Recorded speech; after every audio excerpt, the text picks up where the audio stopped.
Hello, board members. How we doing this fine Sunday afternoon? Well, I hope. As it is Puzzle Sunday, we will eventually be getting around to some Phoenix Wright Ace Attorney Trilogy. Well, I guess we will be starting with it. We don't really need to put it off. But, as I was driving home from my weekend job, I did notice that Ye Old Cardles Jr. has a new burger that has apparently wrapped in invisibility cloth. But they have a new burger that's come out that they haven't had since 2015. And I know for a fact I have not been streaming since 2015, so that means I've not eaten this burger on stream, and that means we need to eat it on stream. Ika, welcome. How goes it? Pretty good. Pretty good. My weekend job wasn't too over the top. High-tech invisibility wrapping, yeah. Well, it's a jalapeno Diablo burger or something, I think is what they called it.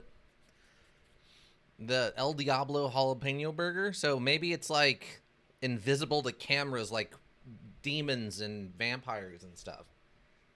I don't know. I have no idea. All I know is that it sounded delicious and I wanted to eat it. And I'm like, you know what? I could eat it like a normal burger.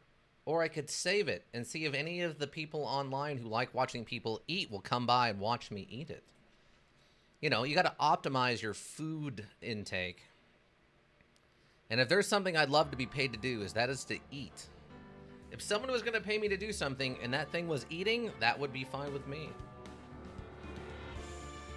I've thought about, like, I'm sure there's some kind of incredible requirement to be like a taste tester for companies, but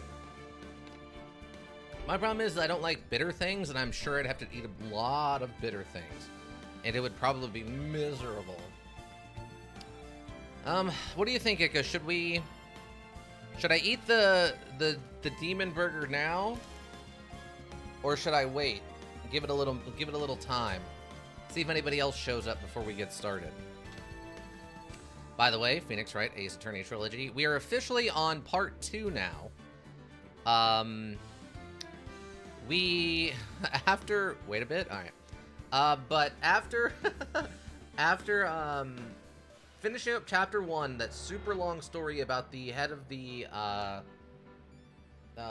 prosecution's office being accused of murder and such, we now moved into part 2, where that's the first trial we start off with. We got assaulted by somebody, we don't know who they are yet, and we're given amnesia, and had to go into our first trial of part 2, amnesic, much to the chagrin of everybody involved. I saw Nadel during Zane's stream earlier. Oh, Stick Run stream earlier? Oh, okay. That's good. I hope she's doing well, and I hope he's doing well for that matter. How did the Stick Run go? For you those who don't know, Floppy Penguin, another Twitch streamer, is doing a stick-only run of Kingdom Come Deliverance. That's the a big, pretty open-world first-person module set in, what is it, like 1700s France or England, something along those lines. So it's got that like medieval times thing going on, but it doesn't have really any magic other than certain magical potions. That's like the only magic in the whole thing, apparently.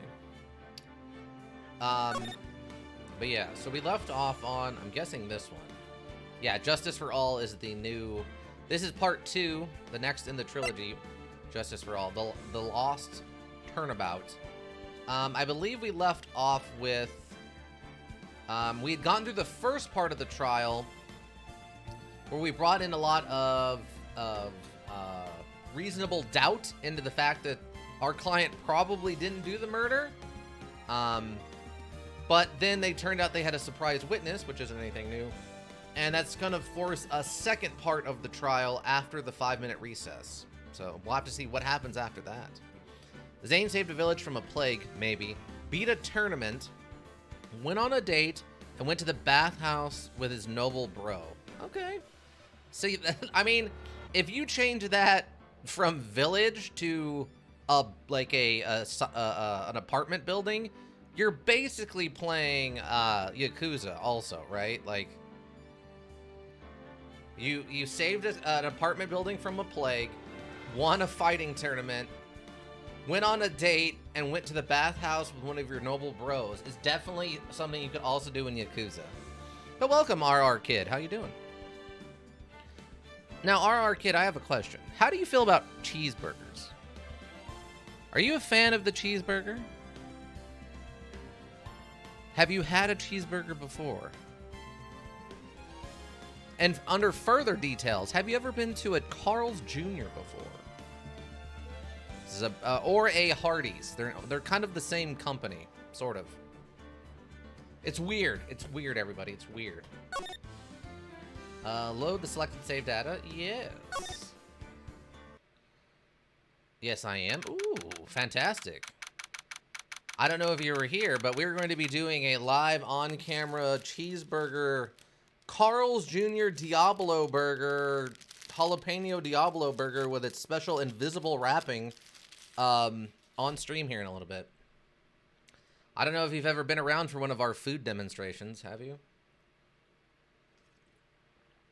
They're usually kind of an event. In fact, Floppy Penguin to this day still refers to me as Ravenburger. I haven't tried Hardee's / Carl's Jr. yet. Okay, so if you go there, their burgers and stuff are fine. Perfectly good burgers. I'm a big fan of both their what do they call it? The Western burger and their just normal regular superstar burger. They're fine. They're like a 7 out of 10. Their hand-breaded chicken tenders and the hand-breaded chicken sandwich are actually shockingly good. Like, way better than they have any right to be. I would say, like, 9 out of 10, 10 out of 10. They're delicious. So, if you're ever feeling like not a burger, but you're at a Carl's Jr. for some reason, 100% get the hand-breaded chicken tenders. They are delicious. I like them. Honestly, they're as good as Popeyes, if not better. I think they're a little bit better. I will say the only thing that Popeyes has on Carl's Jr. with their legendary chicken sandwich that caused all those issues back in like 2019 is it has a little bit better sauce on it than the Carl's Jr. one. The Carl's Jr. one otherwise is almost just as good. And their actual hand-breaded like chicken tenders, I say, are even. Maybe Carl's Jr.'s is better to me. Maybe a little bit, but incredibly way better than they have any right to be. Honestly, could be better than their burgers. But definitely worth a shot. They're a little pricey, though. But their burgers are big, so you're getting what you're paying for. That's incredibly high praise. It is. I'm a huge, like, obviously I can't eat Carl's Jr. all the time because it's not good for me. It's not like there's the healthy burger at Carl's Jr. or something, but yeah, I'm a big fan of Carl's Jr.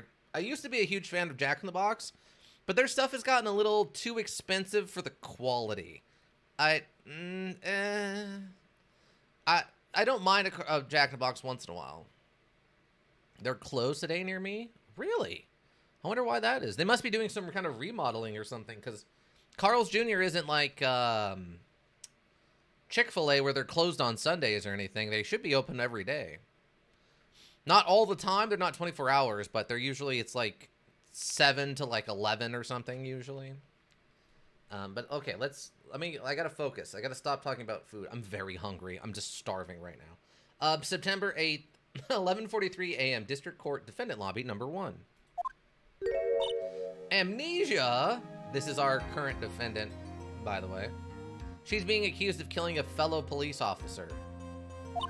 I can't believe my lawyer's trying to defend me in such a state.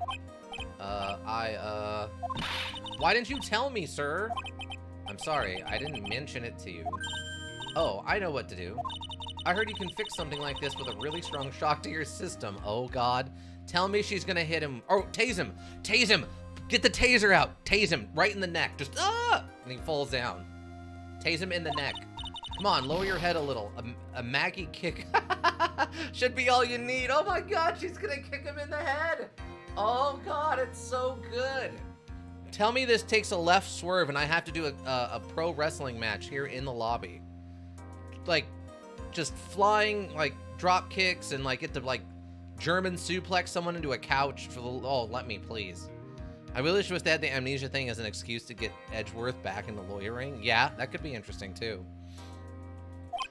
No. I think I'll pass on this one. Come on. I'm sorry. Whenever I see someone in trouble, I have a hard time leaving them alone. I tend to stick my nose where it doesn't belong and try to tackle everyone's problems. Well, my head's one problem he won't be tackling today. She just RKOs him. Just RKOs him, like literally goes from this pose and it just cuts and it just shows her flipping around and RKOing him out of nowhere. And it just solves his amnesia. This would be a 10 out of 10 module for me if that happened. There's no way it's gonna happen, but a 10 out of 10. Well, we're here to solve your problem first. We can deal with mine later. For now, do you think you can fill me in on a few things? Oh, God. Of course, I'd be honored to. Well, I guess we'll start with my name, and then I can tell you about me. No, that's okay, really. I think I know you and your name pretty well by now. I was wondering if you could help me figure out a few things about myself. So my name is Phoenix Wright? What a weird name. This is serious. You really don't remember. I tell you what, sir. You can have this back, and maybe it'll help. This is a business card? I got this from you. It's my most prized possession. If that's true, you need some help. If your most prized possession is my business card, you need help. You can borrow it for now, but please give it back, okay? Okay, there's some numbers written on the back. Oh, that's your cell phone number. Phoenix business card added to the court record. It's my business card. I handwrote my cell phone number on the back. I guess for now, we should stop talking about me. Start talking about this case. This case? Yep, can you think of anything that would be helpful for me to know? What can I tell you? And, I can't think of anything other than the incident with the cell phone, but... Cell phone? Yeah, your eyes lit up when we talked about it at the detention center, sir. Perhaps didn't tell me. This might be very important. Okay, Roger. Flashback. It was on the day of the crime, just before 6 p.m. I picked up a lost cell phone while on a walk with Dustin. Oh, I mean, they make a pretty cute couple. I mean, you can tell the age difference, but only kind of, because in the way they draw with, like, anime characters a lot of the time, they have a tendency to make, you know, the female characters look a little younger than they need to be. I do like this music, though. Also the blue badger I noticed on her shirt, so she's in a police hoodie. Oh, and then there's the glove that she's going to give him. All of a sudden, the phone began to ring. Beep. Hello? Oh, thank you. I've been searching for my phone. Is this yours? Oh, I'm glad you called. We can meet up and I can give this back. I'll be right there. I'm sorry, I didn't catch your name. You can call me Maggie.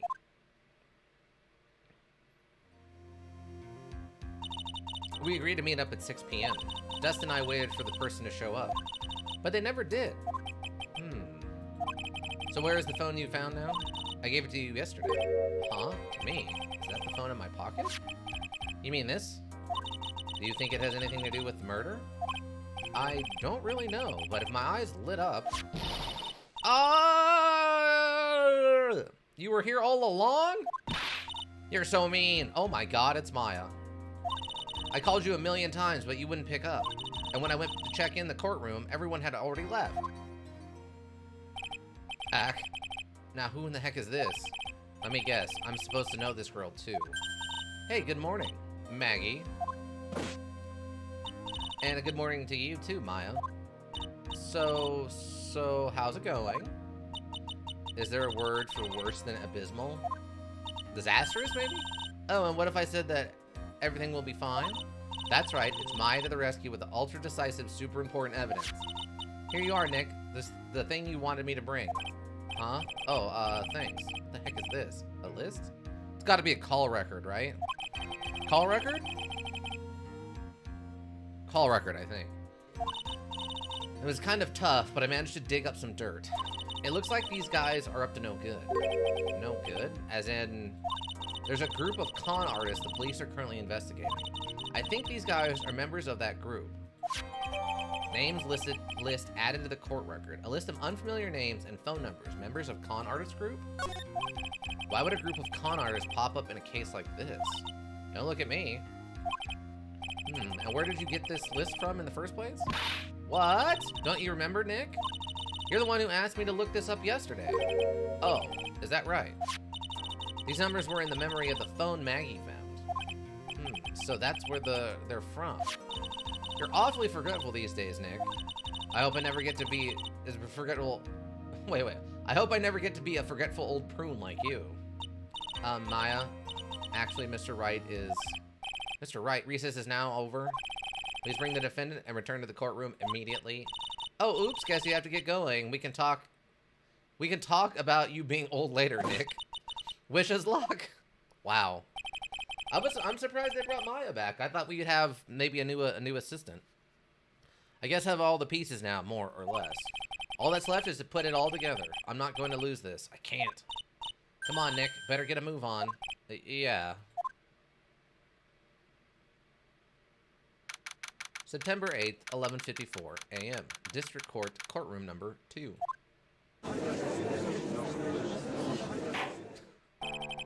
Court will now reconvene. Please call your next witness to the stand, Mr. Payne. Yes, Your Honor. Are they still doing the vampire music? But before I do, if I may say a few words. What is it, Mr. Payne? It's about the next witness. He has a tendency to say things that rub people the wrong way, you see. So I asked that the court might be a little lenient on... There's no need to give a preface. Just hurry up and call your witness, please. Yes, Your Honor. Prussian calls its next witness. A drifter who was taking a walk in the park on the day of the murder. A random drifter. Oh, it's the... I think that's the guy who assaulted us. Please state your name for the court, witness. Before I do, I'd like to clarify a little something. Huh? Oh, alright, go ahead. Just now, you introduced my wonderful self to the court, correct? Perhaps as a drifter who was taking a walk? Did I? But I will not stand for that. Now you've tinted the court's eyes and colored me wrongly. Sure, I suppose calling me a university student would be, and I just know that it's evil and everything in life is up to the most and I quality grade. You'll be looking for the perfect top-notch unbeatable university, and I had a precious browser, and I walk, and I was on a walk, and Yes, I understand. I'm very sorry. I will be more careful from now on. What is he, a human chatterbox? I have to question him? Fashion, cars, women, glasses, and of course university. First rates only need apply. Glasses? Like fashion, okay. Cars, yeah. Gross, but okay. Women. Glasses. Glasses. Interesting. Interesting choice. Glasses? Oh, he even called it out. But aren't you wearing glasses? But you aren't wearing glasses. Okay. I thought that, okay. We both agreed that was weird. That's enough. Your name, witness. Oh, is that how you want to play this? Using your power and influence to keep the young people down? I see how you work now. What? You old people and your dirty tricks, you thought you had me, but you thought wrong. I'm sorry, it won't happen again. Oh man, I forgive you. Alright, I suppose I can tell you my name. I'm Richard Wellington. The drifting virtuoso with a PhD in drifting, as it were. Okay, so I mean, this is obviously one of the scam artists from the phone, and that's why he attacked us, was to get the phone. I'm Richard Wellington.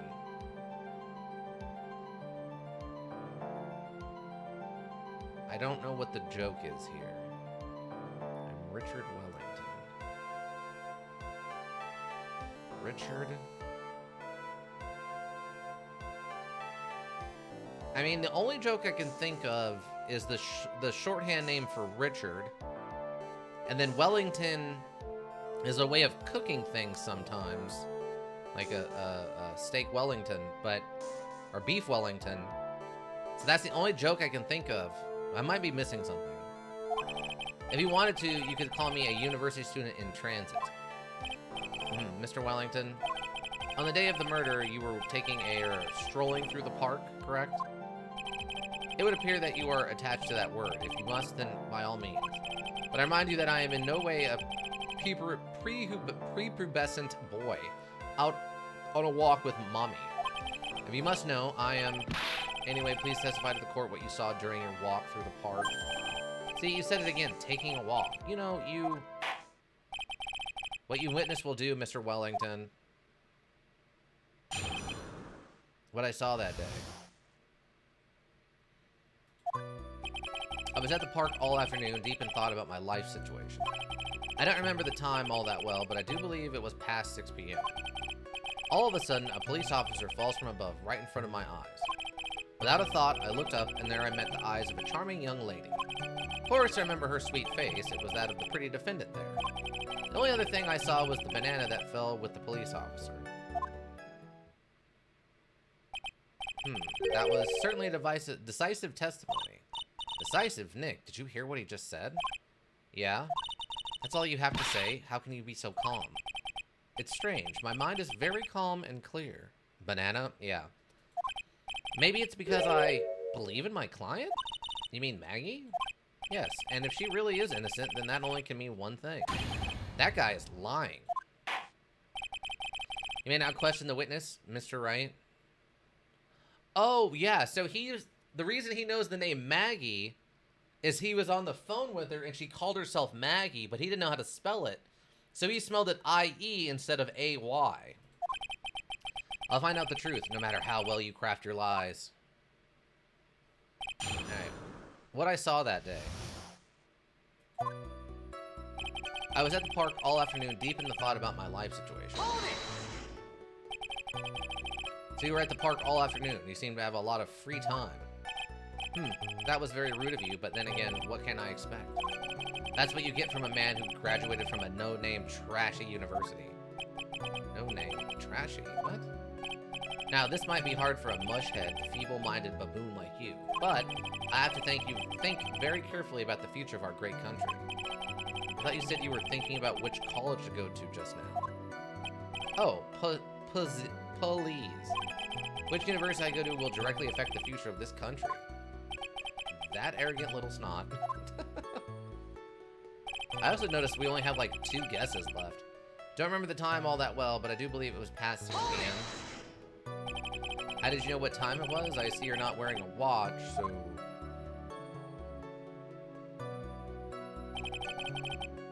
Is that the best you can do? Do you think you can discredit me like that? You're just a third-rate, biased fool. I guess I can't expect real smarts from you. Grr, his arrogance is really intolerable, so what should I do now? Press hard. Answer the question. How did you know what time it was? Tisk tisk. I can't believe I have to deal with a worm like you. You're just a shallow man who can only slam on desks and point at people for fun. I guess I don't have a choice. I'll try to explain it so that even a third-rate simpleton like you can understand. There was this little thing they call a clock at the park. Did you get that? Do you know what a clock is? It's a thing that tells you the time. As you can see, Mr. Wright, it's even in the picture of the crime scene. Which I think we had some debate about that, too. Oh, so it is. I looked at the clock, and that's how I knew the time. But if you ask me, this whole concept of breaking time apart is totally under nonsense. I'm a real first-class person lived by a nor, wear a watch, what a ridiculous, freely without conscience, blah. And yet again, another flood of meaningless words. Talk about a first-class waste of time. In any case, all of a sudden, a police officer falls from above right in front of my eyes. Okay. And how did you know he was a police officer? You obviously have no idea how powerful my deductive reasoning skills are. With one glance, I could tell you just what kind of occupation he held. That shoddy do-it-yourself, those cheap, low-quality shoes, was wearing an officer's uniform. That statement have come first? Wow, that's pretty impressive. Hey, Nick, do you think he's figured out what I do? Even I haven't figured that out yet. Oh, God, shots fired. Luckily, that was an internal monologue, so she doesn't know he just thought that. Without a thought, I looked up, and there I met the eyes of a charming young lady. Are you sure you got a good look at her face? Animals have this thing called an eye, Mr. Wright. They use these eyes to see things. In the case of humans, we have 2 of them. Yes, even you. When did Maya show up? Just right before we started the second part of the trial.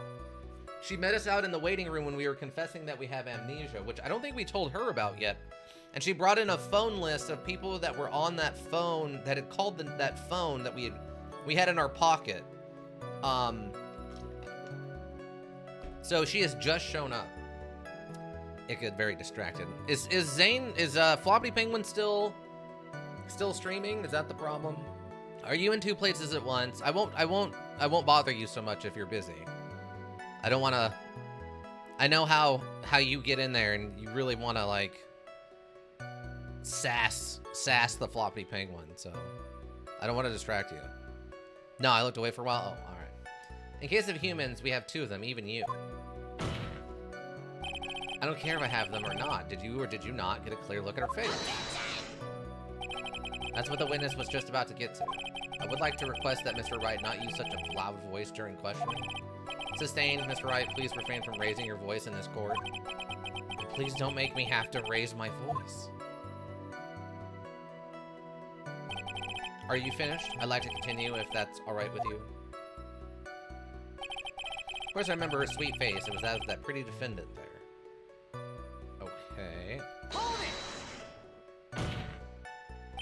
So you're sure you were not mistaken?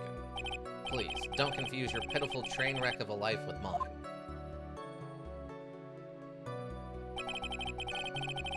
I'm what you call a famous brand name product, while you are only a cheap imitation. There's no way someone as magnificent as myself could have made a mistake. Of course, of course. Oh, of course. Do you notice anything else of interest, witness? The only other thing I saw was the banana that fell with the police officer. The banana? Well, it was actually more than just one, more like a bunch of bananas. Now, what would a bunch of bananas be doing there? And why would I know such a thing? I'm only telling you what I saw. It's really strange. Maggie never mentioned anything about a bunch of bananas. Well, it's the glove. That's it, Nick. He's got to be lying about the bananas. He could be, but there's no reason for him to lie about there being bananas at the crime scene. And what if it's not a lie? Well, maybe he thought he was seeing one thing and it was something else. If he mistook something else for a bunch of bananas, then that would be an inaccuracy. Think, Phoenix, think. My client is innocent. There is no way he could have seen what he saw. It says he did. Which means if we can somehow show he's lying, yeah, that's exactly what we need to do. She's right. She's got a sharp mind, but I just wish I could remember who she is. Is everything okay, Nick? I was at the park all afternoon, deep in thought about my life situation. Okay, so... Okay, hold on. Okay, so the after 6 thing...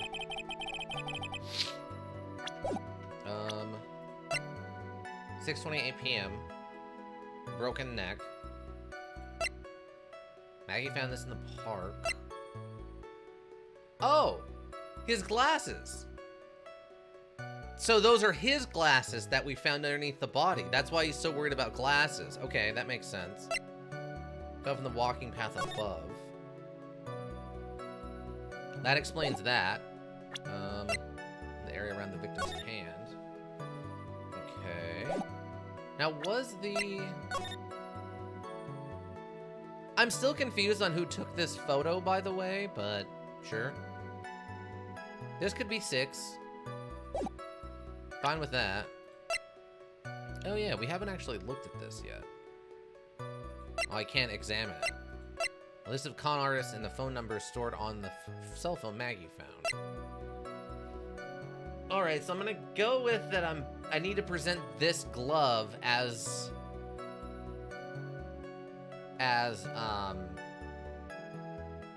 the bananas. I'm also confused. If this guy just witnessed a murder, was this the person who called the police and, like, reported the crime? Like, was he questioned as a witness? Or did he witness a murder and then flee the scene? Like, who was the witness who called this crime in? I don't remember the... Okay, so I think I'm gonna need to go... There's the defendant, Banana fell with the officer. Okay, I'm guessing this is what I need to present as an objection to the bananas thing. Mr. Wellington, I believe I have the bananas you saw right here. Ah, so you knew about the bananas too. Why didn't you say so earlier? But don't think you can use this as a way to pull more information out of me. And that's where you'd be wrong. Mr. Wright, what is the meaning of this? Isn't that the baseball glove? Huh? What? A baseball glove? Doesn't it look delicious? Care for a bite? That's not... It's a... No! Your Honor, I think this proves one very important fact. This witness... loves bananas, knows nothing about baseball, has bad eyesight. By the way, just how bad are your eyes? Huh? Why are you asking me about this all of a sudden? Your Honor, it is a very simple mistake to have glove for a bunch of bananas. That is not a simple mistake. No, I don't think so. Objection overruled. You're one of those people. Yes, you know what I mean. You're like those people who refuse to accept Jalo and something new possibilities. So in the end, we find out that viewed from afar, I don't think there's enough room for doubt. More bananas. And that's why I asked you how bad your eyesight is.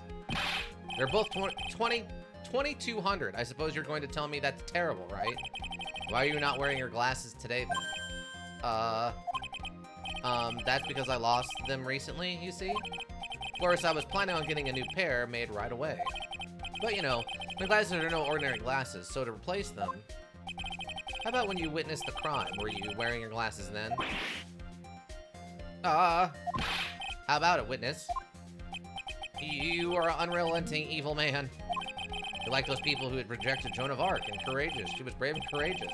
Why did anything wrong? She was burned anyway. Which boils down to you, were you or were you not wearing your glasses at the time? Therefore, the identity of the woman at the scene of the crime and that of the defendant cannot be proven to be the same by this witness. Ah! But the height difference was only 9 feet. It was very possible for him to see the face of the culprit standing on the upper path. Witness, please be more accurate in your testimony. Remember, a person's life is at stake. Yes, Your Honor. Now then, please continue with your testimony. Please tell the court what happened next in the moments after you witnessed the crime. What happened next? The girl in the upper path ran away as soon as she realized I was there. After that, I immediately called the police station to report the crime. It must have been 6:45 when I made the call. They must have a lot of free time on their hands since they showed up within 10 minutes. Well, it's a murder. It's not... Yeah, they're gonna rush a little bit for a murder. So the person who was on the upper path saw you and then ran away? Yes, that is correct. Which is why even someone without a superior brain like mine can understand that. That girl is the murderer. You may question the witness now, Mr. Wright. This is not a lot to work with. What happened next? The girl in the upper path ran away as soon as she realized I was there. She ran away just like that? Yes, she did. She saw me and flew the nest like the guilty bird she is. Oh, I'm sorry. Was that pun too hard for someone who only got a third-rate education? Actually, that did take me a second to get to. Anyway, if she ran away the instant she saw you, how could you tell it was my client? The witness has already answers that question. He has stated that the defendant is the culprit. That is true, Mr. Wright. I'm striking your question from the record. How can I get more information out of it? After that, I immediately called the police station to report the crime. Immediately, as in immediately. I mean, sure, a minute might have elapsed before I did, but that's the duty of every good citizen, or did they not teach you that at the pitiful school? You think people learn about how to call the police in college? Hey, Nick, I think you should take a look at the court record for a second. Huh? It must have been 6:45 when I made the call. Is this something to do? So it was actually 20 minutes?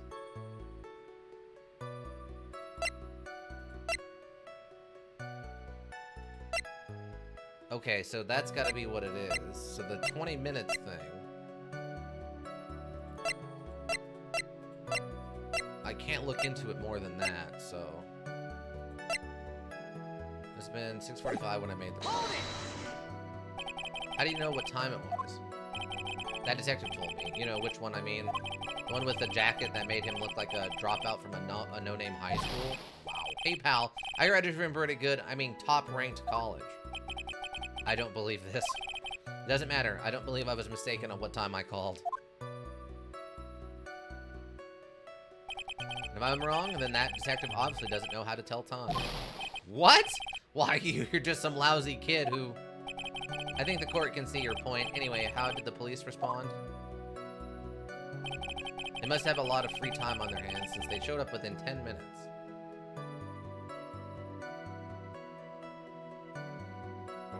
Okay.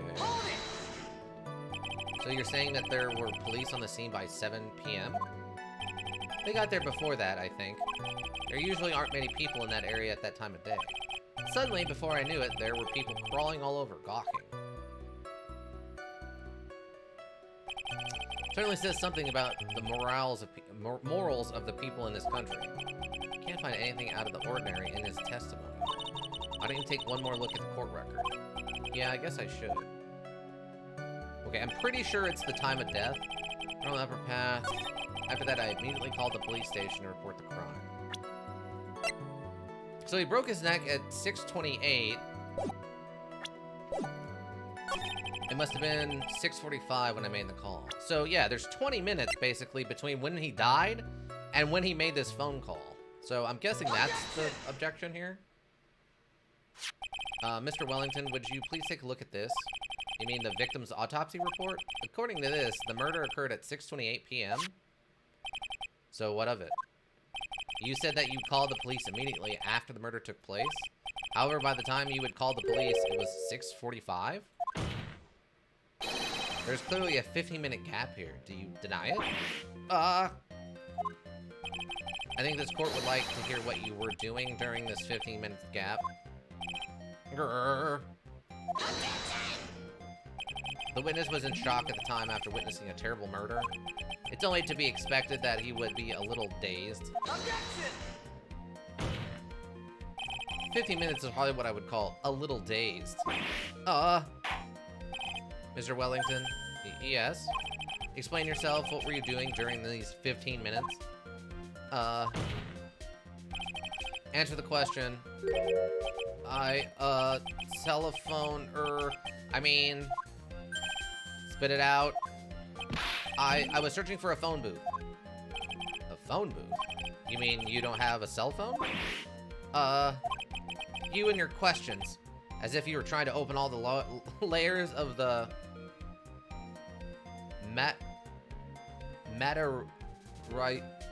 Matryoshka doll? I think that's the Russian nesting doll, but I don't know how to pronounce that word. Matryoshka doll. You must think you're really something special. Witness. I lost my cell phone. There, are you happy? You lost it? Unbelievable. You lose your glasses and your cell phone? You must be very scatterbrained when it comes to your belongings. What? Are you saying that first-rate people are never allowed to lose things? Haven't you ever heard that all geniuses or something, rationality is genius? Plain people like you can't... Enough! Matryoshka. Matryoshka. Okay, Matryoshka. If I remember correctly. Okay, thank you. Oh, man. Oh, man. Wait, hold on a second. He lost his cell phone? Nick, that cell phone, could it be... I mean, this phone Maggie found? There's no way. Boy, I didn't see this coming. What should I do now? Question further. Mr. Wellington, where's your cell phone right now? Pete, what are you getting all excited about? You seem to be a little confused. I found my phone, I'll have you know. See, here it is. Oh, I see. Looks like he's got his phone. And I thought that just maybe this was his. Well then, I think we're cleared this issue up. At the time of the murder, the witness did not have his cell phone because he had lost it. Therefore, the delay in his call was caused by a search for a phone booth. Man, nowadays he would not find a phone booth anywhere. Well, that's the gist of it. I guess you could put it that way and leave it at that. Do you have any further questions, Mr. Wright? There is something. Your Honor, the witness testimony does not make any sense. I don't believe that there was ever a need for the witness to search for a phone. How dare you? You can't just make outrageous claims like that. You do have some sort of proof, don't you? Well, yeah, of course. This evidence should be good enough, I think. Alright, let's have this proof then. Please present proof that the witness had no need to search for a public phone booth.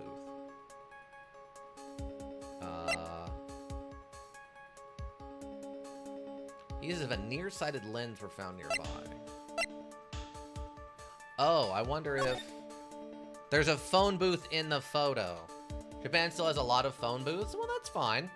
I'm just saying here in the States that they would be looking for a very long time to find a working phone booth. They would basically have to go into a place that has a public access phone that they could pay for. So the correct answer is this phone booth. Take that! It's quite simple, actually. Please take a look at this. At the crime scene photo? Is there a problem with it? Oh, there's nothing wrong with the picture.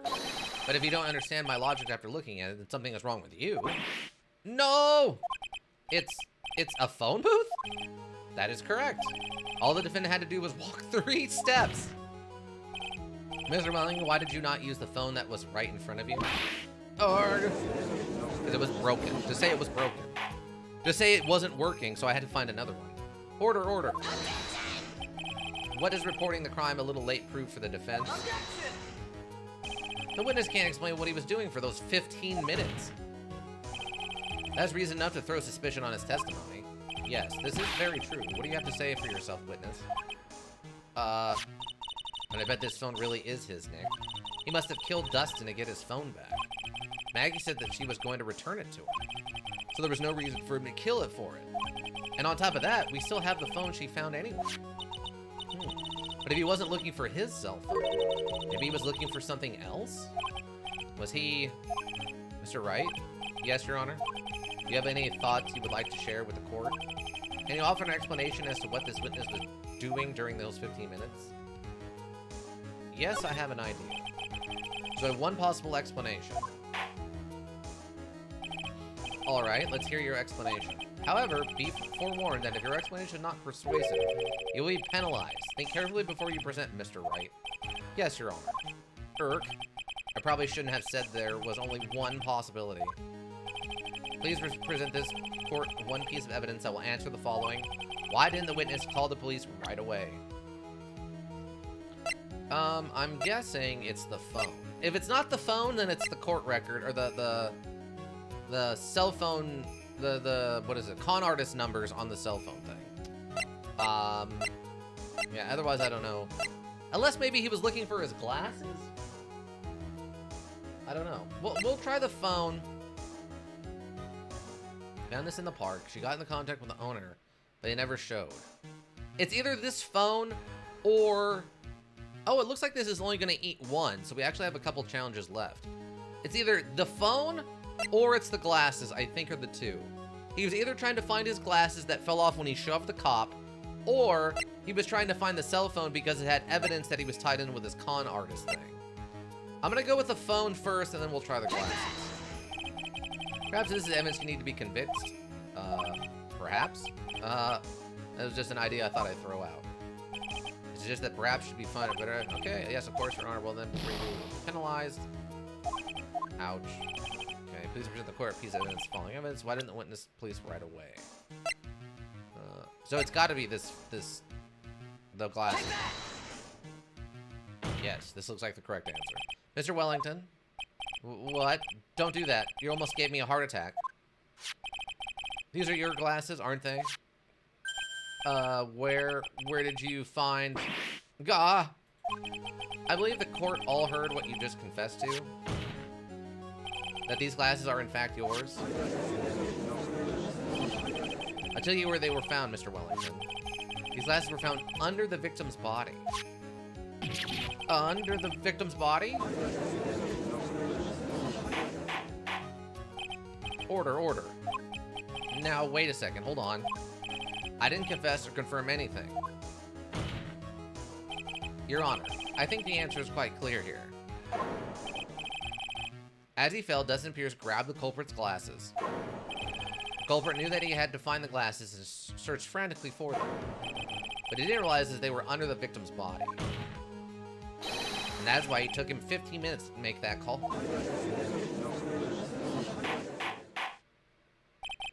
Mr. Wright, are you indicating that the witness acts as the real murderer? Of course, that is precisely what I'm doing.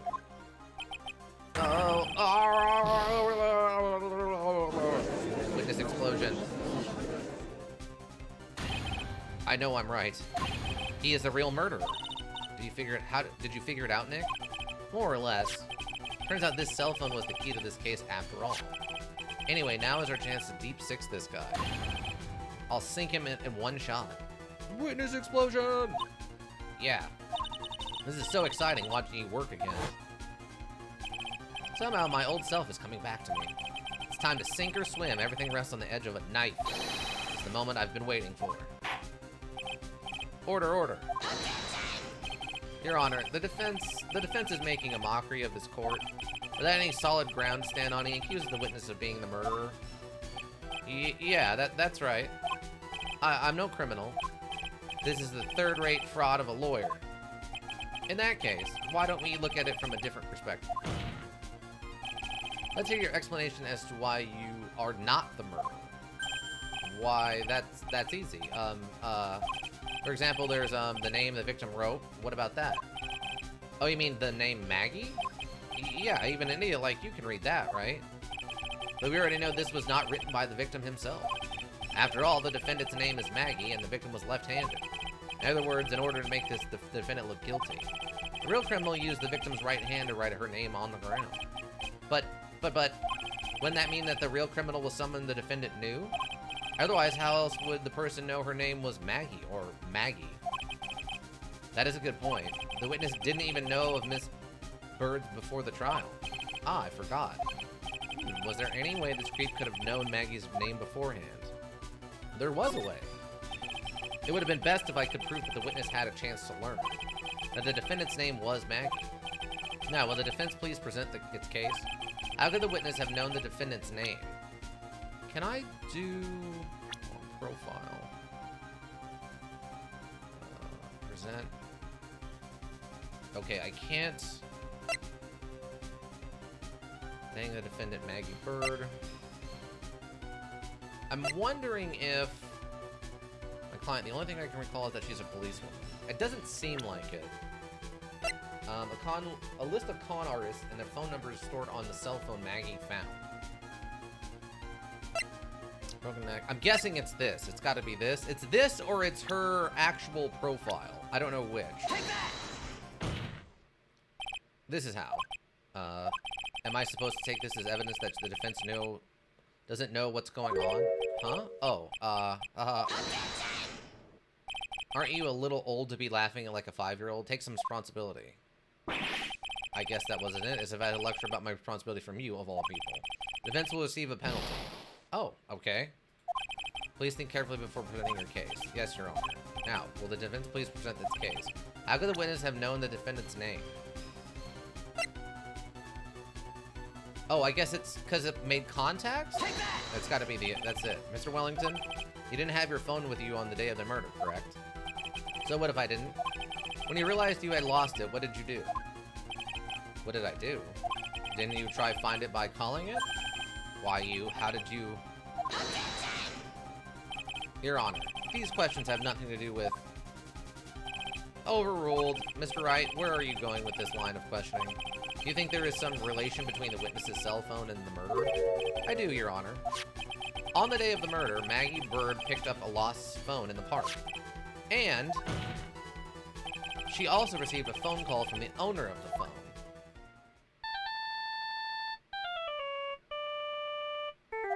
Beep. Hello? Oh, thank you. I've been searching for my phone. Is this yours? Oh, I'm glad you called. We can meet up and I can give this back. I'll be right there. I'm sorry, I didn't catch your name. You can call me Maggie. That was when you learned that her name was Maggie. But you made one fatal mistake. Fatal mistake. My client's name is Maggie, but the name that was written on the ground was Maggie IE. This is a mistake that could only occur if all you knew was her name, how her name sounded. Eek! Order. But, Your Honor, the witness has no motive. And your point is? It's very simple, Your Honor. A person usually would not kill someone without a reason. Mr. Blanton had no reason to kill anyone. That's absolutely correct. I don't have a motive.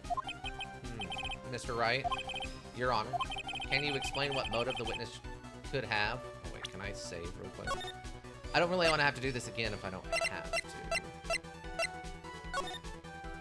In case it turns out it's not the call list that I've had. It's very simple, Your Honor. Are you sure, Nick? If I said I can't offer an explanation, then the trial's over, right? Yeah, but... Now then, please present to this court proof that your witness had a motive. Okay, so it's got to be this the phone numbers from the other con. Mr. Willingham, motive is right here. What is this? A list? These phone numbers were pulled from the memory of the phone that defendant found, and we have determined that the people on this list are members of a certain group. You looked up all those numbers? Of course. This list of phone numbers was stored in the cell phone's memory. The names and numbers belong to people who are members of a certain con artist group. What? Con artists? Can you explain why these numbers were on your phone, Mr. Wellington? This is an outrage, an invasion of privacy. Linking up the phone numbers on a person's phone is a worse crime than murder. You're one of those people. There's the cops who raided the brilliant scientist. Dialogue with the goddess of...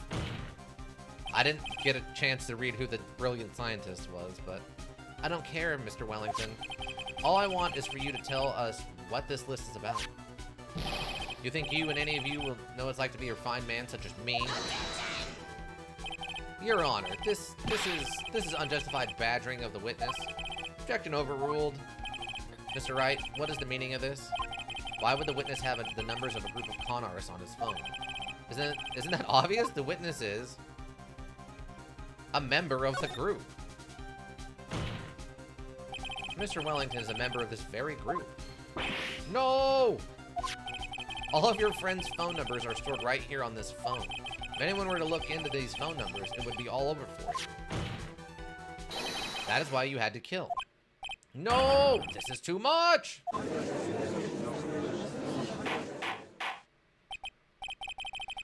That does make quite a bit of sense. Well, Mr. Wellington, would you care to explain? I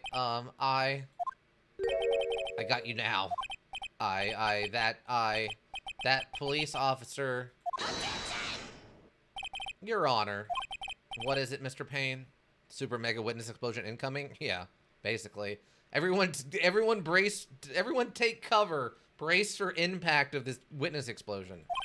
Your Honor, this is unjustified badgering of the witness.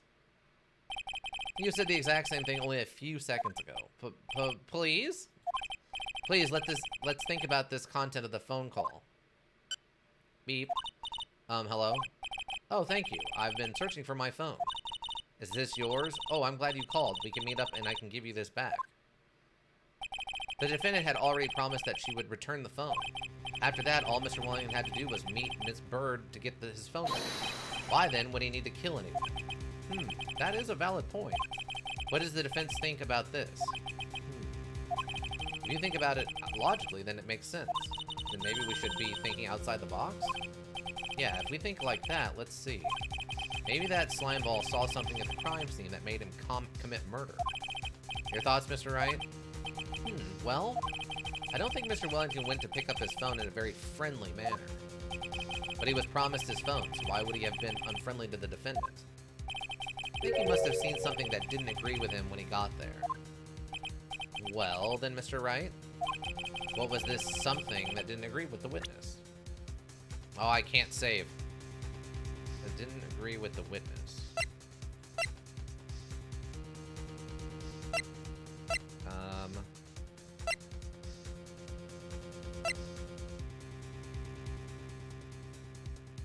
Body was also covered in bruises.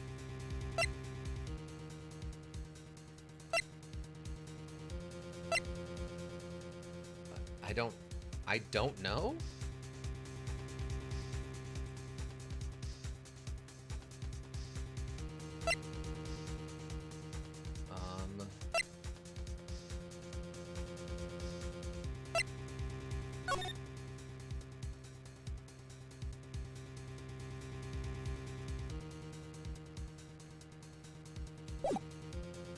I'm not sure what the correct answer is here.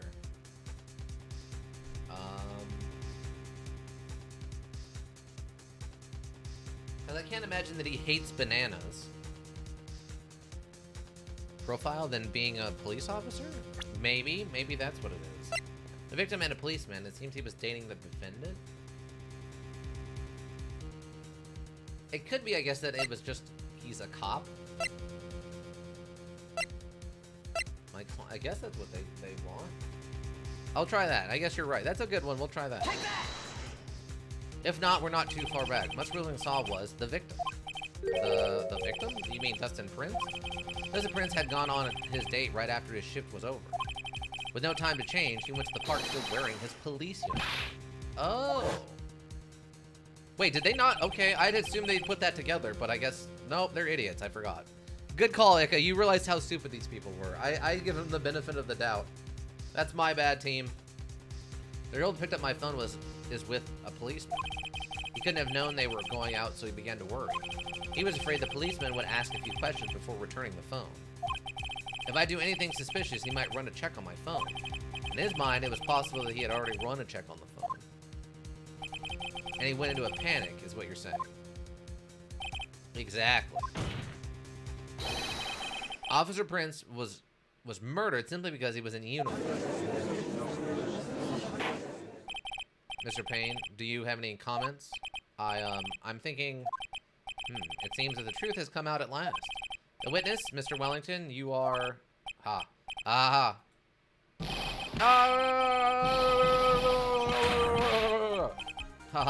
impressive. Not bad for a person with a third-rate education. What's that supposed to mean? The evidence. There it is, yeah. Complete witness explosion. I hope everyone had their cover shawls on because you're in the splash zone if you're in the courtroom. He's got a very rubbery face, yeah. Ugh, that guy's really creeping me out. All you've been waving around and talking about is that suspicious cell phone. Suspicious phone number, this suspicious con group that they're all on that phone. And who's to say that phone is really mine? Where's your proof, your evidence? You want proof that this phone is yours? I already told you earlier. That phone I lost, I've already found it. You don't even have the slightest idea who the phone in your hand belongs to. You can be sure it wasn't mine, you simpleton. What? It feels so good to see you squirm. We do seem to have a problem on our hands with this phone. Whose phone is it? Without knowing that, it's meaningless as evidence. Your Honor. This is bad. I can't let him turn the tables on me like this. This cell phone... There has to be something I've overlooked. There's got to be... maybe. No, I mean, it's been handled by a bunch of people. The phone stored numbers. In a normal case, they could check when the phones were activated. Oh, yeah, they could check a lot of stuff with these. I mean, burner phones totally exist, so it's not impossible that there's no tracing these phones back. But it seems like if this phone is his normal personal phone, it'd probably be easier to track than a burner phone. The phone stored numbers, fingerprints on the phone.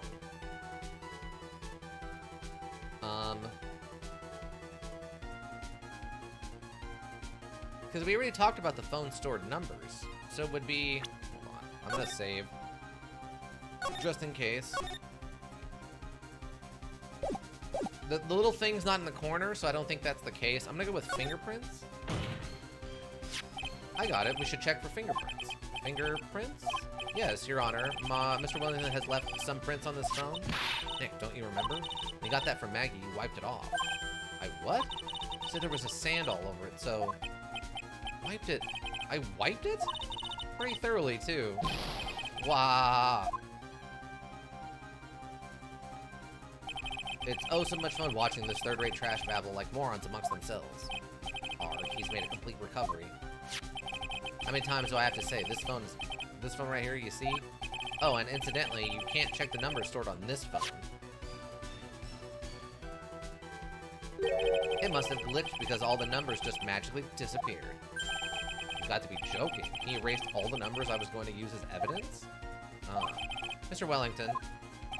What's this? By the tone of your voice, it sounds like you still have some fight left in you. Where did you finally find your cell phone?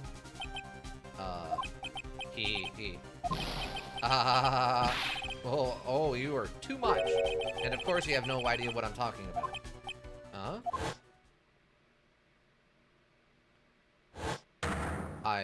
Oh my god. Now I remember.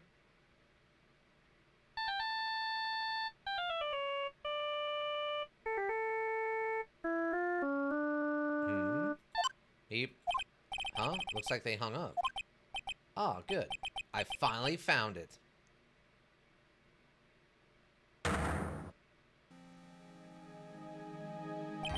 So that's when... I love that there's no cameras in the side of the courtroom, or inside of the courthouse. What's wrong, Mr. Attorney? Why the harsh glare in your eyes? Nick, we worked so hard to get this far, but if you don't do something quick, he's going to get off scot-free. I know. I know this phone has to be his. How am I supposed to prove something like that? I'm assuming it's the ringtones, Mr. Wright. If you cannot prove who the owner of that cell phone is, your indictment has no basis and therefore no power. It looks like you came up a penny short. Where did I go wrong? Don't blame yourself. You're nearly a third-rate lawyer. You only made one big mistake. Who are you? What are you? There's something you haven't figured out for yourself yet. Ooh. I am?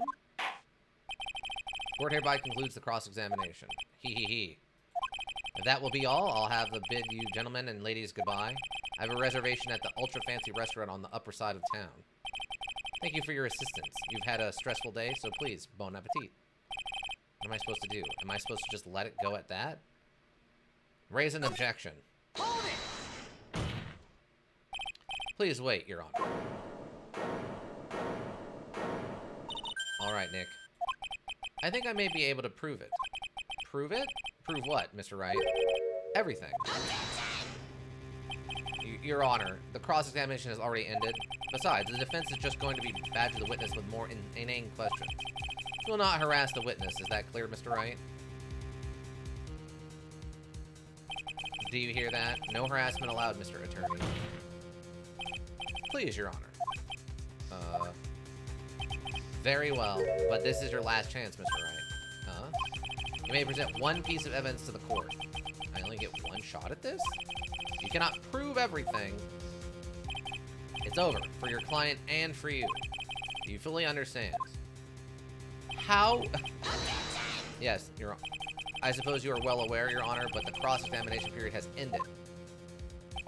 Were you paying attention, Mr. Payne? I said that Mr. Wright could present only one more piece of evidence. Oh. Now then, Mr. Wright, this is your last chance. All comes down to this. It's go time.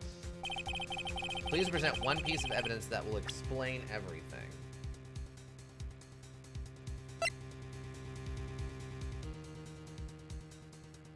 It's my business card. I handwrote my cell phone number on the back.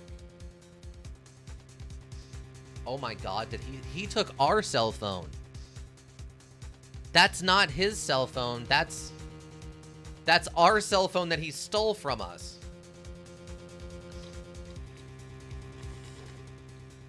That's got to be what it is. I don't know. Otherwise, it's got to be what it is. Maxie found this in the park. She got in contact with the owner. A list of con artists and their phone numbers are stored on the cell phone Maggie found. It's got to be this. I'm gonna try this and see what happens. If we're wrong, we're only going back one step because I did save before that last question. So. Take that! Why? Thank you. How nice. Here, please have one of mine. Judge's business card added to the court record. It's written in a fancy script. The ink is strong and clear, but I still can't read. It. Wait, what am I doing? This is the time to be exchanging business cards. Your Honor, there is something very important about that card, and that is the name on the card, the back of the card. That card is important because of what is on the back. You wrote your cell phone number on the back, but that's exactly it. Can you please call this number from your cell phone? Huh? Right now? But court is still in session. It's okay. You'll see. Okay, if you say so. In the defense preparing something, Mr. Wright, we are going to call my cell phone. And then the court will see everything for what it is. Of all the idiotic, stupid things, too.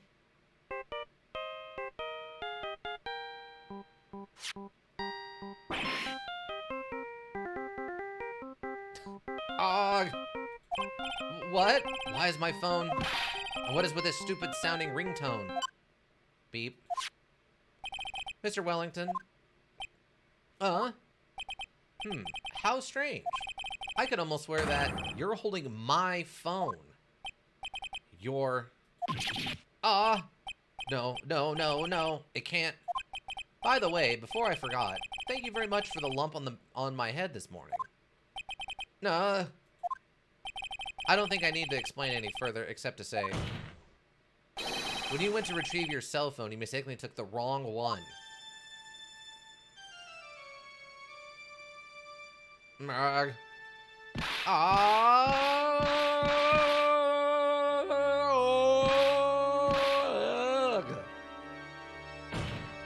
wasn't sure how to emphasize the difference in A's there, but I hope I got that through on the recording. So that is what happened. You were knocked out by Mr. Wellington? He is a man who lives on his pride and self-image alone. In order to hide his involvement with the con artist group, he has become paranoid and lost all his ability to make rational judgments. Then Mr. Wright, the phone you're holding, choked himself out in court? Yeah. It's Mr. Wellington's, naturally. Speaking of that man, how is he, Mr. Payne? He was arrested and has been taken away, Your Honor. Very well. Now then, this court finds the defendant, Maggie Bird, not guilty. Woo! Throw confetti, because that's what we need to do in a courtroom. That is all. The court is adjourned. September 8th, 2:16 p.m. District Court, Defendant Lobby Number 1. Hopefully you like your RR Kid. I hope you like your sausage, egg, and cheese biscuits. Plus whatever the fan favorite thing is. I mean, if it's probably just tacos mixed with something else. Because I mean, the tacos are delicious. Everyone knows Jack in the Box tacos are super cheap, super delicious, but they are what you're paying for, right? Don't have any Jack in the Boxes in Kansas, I think. That's unfortunate. Well, if we ever have a fan meetup or like a board member meetup in, what would we call it? Convention? If we ever have a Raven Hillbrook board meeting in person in like Vegas or something, we'll have to go to Jack in the Box and get everyone a Jack in the Box burger. Closed a bunch of streets for the Pride Parade, so I'm still waiting for it to arrive. Haha. Fingers crossed it's good. It should be. I mean... My only problem with biscuits is I find biscuits, American biscuits, for like breakfast biscuits, I always find them too dry. I think the only place I've ever had a biscuit that I actually really liked was Cracker Barrel. But most places they're a little too dry for me. So I'm more of a croissant guy for breakfast sandwiches, or just a plain hamburger bun like they do for their extreme sausage sandwiches. But I hope, I also, fingers crossed, hope that your breakfast biscuit is delicious. Okay, I knew that the real you would shine through eventually. I'm so moved by what you've done for me, sir. Thank you so much, Mr. Wright. I feel really bad for Dustin. He didn't do anything to deserve this. It's probably because of me. Huh? My whole life has been nothing but a whirlwind of bad luck and failures. Your whole life? It can't be that bad, can it? Since I was 6 months old when I fell from the 9th floor of my apartment building. I've been hit by all sorts of vehicles, gotten stuck, sick from all sorts of foods, failed at almost every test I've ever taken, experienced almost every kind of disaster, and never won or even tied at a play of tic-tac-toe. My life has really been nothing but a string of disasters. That is, pretty bad.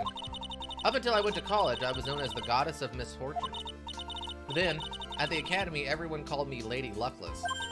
Lady Luckless? What's worse is that my misfortune always seems to latch onto those around me. What do you mean? When I see someone in trouble, I always try to help. Ah, that's right. You were talking about this earlier. It happened again recently, too, sir. There was an old lady pacing back and forth by the pedestrian crosswalk. I gave her my hand, and before I knew it, we were having dinner at my house. What? Oh. I'm sure that Dustin's gone because of me. That's not true. That glove didn't even have any sort of special meaning. It was just a present to say thanks for covering one of my night shifts. Oh, I see. Everything is all my fault. Dustin's death. They're being all messed up. Well, I don't think my head is that messed up yet. I'm going to find a new life for myself starting now. Next time we meet, I'm sure I'll have found a whole ocean's worth of good luck by then, sir. Yeah, after all, the Goddess of Misfortune is only a name. You bet. I'm gonna make it.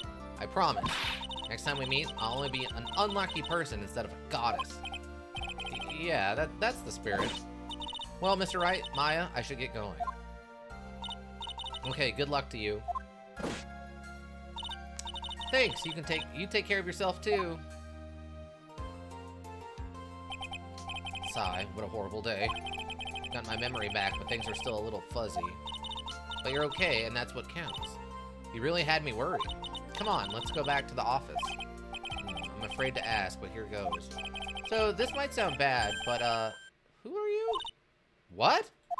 I thought you said you got your memory back. At that moment, everything really did come back to me. Detective Gumshoe. He's someone I've had clashes with in the past during certain cases. He's also been a good ally during others. We have to do the recap for new people to the series. The Judge. He's a lovable kind of old man who is easily swayed by other people's opinions.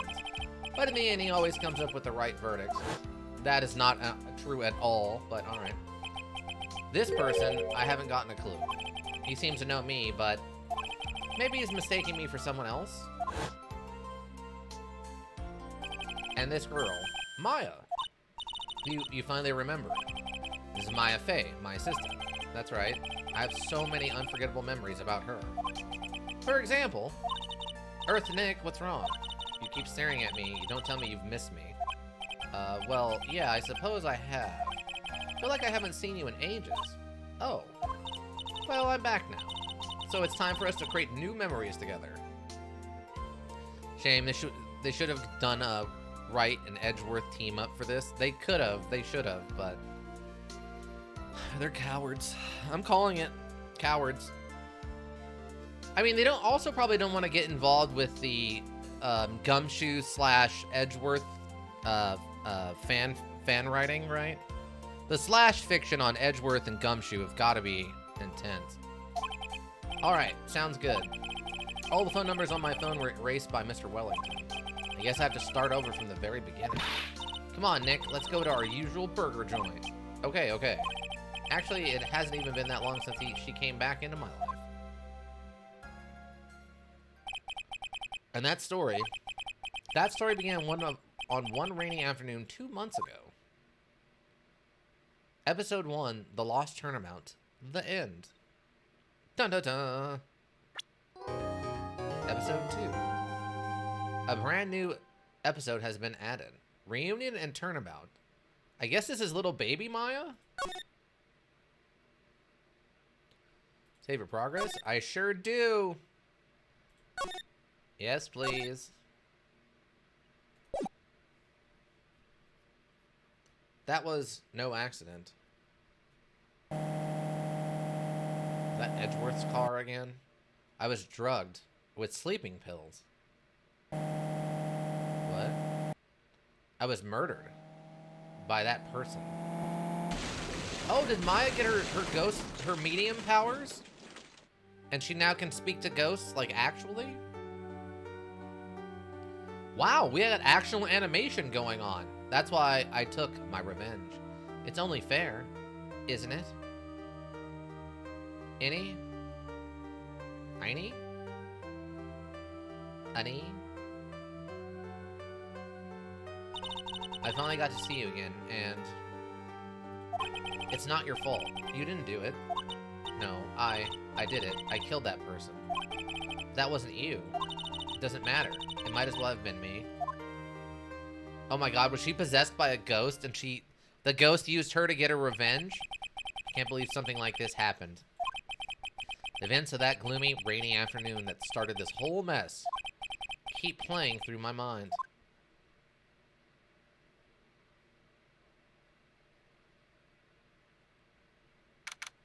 June 16th, 3:34 p.m. Wright & Co. Law Offices.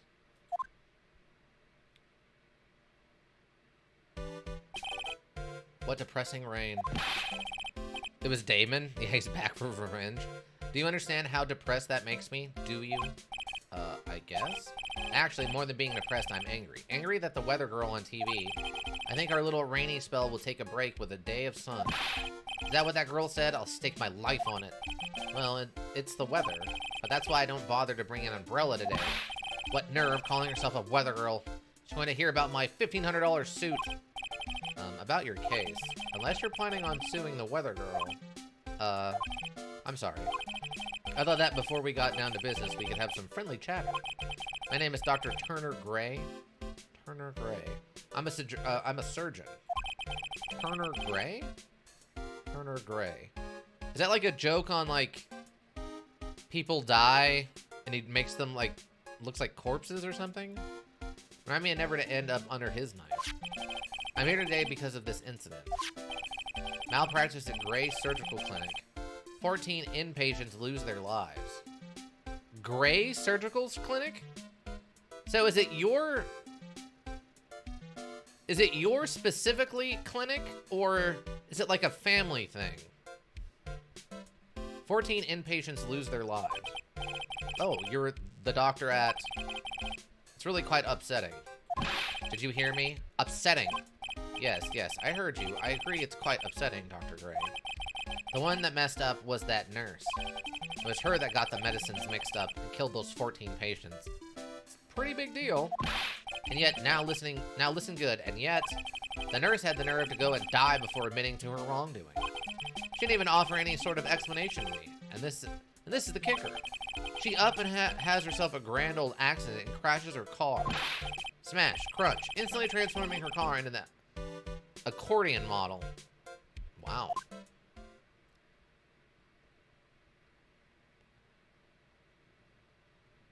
Okay. That's right. About a year ago, all the tabloid shows were talking about it. Definitely not the nurse's fault. No. Not at all. We're talking about it. 14 victims of medical malpractice in the nurse's mysterious fatal accident. There were rumors that Dr. Gray had actually caused that crash. People said it was to forever hide the person responsible from the malpractice incident. Why would I... Now, I'm just going to say this once. Why on earth would I want to kill that nurse? She's the one who killed those 14 patients, not me. I think you need to take a deep breath, doctor, and focus. More to the point, this case is over a year old. Why bring it up now? That's simple, because the situation is slipping out of my grasp. This just won't do. My clinic isn't seeing nearly as many patients nowadays. Duh! If you become an a nationwide, we'll say nationwide, a nationwide celebrity for having 14 of your patients die simultaneously, it doesn't matter whose fault it is, you're going to lose business. That's just common sense, you're gonna lose business. You understand what that means? It means they're not coming to my clinic. You don't say. If it were me, I don't think I would want to go there either. Yes, go to the clinic that killed 14 patients in one night. Yeah. So, what would you like me to do about it? I want you to help me prove that I'm innocent. You do realize I'm a lawyer, not a private investigator, right? No, this is something only you can do. Huh? Maya Fey, you know this girl, correct? Maya, why would he know her name? I heard you were working under her for a little while. Well, yes, I mean, hey, wait a second here. I worked under her? Yes, am I wrong? She told me, so I'm not quite sure if... Well, we worked a few trials together, but she went back to her hometown to undergo more training. Ah, yes, I heard. It must be lonely for you. What? Wait, I'm not... She must be an extraordinary girl to handle such rigid training. Huh? I have an acquaintance who knows a lot about those mystic sorts of things. She's the one who introduced me to Miss Fey. Is Maya really that famous? And I've already set up an appointment. For what? What else? A channeling. I'm going to have her call the spirit of that nurse that went and got herself killed. Oh? Maya? I wonder what she's up to right now. Well, the women on the Fey clan have always been spirit mediums, because the power to communicate with spirits flows strongly through us. That's what she told me. I guess she learned to accept her responsibility and become an adult. I don't know where this is going. Not counting training, this must be her first time channeling a spirit. So she gave me one condition before accepting my request. The condition? The condition is you, Mr. Wright. She said that she wouldn't do the channeling without first seeing you again. Me? That's why I've searched you out. You want to see her too, don't you? Sure. And so, that's how I ended up visiting Maya's hometown with the doctor. June 19th, 1:25 p.m., Kurain Village. Or Kurain, I guess it would be. Kurain or Kurain. So this is Kurain Village, Maya's hometown. Oh my god, it's little baby Maya. What's going on here? This has got to be like a niece or something, right? Why, hello there. What an odd little girl. Hey, wait up, Pearly. Someone else is coming this way. Nick! Maya, how are you? It's good to see you again. Wow, I didn't think you'd really show up. It's not that big a deal. You made it sound like you were so far away. Well, maybe I exaggerated just a little. It's only 2 hours by train. If I'd known you were this close, I'd visited more. No, you're not allowed. I already decided, you know. Till I become an adult, I have to work hard and be strong by myself. Oh, well... Anyway, congratulations. I'm glad to hear training is going well for you. Hee hee. Examine? What? Why would I... I guess we're going to be in the middle of a trial soon. Okay, today's channeling.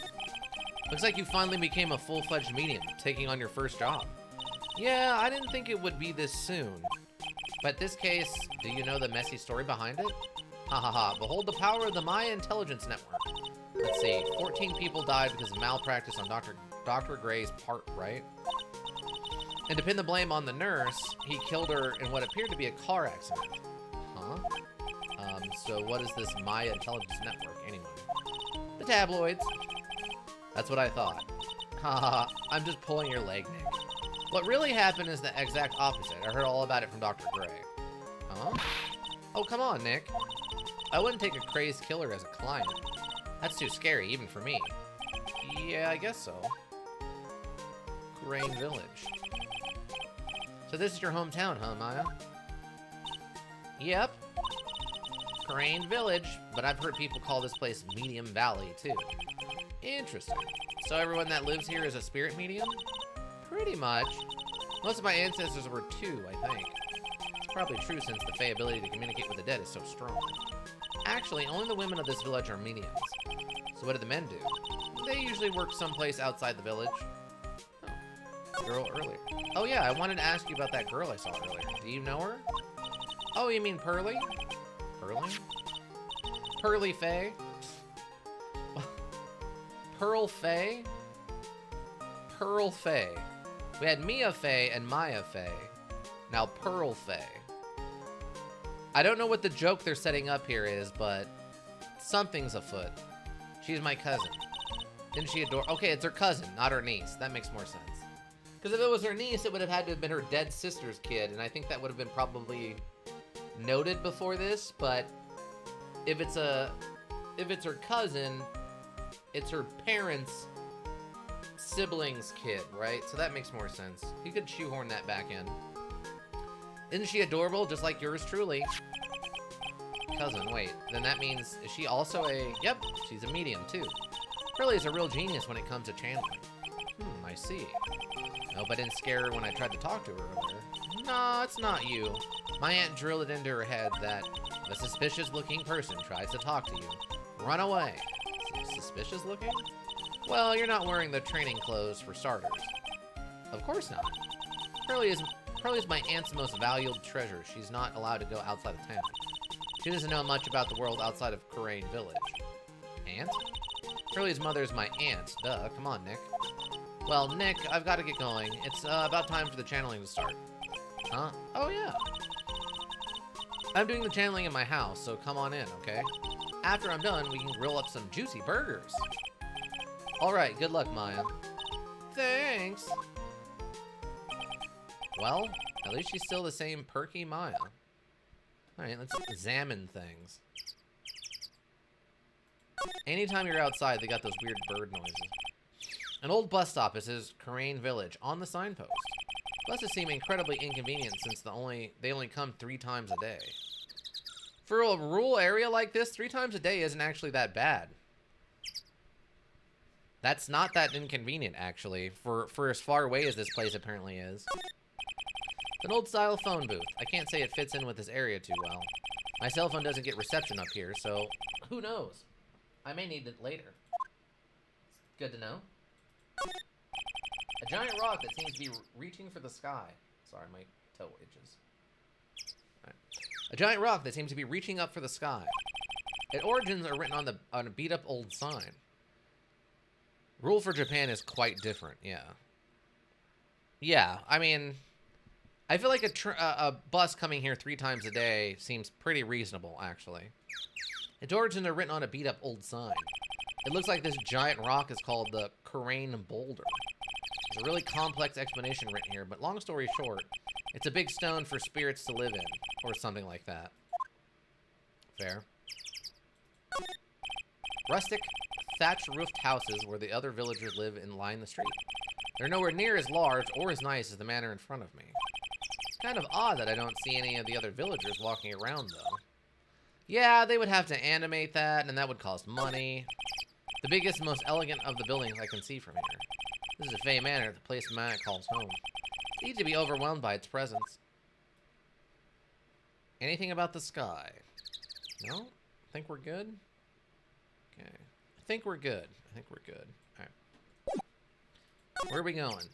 Oh, just into the medium room. Kind of looks more like a dojo than a medium room, but alright. June 19th, Fey Manor mediation room. Like, they even have the cubbies where people would put their, like, bags and shoes. Ah, Mr. Wright, I'm so glad you showed. Some nice weather we're having today. Aren't you happy? No, not at all. That stupid weather girl made the wrong call again. It will rain cats and dogs today, she said with a straight face. Can't believe they allow such misguided reports on the public airways. Looks like talking about the weather with this guy is just asking for punishment. But anyway, this is a splendid manor. No argument there. It's hard to believe that this is Maya's house, though. I was given a guide map to the building. Here, Mr. Wright, I have a copy for you, too. Guide map added to the court record. Okay, what do we got? Piece of cloth with a ton of finely written characters jammed onto it. Oh yeah, did you end up downloading Prey? I saw you reacting to that. No, I was just reacting that you were nice enough to post the code for that in the Discord. I guess if anybody's listening and it hasn't been claimed already, there's a free copy of Prey, the sci-fi first-person shooter, over in the Discord for whoever gets it first. I don't know if it's been claimed yet, but it is over there. I thought it'd be kind of rude if, no offense, but the mod for the Discord was the one who snagged it and used it. I think it's better if I leave that for one of the board members to take. So I thought that would be a little odd. So it's still over there. At least I don't have it. So if someone wants to go and check it out, head on over to the Discord. Links for that are in chat and on the info page, by the way. I got it from Amazon Prime for free, but I already had it on Steam. Ah, gotcha. Let's see. A piece of cloth with a ton of finely written characters jammed on it. Probably eccentric knowledge only mediums would know. Let's see. Here's one in English. It says, 1,000 ways to save money. Okay, so there's a bunch of different languages on this. This one is in English. 100 ways to save money. Being a medium sounds like a rough way of life. Okay, we have a door. Door that leads to the channeling chamber, the place where spirits and people meet. The iron in this door was tempered, making it very solid. Looks like there is a strong lock on the door to top it off. The door leads out to the winding way. The weather outside looks really nice. We can't talk about the cubbies? I want to know about the shoe cubbies. Jerks. Someone with a lot of skill wrote these 4 Chinese characters with a brush. Oh look, here's a translation. Once in a lifetime. Wait, did he say Chinese? Its message is people should value their ghostly meetings as once-in-a-lifetime chances. Someone with a lot of skill wrote these 4 Chinese characters with a brush. Okay, so they must be really trying to move into the international aspect of Japerica here, with it looking Japanese, but apparently having Chinese writing, but also English stuff around. They've really gone international with this setting. Interesting. Okay, I think that's all we can look at.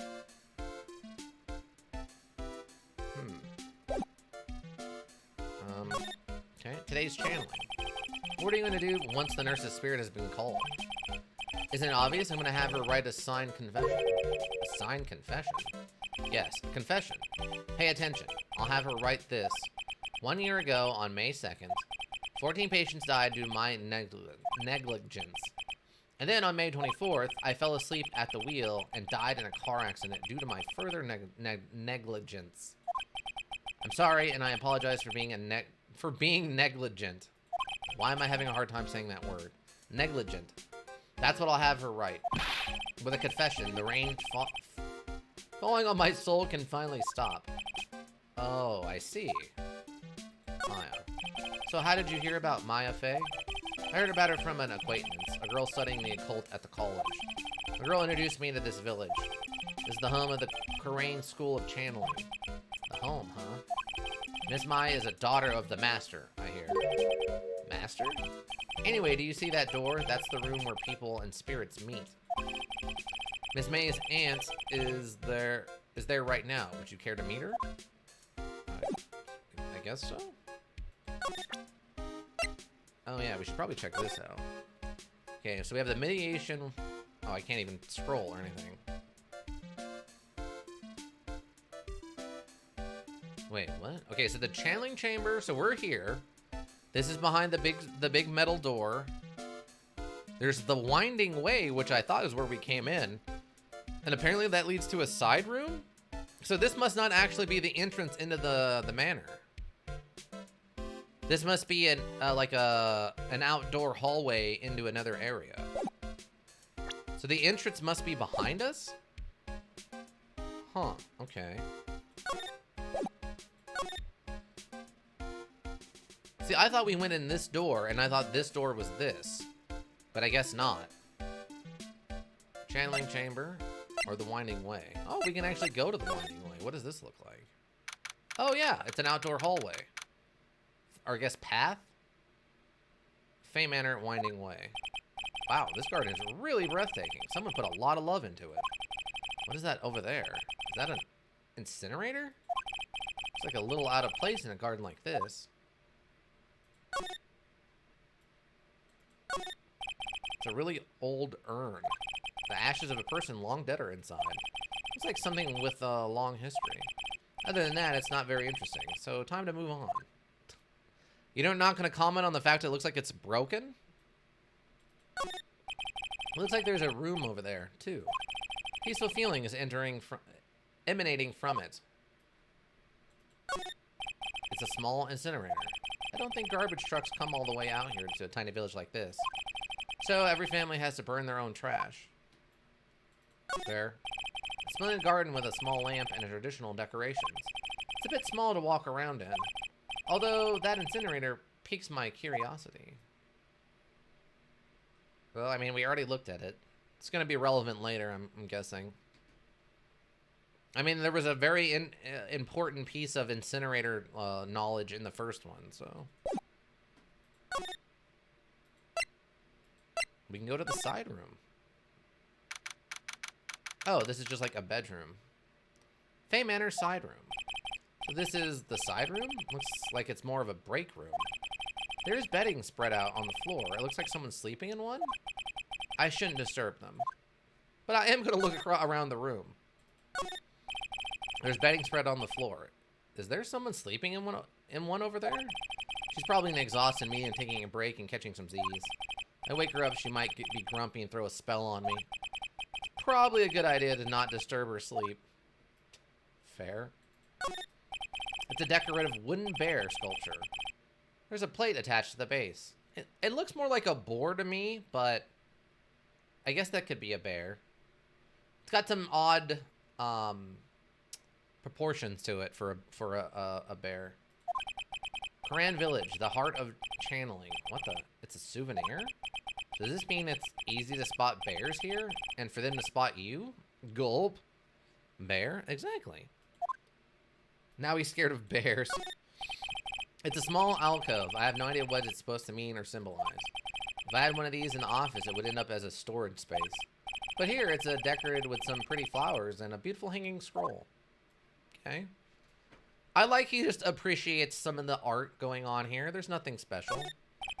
This is the first time I've seen a sliding door like this in person. From here, I can see the winding way and the little garden in the courtyard. Wow, he's never seen one of those in person before. Okay. Okay, now Ika, I need you to translate something. I need to fact check this guy. How common are these traditional sliding doors in Japan? If he's lived in Japan his whole life, which is what we are led to believe, do we think he should have seen one of these before now? I mean, not counting the one, you know, when he came in. Because, I mean, there's also one of these in this first room. Because there's also one of the sliding doors right here. So, yes. Yes, he is. Yes, he should have seen one, or... You see them in every temple for sure. Okay, so it's kind of unrealistic for him never to have seen one of these before. He would have literally had to gone out of his way to have never seen one of these, is what you're saying. Okay, that I understand. All right. I guess we go into the channeling chamber to meet the aunt. The aunt. Whoa, that is a lot more candles than I was expecting. I was expecting like 4 in a square shape. June 19th, Fay Manor channeling chamber. Wow, it's just a strange atmosphere in here. Oh, Ika, have we ever talked about... I heard about this thing. I don't listen to Joe Rogan, like the podcast, but I sometimes catch like highlights of his stuff through like YouTube Shorts or TikTok. Is it true that I guess some of the antique buildings in Japan are built without nails? Many houses in rural areas still have those types of doors, usually for side buildings and such, though, are paired with a sliding window sometimes. Oh, okay. So it's pretty unrealistic for him to have never seen one of these in person before. I thought that sounded weird to me, but I wanted to double check. But I was listening to I saw like I think it was a YouTube short, not a TikTok, where they were talking about some of the like ancient Japanese buildings that are still around in Japan right now. They didn't use nails when they built them to hold beams and stuff together. It was all used by using like wood cutting that interlocks with each other to create like create the pressure of holding itself together. Have you ever heard anything about that? I don't remember if we've ever talked about that before, so. I just realized, why did someone leave this on my desk? I just noticed this little bottle sitting on the desk in the office. Does anybody know what this is? I don't know what this is. Topical crush. Chill. Sip. I don't know what this is. I just found it sitting on the desk in here. That's weird. That's really odd. I didn't notice it before. But while you pontificate on that, I'm gonna continue this. Wow, it's such a strange atmosphere in here. These flickering lights, I guess they're candles?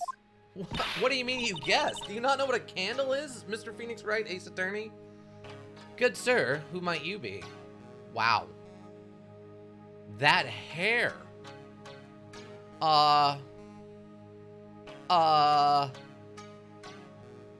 Whoa. I don't know how I feel about this hair. That is a lot. Alright, I guess. I'm actually mildly concerned now. Mr. Wright is such a city boy, he's never seen a candle? Apparently not. Let's see. Japan is very deficient in natural resources, so older buildings not having many nails makes sense. I've heard of poor people searching for nails after big disasters and such, so probably. Wow, okay. I've heard that Japan is not a, like, metal-rich island country, I guess. I was not familiar with the fact that that was a thing. I do know about the concept, the way I know about the less metal thing is actually through sword making. Yes, I'm a sword nerd, I'm sorry. I actually have a book at home called like The Way of the Sword or something like that. And it's a sword about how Japanese katanas are made and such. And one of the things they talk about how the concept of folding steel a bunch of times and it makes it stronger is based on the concept that Japanese iron and stuff, there's a specific term for it, wasn't very pure. So they had to fold it so many times to get rid of all of the impurities, not because they were trying to make the sword stronger in the mystical sense. So I was aware of the low iron, like the low metals thing from that, but I didn't realize it was such that even nails were considered kind of a big deal. That's actually really interesting. Also, yeah, I don't know what to do with her hair. I'm freaking out a little bit about this hair. I mean, she looks like a mushroom person, right? I'm not the only one thinking that looks like a mushroom, like she's a toad from Mario Brothers. Yeah? Someone else has to think that this looks like a toadstool head, right? I can't be the only person. I'm willing to accept everything else going on here. I don't know about this hair. I feel like there's a chance she would light her own hair on fire being in this room. I'll say that much. Good sir, who might you be? Ah, my name is Phoenix Wright. Oh, you must be that good sir. Good sir? Is she talking about me? You are a lawyer, are you not, good sir? I've heard much about you from Mystic Maya. Is that so, Mystic Maya? I am Mystic Maya's aunt, Morgan Fay. Wait, hold on. You're Morgan Le Fay? Okay, wait a second. Hold on. Hold on. Whoa, you can't throw Morgan Le Fay. That's a different thing. You can't pull Morgan Le Fay into this at this juncture. The way she looks reminds me of one of my favorite Japanese candies. I mean, I know you don't mean that the way it sounds, but you have to understand what you just said, Ika, also sounds incredibly lewd. I know you don't mean it that way. I know you don't, because I know you well enough to know, but the way you said that also does. I posted a picture of it. Okay, we'll have to check that out at the end of the stream. But you can't... I'm tilted, team. I can't. Give me a second. I've got Ika throwing lewd concepts in chat, which he normally doesn't do. I've got Morgan Le Fay staring me in the face, which is from a completely different universe of magics and concepts. I'm shook, team. I'm shook. Give me a second. I gotta recoup. I gotta rally. Okay, it's fine. It's fine. Ika's talking about Candy, and this is a reference, not an actual Morgan Le Fay. It's fine. Here, just look at the picture I posted. All right. Hold on, everyone. We're gonna look at the picture. Hold on. I need this to. I gotta clear my brain. I gotta make brain space, and this is the only way to get it out of my brain. Hold on. I can't. But Ika, you have to admit what you just said also sounds incredibly lewd. Oh my God, you were not wrong. Also, welcome Mike Miller to the Discord. Hold on, everybody. Let me show this off. You are not wrong, Ika. Look at this. You are completely correct. If her hair was pink, then it'd be very, very similar. Yes. Check this out, everybody. This is one of Ika's favorite candies, apparently, which I don't know what any of this means, and I would never be able to find it in a store. But you are not wrong, Ika. This looks identical to the lady we're dealing with currently. I wonder if it's a reference. Huh. Like, that's shockingly similar. The only difference is the flowers are on the other side and they're small instead of big. Like, that's it. This is almost identical to the same person we're talking to right now. Other than the super sour face, but that's an artistic choice as opposed to, like, visually different. Probably not. Oh, okay. Wait, probably not. Probably not? What?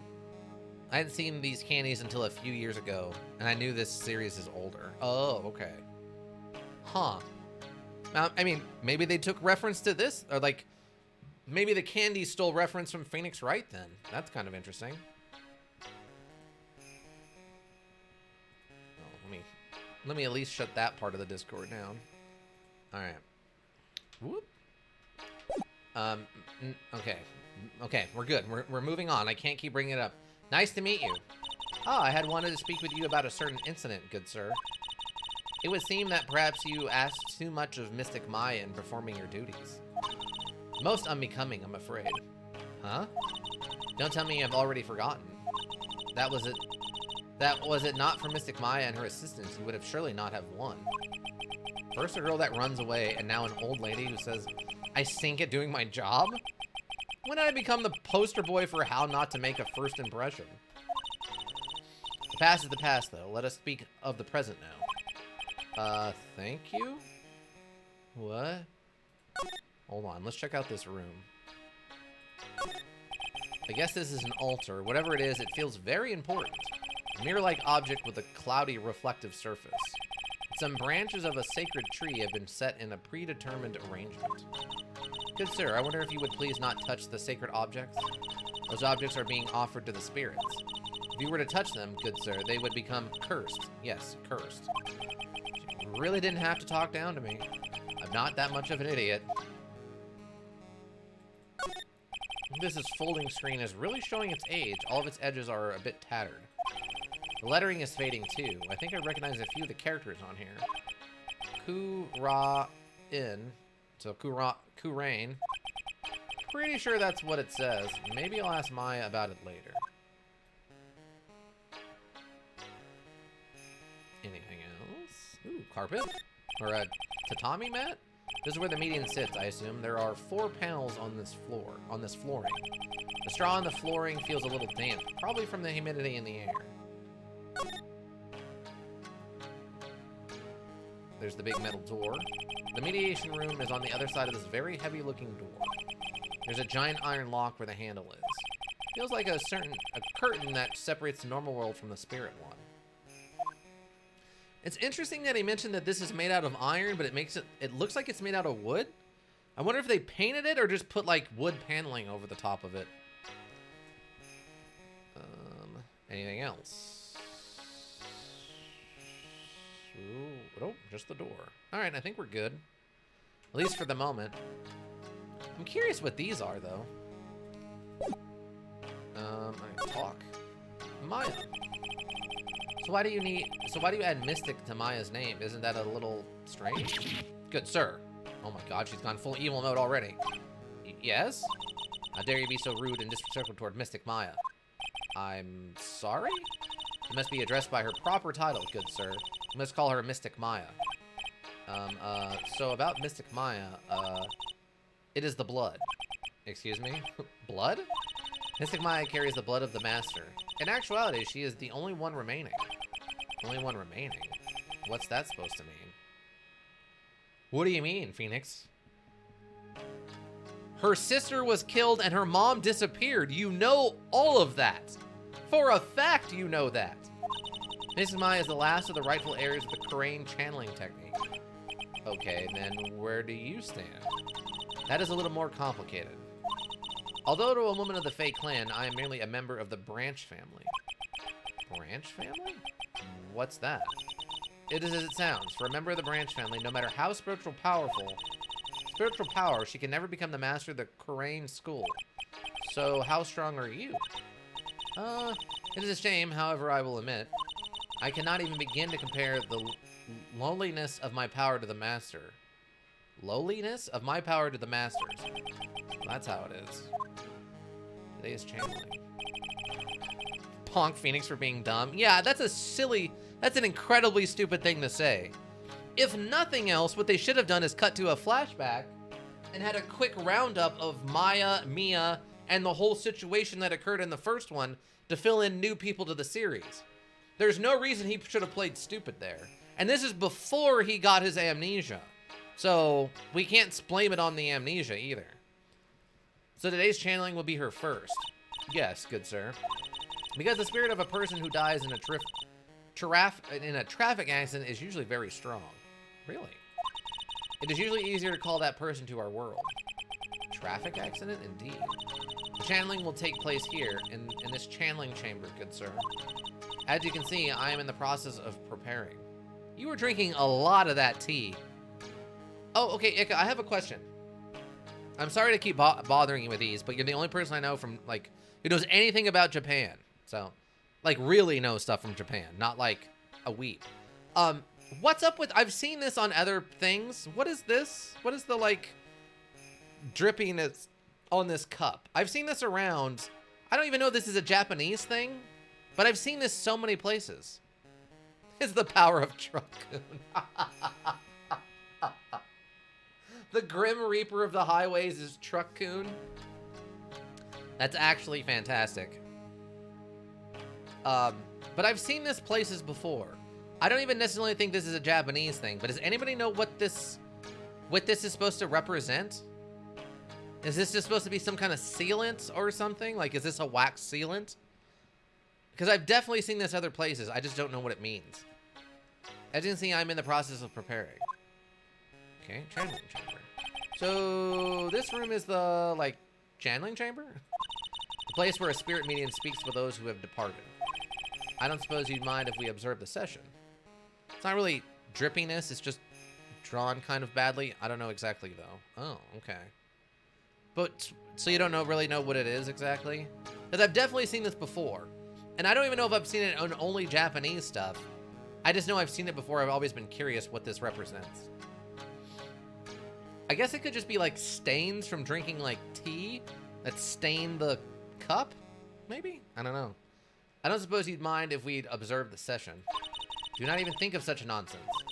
Only the medium and the client may enter here. Oh. The secrets of the Kurain techniques cannot be seen by just anybody. That never stopped Maya from doing it in front of me before. It's also for your safety, good sir, if something were to go wrong. That is why, while channeling is being performed, that heavy door is securely locked. Oh, that's what the lock is for. Oh, yes. I wonder if you have yet to meet Pearl, good sir. Pearl? She's an adorable, angelic young girl. Yeah, you've met... We know who Pearl is. We've had okay. Phoenix Wright has got something wrong with him. He needs to eat more like, I don't know, fish or something to get some brain power going. I do not understand what is happening. Oh, that odd. She is my daughter. Now then, what was it you were about to say? Well, what a cute daughter you have. A pure heart that knows not of the evils in this world is a powerful thing, good sir. Please refrain from affiliating with her, I request. Well, it's not like I had the chances anyway. I must insist and stress that you not let it occur. Okay, I get it. You're not allowed to talk to her daughter. I don't want you talking to me or my kid or my kid's kids or my kid's kids' kids or my kid's kids' kids' kids ever again, sir. I don't know where that meme's from, but I've seen it enough places that I love it. I'll tell you that much. Can I present this to you? Good sir. We would like you to begin the channeling at 3 o'clock. If you don't mind, good sir, would you mind allowing me to meet my preparations? Sure. Go ahead. She's a fae, all right, just as odd as the rest. All right, I guess we're good to leave. I don't know what else we need to do. Okay, I hadn't seen any cups like that. Looks like it's a drip glaze. Oh, okay. So it's like it's an artistic choice then. Okay, interesting. Okay. I literally just have no idea. I don't like it or dislike it. I was just curious. I just looked it up. Oh, okay, so it's just part of how they make the cup look. Fair enough. Well, I don't have anything else to talk to you about. I guess we gotta go down the winding way now, probably. Hey, you, hold on now. This gal's got a few questions to ask. I'm sure I've heard that southern accent somewhere, but... Oh my god. Don't tell me. The chick from the lake. Why is she... No. Oh my god, it is. Well, okay, here we go. Oh, well, I'll be. It's Mr. Phoenix Wright. How you been? Haven't seen you in, what, a year? You are, Lotta Hart, I believe? You're Lotta Hart, right? Bingo! I'm the one and only paranormal photographer, Lotta Hart. So I guess you're still at it, being a photographer, I mean? Of course! And today, I'm gonna get myself a real scoop. You wait and see. Oh, that's right. Lot of hair. I mean, she's got a cool afro thing going on here. Oh, that's right. This ain't no time to be wasting time. The channeling's about to get started. Is it that time already? We all should hurry up and get to the mediation room. No, that's not mediation. Is it? No. Meditation? It's gotta be meditation room. All right. What are you waiting around for? Come on. Lot of heart, huh? I've been judging her harshly because of that case. But I guess looking back, we had some good times, too. No, you didn't. She was randomly polite to you occasionally. Most of the time, she was actually kind of rude to us. All right, let's go to the side room. Okay, there's nothing else going on here. I guess we got to go back inside. I guess that was probably Mia sleeping, getting ready, or Maya sleeping to get ready for this. Fae Manor, meditation room. We'll now begin the channeling. Mystic Maya and her honored guest, please proceed into the channeling chamber. With this, I can finally swat all those pesky flies once and for all. You hear me? They won't be able to say a single bad thing about me after this. You would love to hear them apologize, wouldn't you? Wouldn't you, Mr. Wright? Me? Oh, yeah, I sure would. Mystic Maya, do you have the channeling chamber key? Yep, right here. That is most satisfactory. That key is a one-of-a-kind, so please take care of it well. It'll be fine, Aunt Morgan. I won't lose it, trust me. Okay, Dr. Gray, let's get started. Finally, let's go! Click. I assume this is them locking the door behind them. It seems like a very stupid idea with this kind of client. Yeah. A very stupid idea. Like... What's the best way to describe it? I feel like if he doesn't get what he wants, he's going to get violent. And Maya's going to be alone with a very violent man in a locked room that only has one key. It's very bad.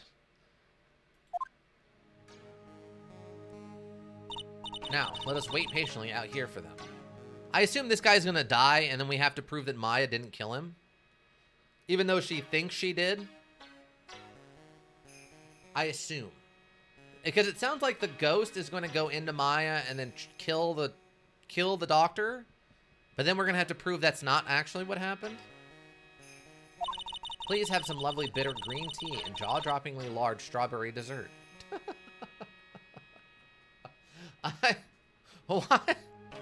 Why do you have to describe it that way? What? Please have some lovely bitter green tea.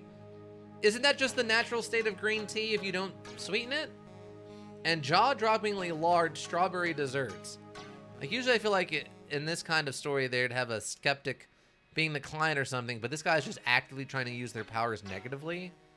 And it's so obvious. Yeah, 100% trying to abuse their powers. I don't know. This is really weird. Hold on now, Granny. Granny? Okay, she's also confused. How come we ain't allowed in that room? Dear madam, you have an impressive grasp of English. From where did you learn it? What? I'm from the heart of the heartland. Sure she is. Mm-hmm. The heart of the heartland. Mm-hmm. Is that so? Then I humbly request that you return to this heart of the heartland. What are you? This is Crane Village. If you cannot follow our traditions and rules, we request that you leave. Huh? Sorry. Wow, she shut Lotta up. Now that's impressive. This module and its Japerica-ness? Yeah. Now then, let us wait. If you drink that tea, you're either faking your sips... Bang. Did a gunshot just go off? Hey now, what was that just now? It came from inside the channeling chamber. Why? Who has a gun? Hey, that's a gunshot. Excuse me? I heard that sound before. It's a gunshot. I bet my afro on it. Maya? Maya's in there. I'm just breaking into the chamber. Well, Miss Lawyer, what's the plan? Or what? Well, Mr. Lawyer, what's the plan? What else? We're going to break in. What? But there's only one key and that kid's got it. We're going to have to break it down. Isn't that right, Miss Faye? Well, yes, but there is one matter that is... Don't try to stop me. You can send the repair bill to the Wright & Co. law offices. Yeah, that's what I call it, being a man. That's... no.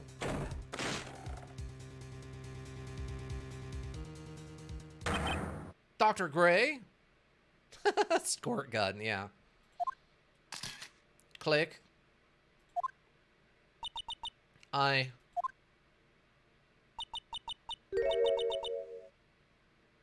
was murdered. Maya? That man murdered me. So I killed him. What? Click. Lotta, at a time like this, times like this are the perfect for snapping up shots. But anyway, what's going on here? This gal, is she Maya? Step away from there. Please leave this area to me. Go quickly and inform the police. But, hurry, before there are more victims here. Hey, let's go, city boy. Leave this to list Granny. June 19th, Crane Village. My cell phone doesn't get reception way out here. So I ended up using the phone booth to call the police. And they're on their way. That's good. Lottie. Lottie? Lottie? Lordy? Lottie. Because it's supposed to be Lordy, but Lottie. I saw a genuine mysterious phenomenon. She seems really on edge because of all this. Not that I blame her. I'm scared to death by what's going on. Okay. What you witnessed. Hey, mister. That gal, Maya, she wasn't the one that pulled the trigger, was she? Well, I don't see a gun is the problem. Dang, that Truck-Cunahan's soul went hard on Dr. Gray. Yeah, it whipped out a piece and put some rounds into him. Oh, yeah. Lotta doesn't know that when Maya is channeling, her whole physical appearance changes. Then again, weren't there only 2 of them in there? I reckon she must have done it then. Dr. Gray. Lotta, what do you know about Dr. Gray? Not much, but I did some digging. That's one gent with a bad reputation. Really? I heard he's good at surgery and stuff, but his personality stinks like wet sheep. I sorta got the same impression myself. He's really controlling. Soon as his nurse or patients don't do what he says, he starts a-hollering. Must have been real rough to work for him.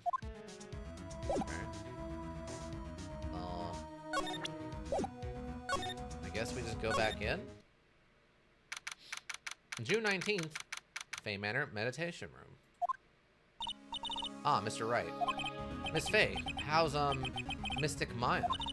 She has returned to this world. The spirit serving technique was successful. Let me see her, please. She's still unconscious. I humbly request that you wait outside for her recovery. Guess I just have to wait. Sigh. The police are here. Sorry to keep you waiting.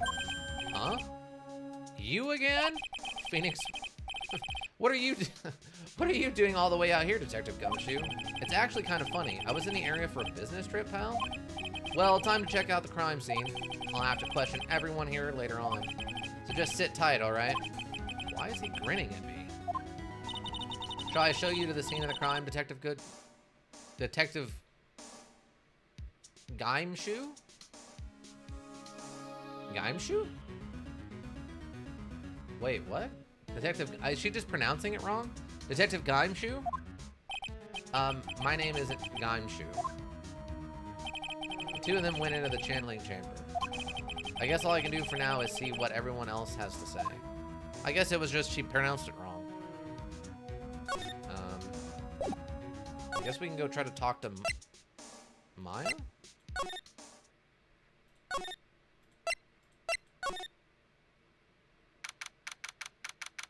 June 19th, Faye Manor side room.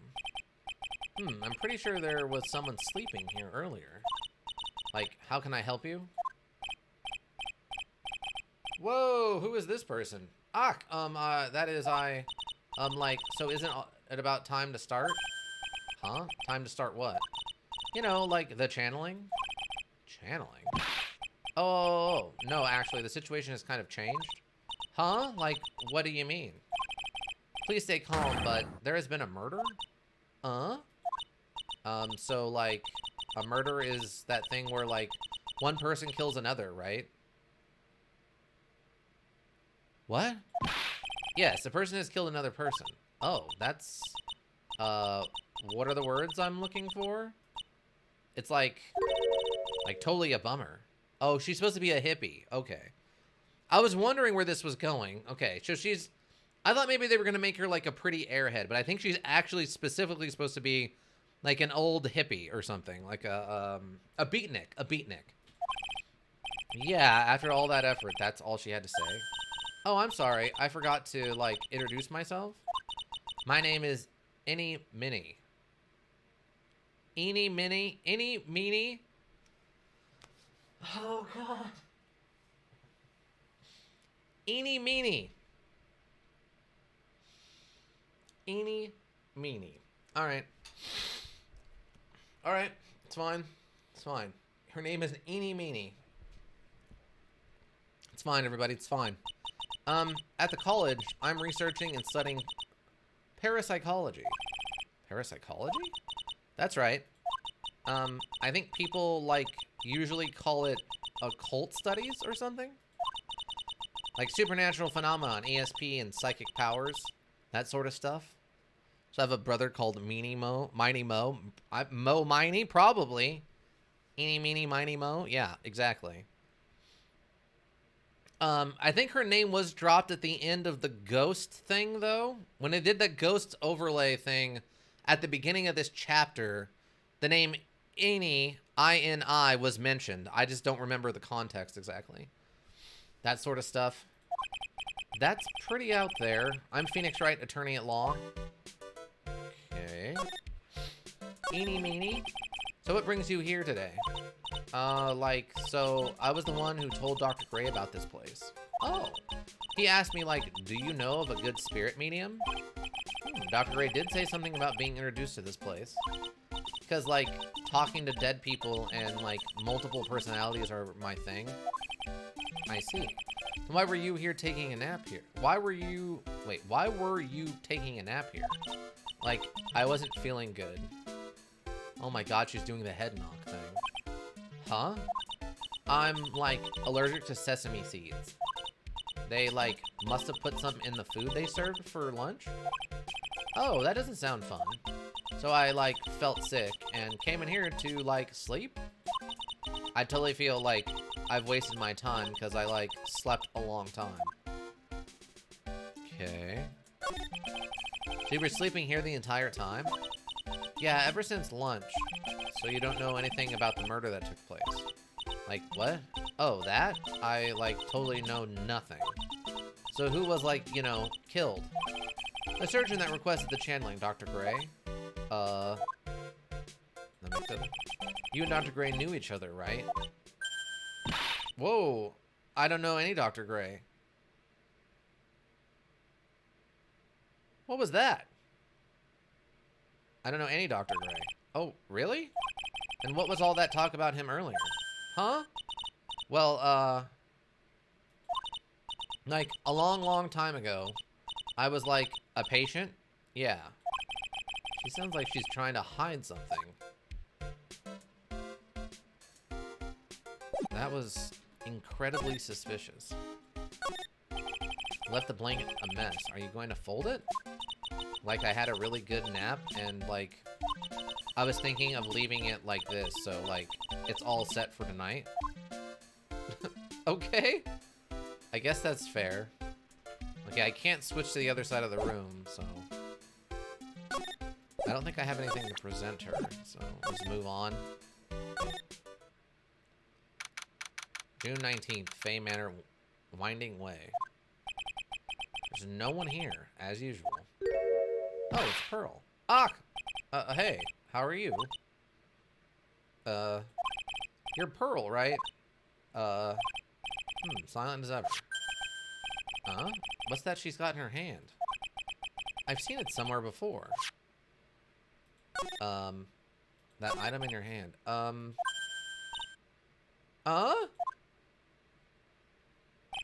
What is it? Is it my hair? Is it too spiky? Not spiky enough? Where did she go?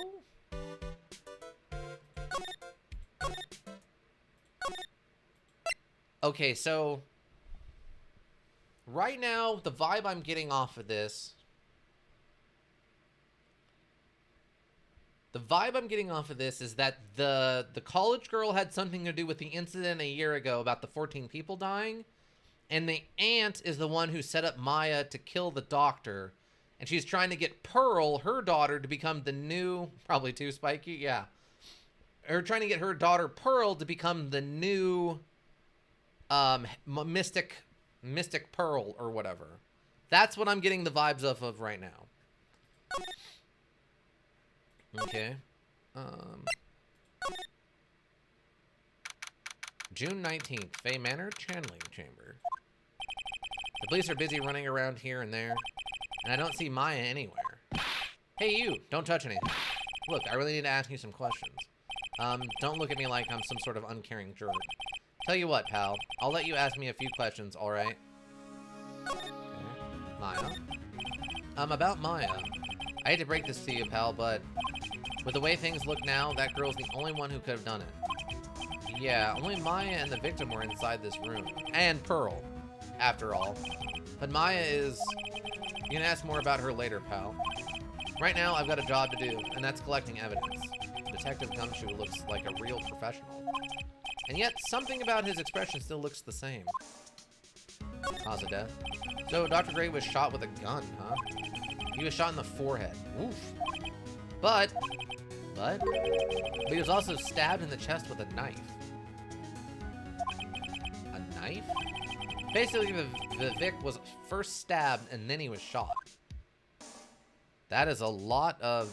Definitely possible. Yeah, that's what it feels like right now. But that's a lot of... That's overkill for making sure this guy was dead. They stabbed him in the heart and then shot him in the face. That's pretty brutal.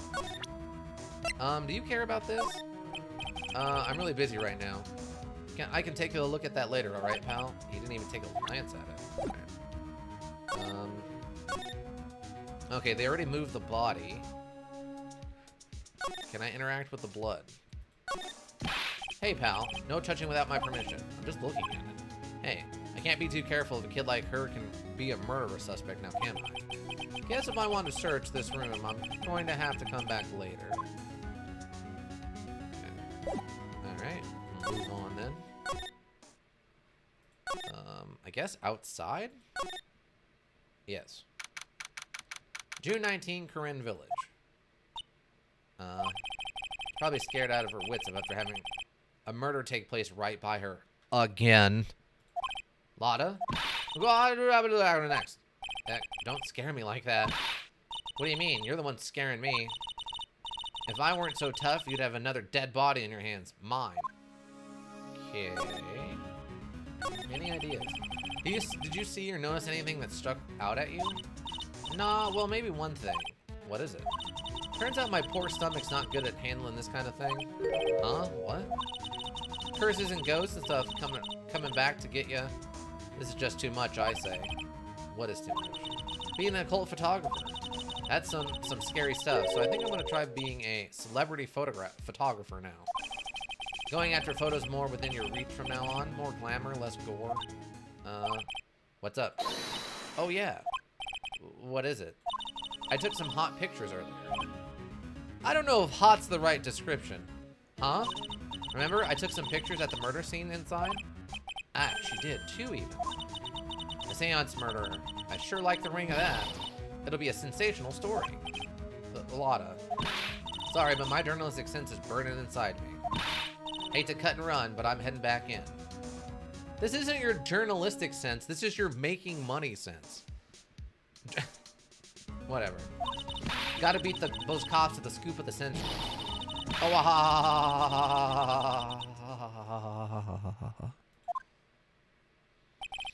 I don't know who's scarier, Lotta or the spirits. And why does it feel like we've been through this before? 'Cause you have, you idiot!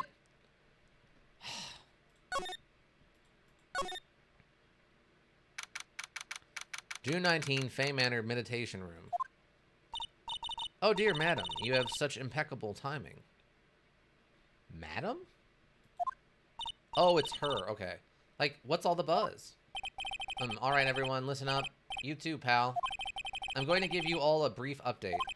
Right now, it looks like the investigation's not going to be done until real late. That is terrible shame.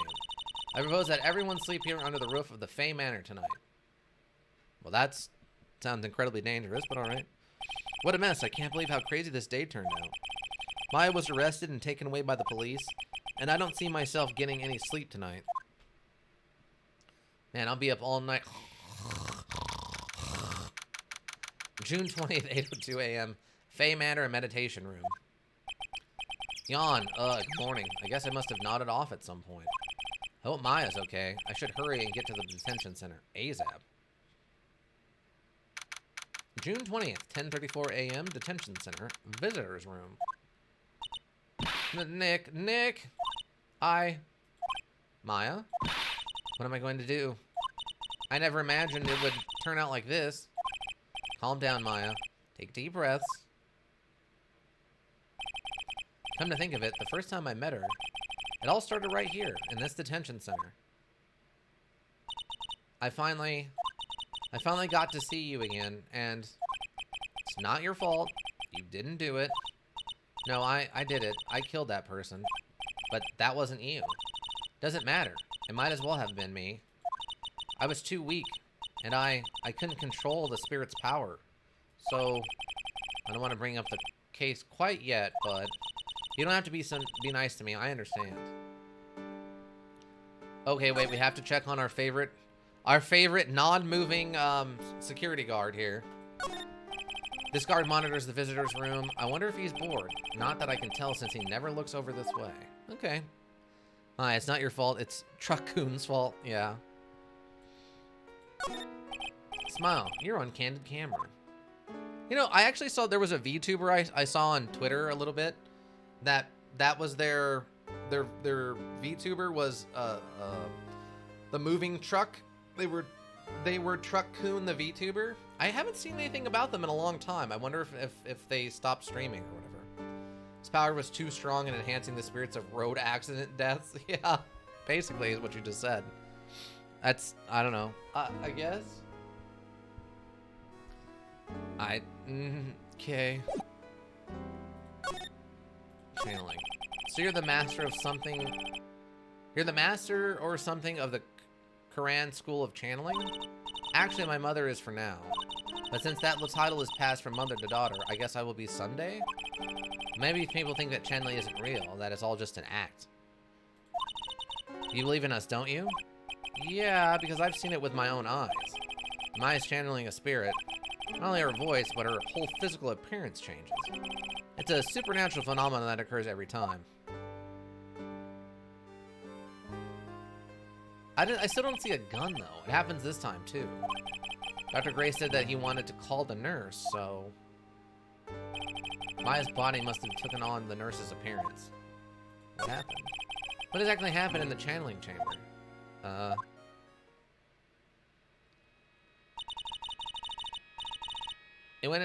I went into that room with Dr. Gray, locked the door, and sat down across from him. Okay. We closed our eyes, and I began the channeling. It was sounding kind of creepy, like the beginning of a scary story. And that's the last thing I remember. What? After a spirit comes into my body, I lose myself, my consciousness. Then you don't remember a single thing? When I came to, I was being held in my aunt's arms. And there was blood all over my clothes. It's nice of them to have washed those and given them back to her.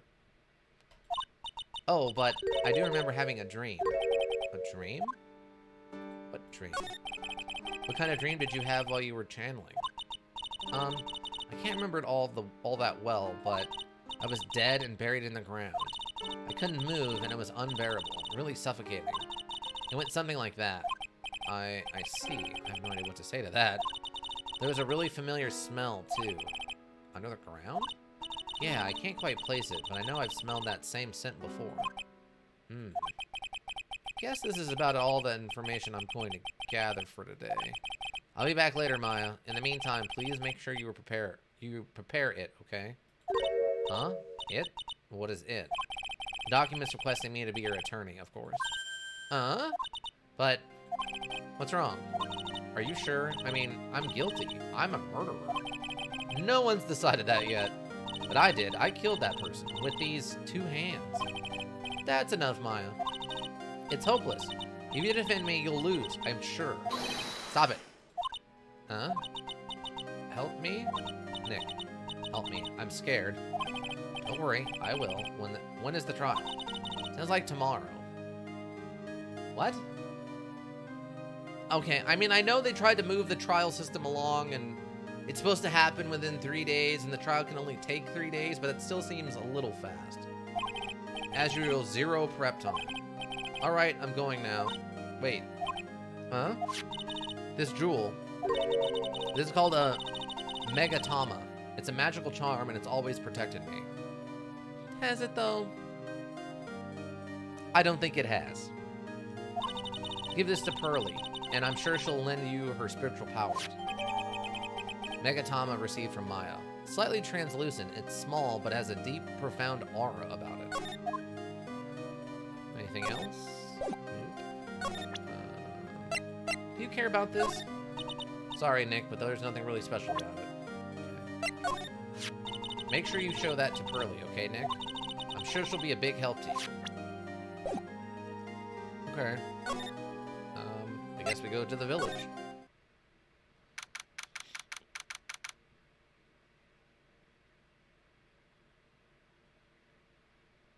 Oh, okay, that's okay.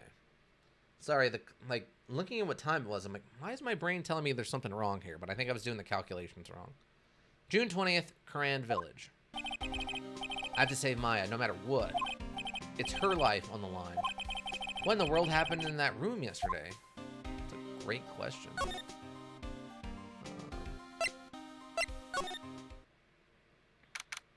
June 20th, Fame Manor, meditation room. Meditation room nurtures all mediums, young and old. Even mediums in training, I'd wager, but it's pretty deserted today. Probably because of the murder yesterday. That's not a bad thought to have. Let's go check out the crime scene real quick. Fame Manor channeling chamber. Looks like Detective Gumshoe isn't here today. Should take this chance and thoroughly check this room. If I'm lucky, I might uncover a clue or two. Oh, Mr. Wright. Good morning. I'm on my way to go meet Mystic Maya, and I thought to bring her some items to make her feel more at home. Namely, tea so bitter you lose your tongue, and jaw-droppingly large strawberry desserts. That's... Okay, that's got to be a reference. They brought it up twice now, right? It's got to be a reference to something. I'm sure Maya will be very grateful. That's Mystic Maya, good sir? Or, she is one scary lady. Oh dear, sweet Mystic Maya. Pearl wept constantly for you last night, as did I. I know it's important for me to search the site, but I should ask her some questions too, while I have the chance. What happened? I would like to ask you a few questions about what happened yesterday. Do you mean that awful tragedy? Yeah, what? That man murdered me, so I killed him.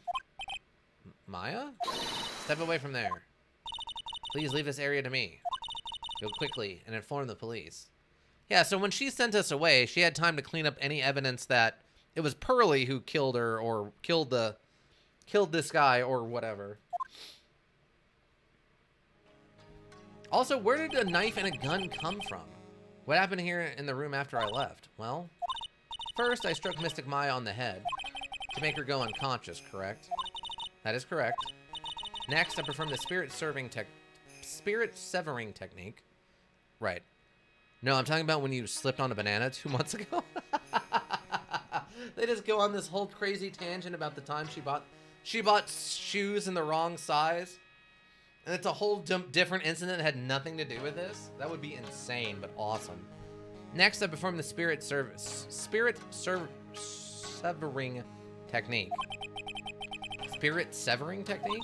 The spirit of that nurse was inside of Mystic Maya's body. I used the technique to send the nurse's spirit back to the other world. I wonder if this kind of testimony is even admissible in court of law. Channeling chamber. By the way, what is this room exactly? The channeling chamber? This room was created for the sole purpose of preventing such a tragedy as yesterday. What do you mean? Sometimes when an inexperienced medium calls an especially strong spirit, that spirit may become violent and revolt as you witnessed yesterday. Revolt? But how? When a spirit enters a medium's body, she loses her will and her self steps aside. To put it another way, the spirit is borrowing the medium's body, good sir. But isn't that extremely dangerous? An experienced medium has little problem controlling the spirit. But Maya, I mean Mystic Maya, that was her first channeling. And that was why I insisted on locking the door. However, I never thought that would be calling danger upon the client himself. I am grateful that one of our heirlooms was not damaged in the horrible incident. And that would be... That folding screen there is the Quran's sacred writings. Along with the Quran's sacred urn, they are this village's most treasured possessions. If I ever found out that something had happened to either one, oh, the humanity. I've heard to be worrying about the folding screen at a time like this. This isn't just some dilapidated old screen after all. So how is Pearl today? Mr. Wright? Yes? In this world, Pearl is my most treasured possession. When compared to even Mystic Maya, Pearl has the spiritual power to become a master. Now that's very impressive. Until now, the women of the Branch family have thought themselves to be inferior. But Pearl is different. Oh, she's trying to set up her daughter, for sure. Her spiritual strength is so great, it's even greater than some of the main family. Yes, Pearl's a channeling prodigy, and in the pride of the Branch family. Wow, she's really fired up now. In any case, our world is so different from yours. Perhaps it is best for you to quit, good sir. Quit? Quit what?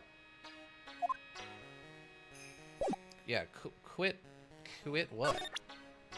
Do you know about this? I will be leaving shortly to meet with Mystic Maya. I simply do not have the time to look at such trivial matters. I'm not presenting her with this. She's going to try to stake it from us or something. I guess this is an altar. Whatever, it feels very important. Channeling. It's a beautiful and expressive folding screen. It looks quite old on it, but I can't read it. This is... It's a hole. It's a hole made by a... Could this have been made by a bullet? This is what I'm talking about. The little girl or something was behind the screen and fired the gun that killed the guy. Holding screen added to the court record.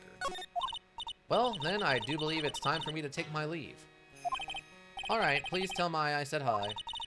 What was that? I mean, Mystic Maya. I will tell her. Sigh. Okay, what is this? There's some empty space behind the folding screen. The light of the candles can't reach back there, so it's completely dark. I hope no one is hiding back there. Oh, come on! You can't say that! You can't tell me there's a bullet hole in the thing and then tell me there's a place for someone to hide? What? That's not even foreshadowing. That's like face-smacking shadowing. Like, what? Oh, God. That's... Okay, sure. Okay, whatever you say. Phoenix Wright, Ace Attorney, idiot. Oh, that's odd. Behind the screen, it's pitch black. Someone sure could be hiding back there. Oh. God.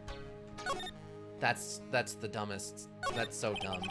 They're smacking you in the face with Chekhov's gun. Yeah, they are. I just got pistol whipped. I got pistol whipped by Chekhov in that case. And then shooting you with it? Yeah.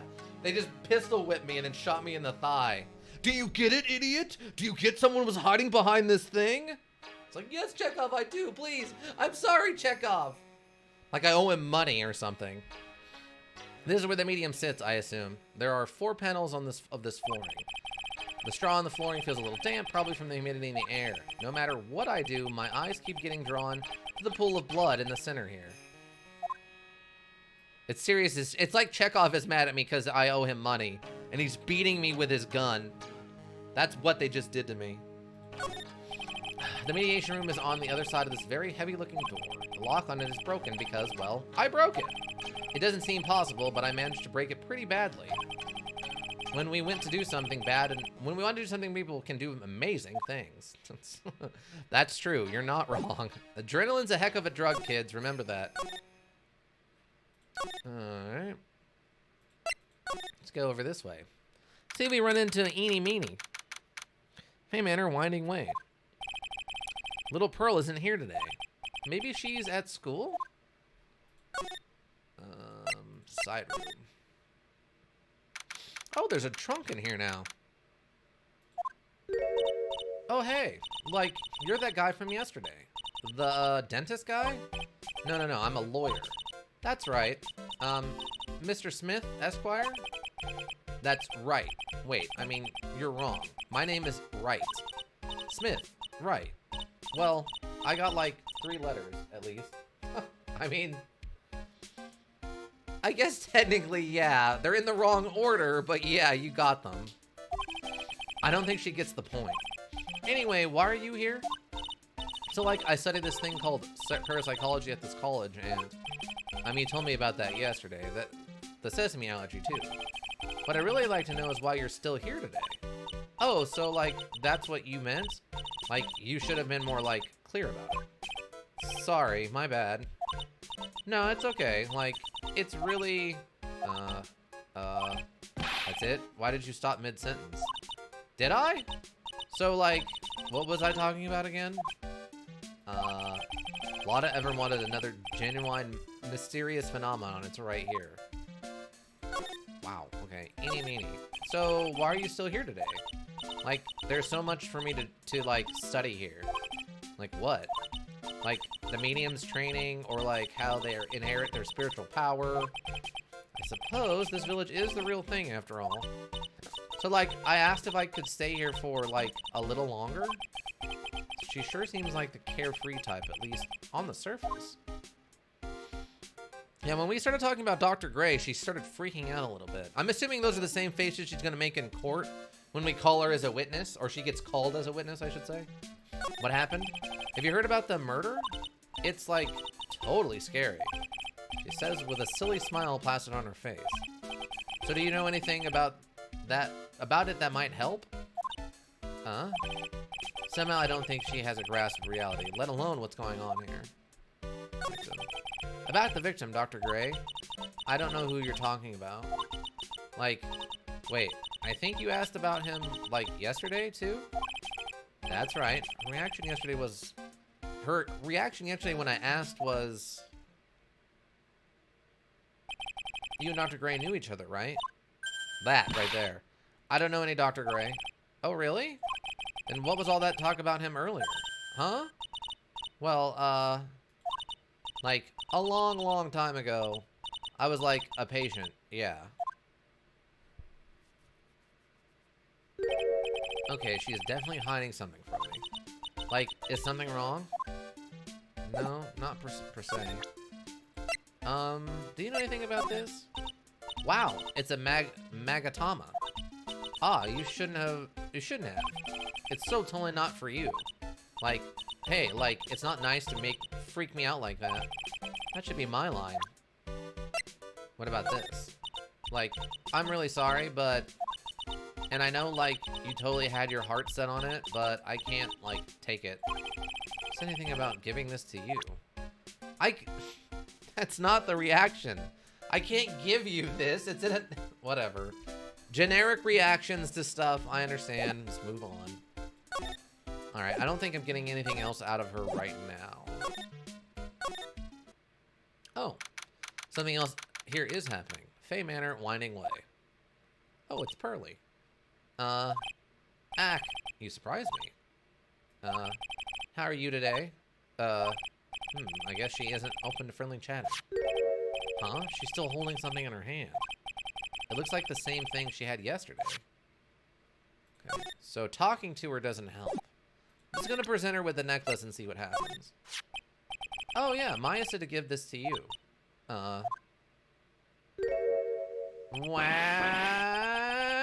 Ack, I'm in trouble now. Morgan sees us like this, I'll be the next one they're channeling.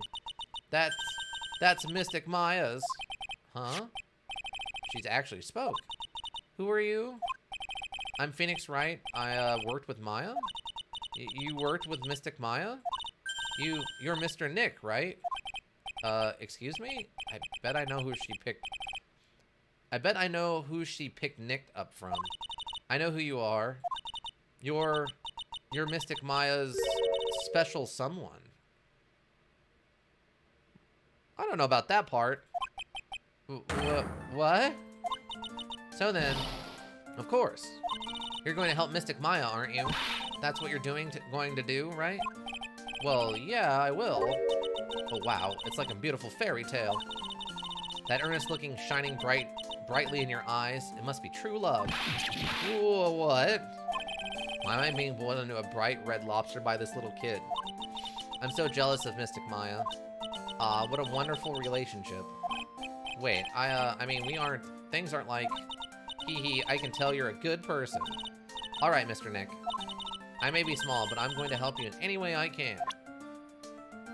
Okay, do you know anything about this? Are you interested in Quran's traditional things too, Mr. Nick? The Quran's sacred writings are on this folding screen. Oh, is that what's written on it? Actually, what caught my eye was this hole in it. It's a very old screen.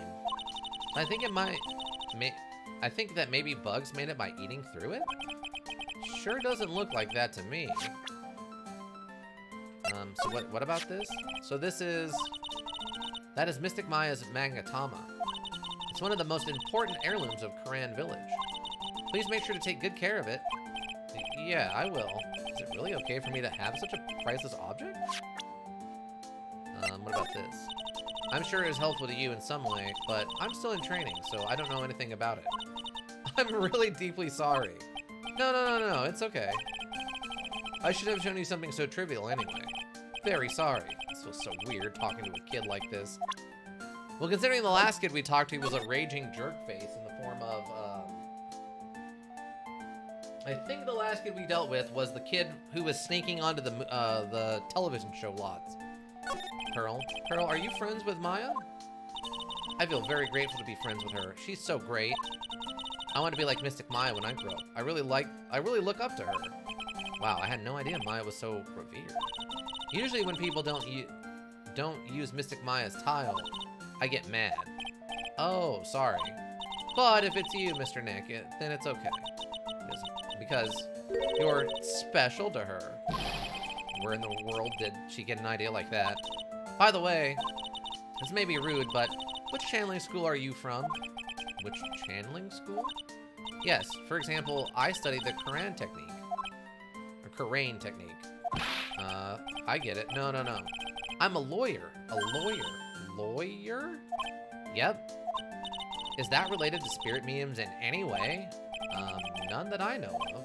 Wait, are you telling me you don't know what a lawyer is? I'm sorry, but I have no idea.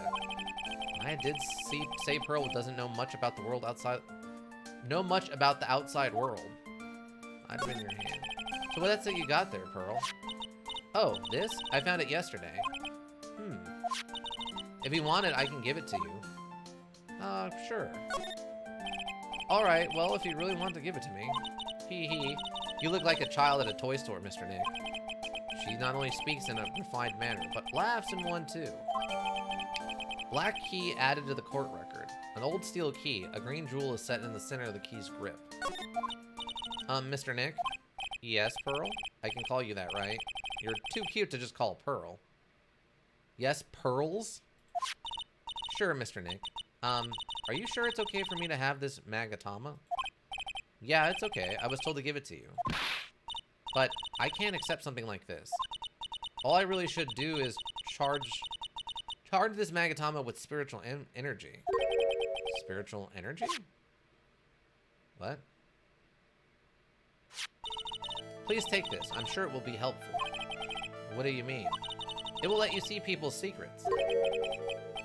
See people's secrets? Yes. If it's alright with you, I would like to accompany you for a little while. I can explain the Magatama's power to you when we meet someone hiding a secret. What? What? It's radioactive, don't touch it! You just chuck it over a wall and there's an explosion sound. Aqua Teen Hunger Force style, whenever they throw something on the ground, it explodes. I'm assuming this is going to be something along the lines of the way we used to use the luminol spray at the end of the first one to kind of designate people who have a secret I need to probe or something. It's the only thing I can think of. I'm going to go back in here and talk to this lady again. Oh, I forgot to examine this stupid box. Oh, I'm an idiot. I wanted to get away from this lady so quickly. Hello again. We seem to be seeing a lot of each other today. Aw, she's like totally cute. Is she like your daughter? What? No. How old do you think I am? Okay. I need to look at this box real quick. Now, where did this box come from? Sure this wasn't here last night. Looks like a box for storing clothes. It's pretty big just for just clothes. Mostly empty, but a few folding pieces of channeling costumes sit at the bottom.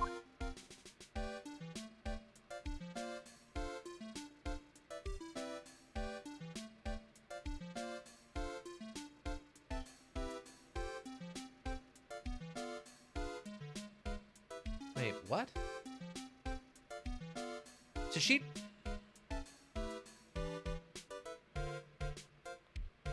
Did she take Maya's place? No, that doesn't make any sense.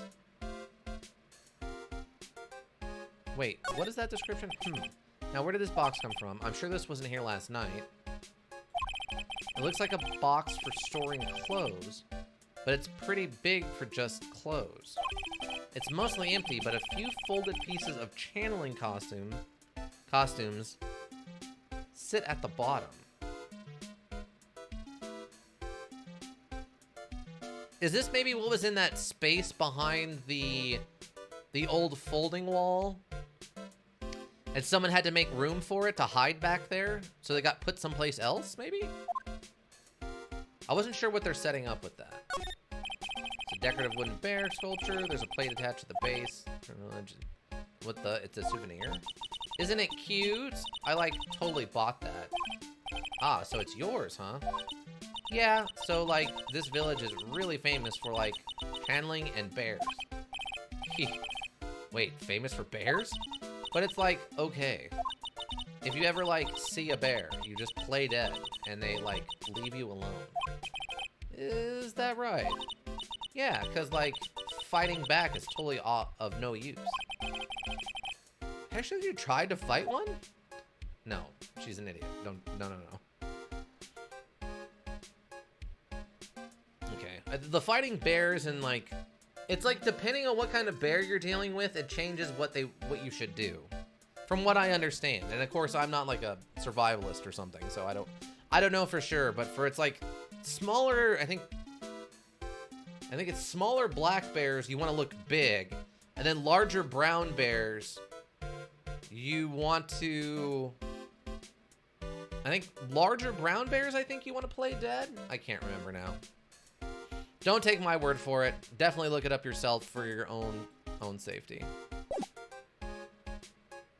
Okay, so I want to ask you about the victim, Dr. Gray. I like totally don't know him. Oh. Ah, what is that? Huh? You can see it, can't you, Mr. Nick? You can see the lock on the person's heart. This reminds me of... Oh, what's that module called? It has the two-tone bear. It's all about solving puzzles. And you're trying to solve who the murderer was, and like, when you figure out who the murderer was, they get killed, and it's a bunch of kids trapped in a school. Oh god. It's Montekuma the Bear. What is the name of that series? There's like 4 of them. Danganronpa, yes, Danganronpa. Thank you, Ika. Danganronpa, our kid. Yes, Danganronpa. Yeah, this kind of reminds me of a Danganronpa thing right now. You can see the lock on that person's heart. Huh? What? This is the power of the Magatama. Only you can see these Psy locks. Psyche locks, Mr. Nick. Psyche locks, huh? The more someone wants to hide their secret, the more locks you will see. If it's only one, I think you can easily unlock it. Unlock? But how? Please use Mystic Maya's Magatama on this person. Let's remove the lock. I have no idea what she's talking about, but I guess I'll give it a try. You must be careful though, Mr. Nick. If you make a mistake, it will hurt you. If you don't think you have the proof you need, you must have the courage to stop. Well, I've got to start somewhere. Let's give this Psyche lock thing a try. What? Can I die? Can we get... Team, can we get Phoenix Wright killed? Can I put this man in a box in the ground? Really? I mean, I guess we could re-summon him as a spirit or whatever, but... Oh my god, wouldn't it be... There's no way they'll do this. I know for a fact they didn't do this. What if there's a swerve and Pearl starts looking up... Listen, okay, this is completely insane. I know this doesn't happen, but this sounds awesome. So, he dies during this investigation, and Pearl, looking up to him, trying to save Mystic Maya, which he does, but dies in the process, starts channeling his spirit in court to become the next Phoenix Wright, like...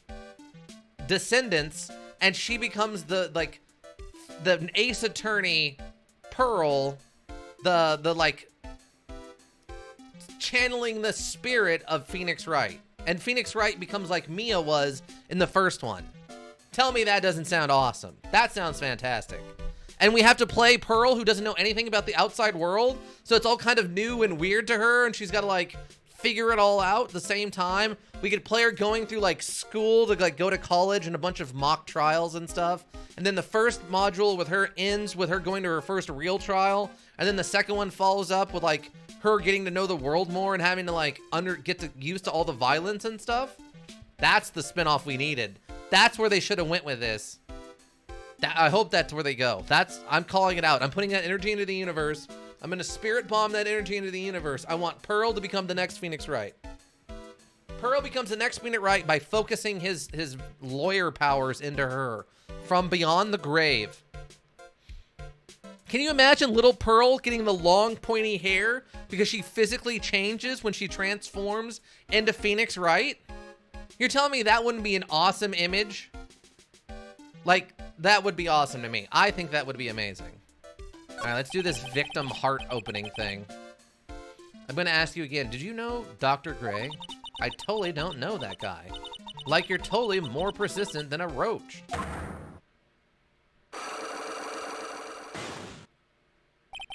This girl's hiding something. I'm sure of it. I guess I have no choice but to remove this lock. All right, so first, I have to use Maya's Magatama. Okay. So, I guess I gotta present it. Take that! We just hit her in the face with it. Like literally just slap her right in the forehead with it. The victim. Eeny meeny, I believe you do know who Dr. Gray is. I told you, like, how many times do I, like, have to repeat myself? If you're, like, so totally sure, then where's, like, your proof? While it may be possible that you never actually met Dr. Gray in person, I do believe you might have at least indirectly, you might at least know, wait, what? I do believe you might have at least indirectly known of him. Like, what do you mean? Like, indirectly? Should try to show that the possibility existed for now. So something that shows a possible connection between Eenie and Dr. Gray.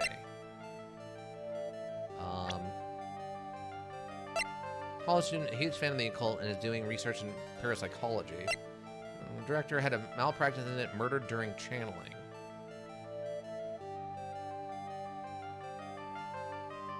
Like, I'm gonna present him, I think? Here's your proof. Like, what is that? Ouch. I guess it doesn't have anything to do with it, huh? Pearl did warn me, if you make a mistake, it will hurt you, she said. I have enough evidence, I should probably stop. I should take another look at the court record and think it through one more time. While it may be possible that you never actually met Dr. Gray in person, I believe you might have at least indirectly known of him. Like, what do you mean, like, indirectly? I should try to... It exists. Investigator photographer lives for the next big scoop. Is that a member of the Faye clan branch family? She's the mother of Pearl. Defendant and my client was arrested on suspicion of murder while channeling. College student, a huge fan of the occult, and is doing research in parapsychology. Well, she knew. What? Radiate slowly.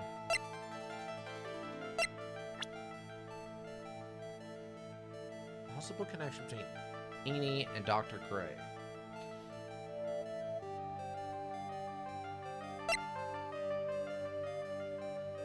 Well, she said she knew that the channeling was going to happen, but she slept through it, right?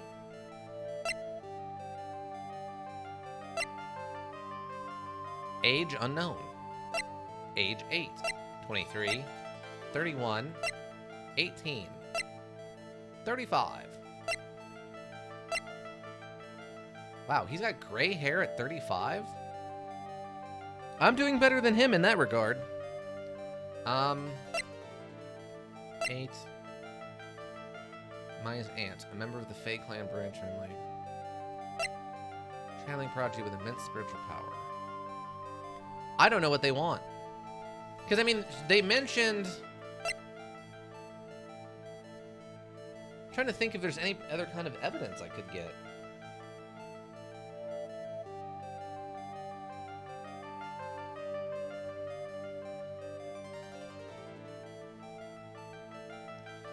None of this makes sense. And if it's not his profile, I don't think I have enough evidence yet. Should investigate and gather some more clues before I try again. Okay, I guess that's what it is.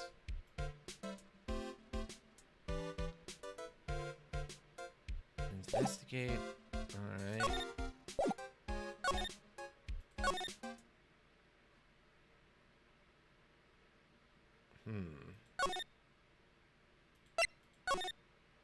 Oh. Something's happening. Okay. Fay Manor meditation room.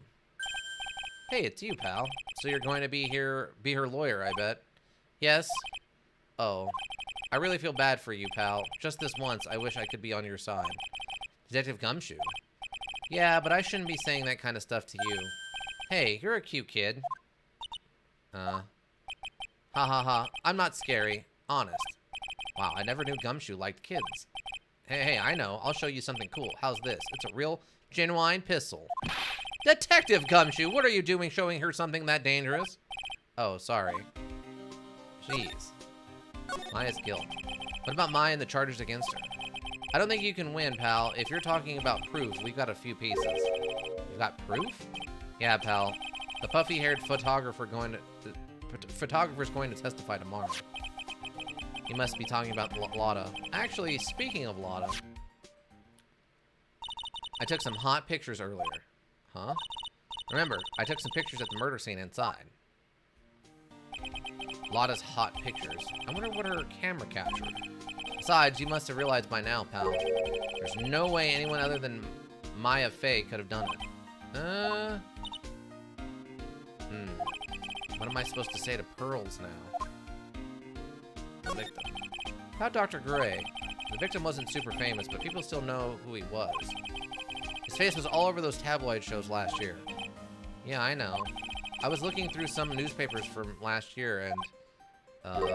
huh? Could have sworn I had cut an article out, but I guess I must have lost it? Searching through his pockets, and boy are those big. It looks really interesting, too.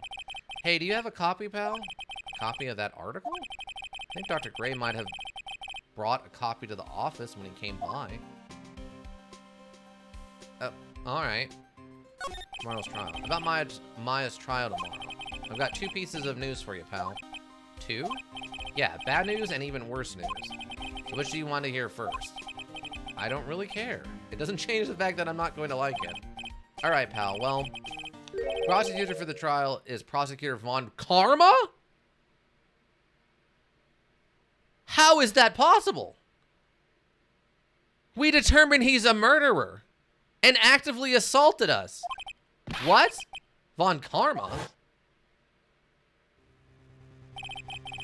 Manfred Von Karma, he was an awe-inspiring veteran prosecutor. He never lost a case in the 40 years of his career, and he raised a fearsome discipline. Dun dun dun! The horrible aftertaste of the evil he force-fed me is something I'll never forget. Wait a second. But didn't Von Karma stand trial, and that's where the other piece of bad news comes in. The Von Karma you're facing tomorrow is actually his successor. Are you... We gotta... No, that's... Are you kidding me? We have to fight his kid? We have to face his son in combat? Are you kidding me?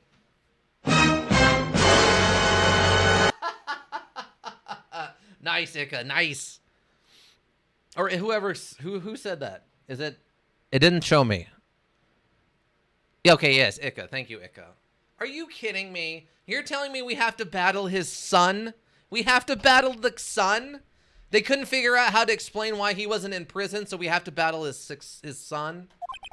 Successor?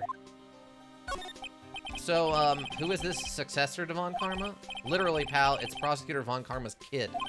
His kid became a prosecutor real young, like 13, and hasn't lost a trial since. That's what they call a prodigy, pal. Kid, huh? Wait a second. The 13? The kid became a prosecutor at the age of 13? There's no way that's legal at all. I mean, a prodigy like that, I would have heard something about it. Oh, no. The kid was born and raised in Germany, pal. That country's got a lot of stuff, and it's a great place to develop a person's talents. What?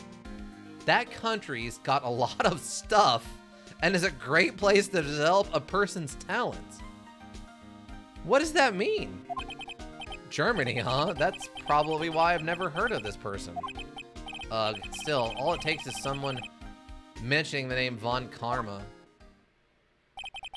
And I get the terrible flashbacks to that case. Why are you showing Edgeworth when you mention Von Karma? Stop it. Get a grip on yourself, Phoenix. None of that matters anymore, now that he's gone. Well, it kind of matters. You got to deal with his kid, apparently. Alright, successor. Do you have anything? Do you care about this? Oh, I'd better shut my mouth. What? I'm not going to give you any information about evidence, pal. Oh. What about this? So about this key. Hey, is that your house key or something, pal? Come on, does this look like a house key to you? And what's it for? It's... Actually, I should probably keep that a secret. It's my bicycle key. Oh, nothing special, huh? Okay, I shouldn't talk to him about that. He doesn't care about this. He's not going to care about that. Okay, we're probably good. Okay, apparently I gotta go back to my house.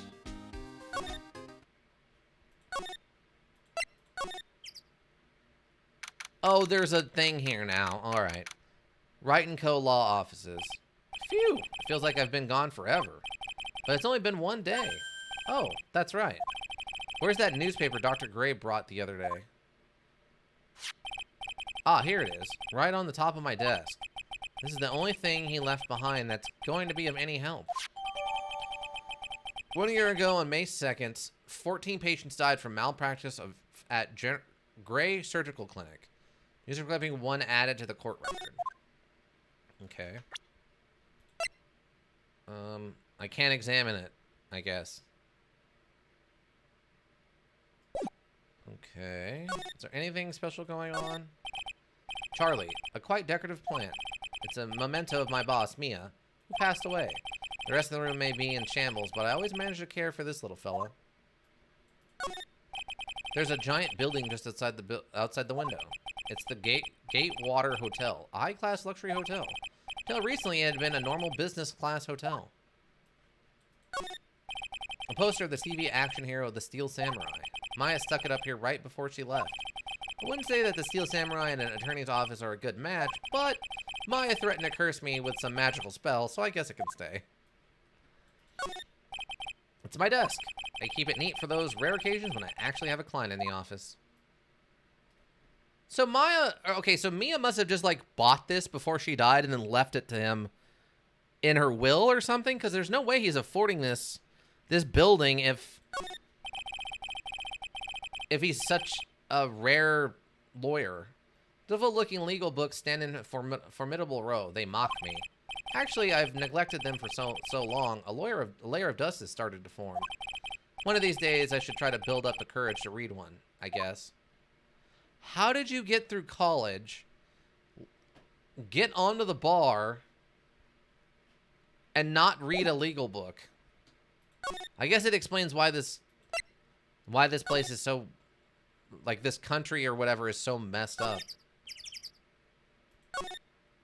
Okay. Here, this. Dr. Gray brought this over to my office the other day. And, hey, it's that news story. The one about the malpractice suit. 14 patients died and it caused a huge stink. Yeah, but that's not all, pal. Things only got worse after that. You mean the car accident the nurse died in? Oh, here we go. I brought my own clipping with me to... Did he not say he didn't have his? Here, pal. This is for you. All right, thanks. Oh, it's the sister. That's how they know each other. That's how they know each other. Okay.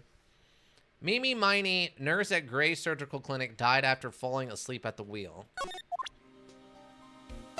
That's how they know each other. That's it, team. That's how they know each other. Alright. Oh my god. Alright. Alright. Alright. Winding way. We gotta make our way back over to the side room. Alright. So now we do this. Take that! We go Danganronpa style on her face. Meanie, I believe you do know who Dr. Ray is. I told you, like, how many times I hate myself. Totally sure, then where's, like, your proof? Possible that you may have actually met Dr. Gray. I believe you might have indirectly known him. Like, what do you mean, like, indirectly? It probably existed for now. Something connected. Yes, this. Take that! Take a look at this newspaper clipping. Like, what is it? A story about an accident? Please read the victim's name. Mimi Minnie? Or Mimi Miney? Miney is a pretty rare last name, wouldn't you say? Miss Mimi Miney wouldn't happen to be a relative of yours, would she? So you notice, she was my older sister. Sorry about your loss. Your sister, was she a nurse, perhaps, at Dr. Gray's surgical clinic? Gray Surgical Clinic? I don't think I need to tell you that the clinic was run by the victim, Dr. Turner Gray, which is how you know Dr. Gray. You know him through your sister. She's eating her hat. Unlock successful! Oh, and it restores our health bar. Nice. The victim. Please, tell me all you know about Dr. Gray. My sister's name was Mimi Minnie. Or, Eenie Meenie. Mimi Minnie. Eenie Meenie. Mimi Minnie. She was like a nurse at Dr. Gray's clinic. That's what I thought. I heard that, like, Dr. Gray was really tough on people, like a total slave driver. My sis was, like, always coming home totally wiped out because she was so overworked. Or she was overworked. Wiped out. So is that why she fell asleep at the wheel? That guy, like, drove my sis so hard, so, like, that's why the accident happened. The one where 14 patients died from malpractice? Yeah, like, I think that was the doctor's fault, too. My sis was pushed by, like, everyone expectations, and, like, her duties and stuff. And that pushed her to her death. Oh, I'm sorry. So, like, are we done? I've, like, already told my story to, like, everyone. Do you understand now, Mr. Nick?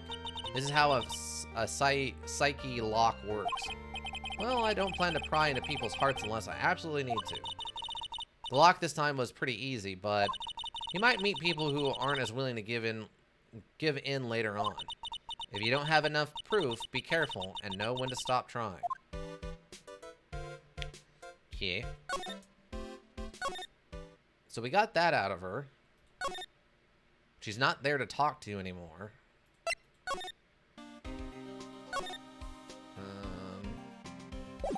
No, nothing in there. See if I can go back in here and get anything. Nope. Nothing going on in here.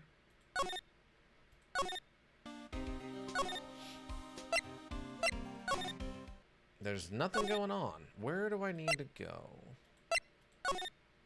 Yeah, she's not here anymore.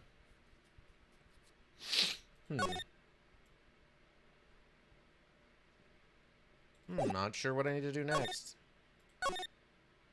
Guess we can go back to the visitor center and talk to Maya. I don't think I have... I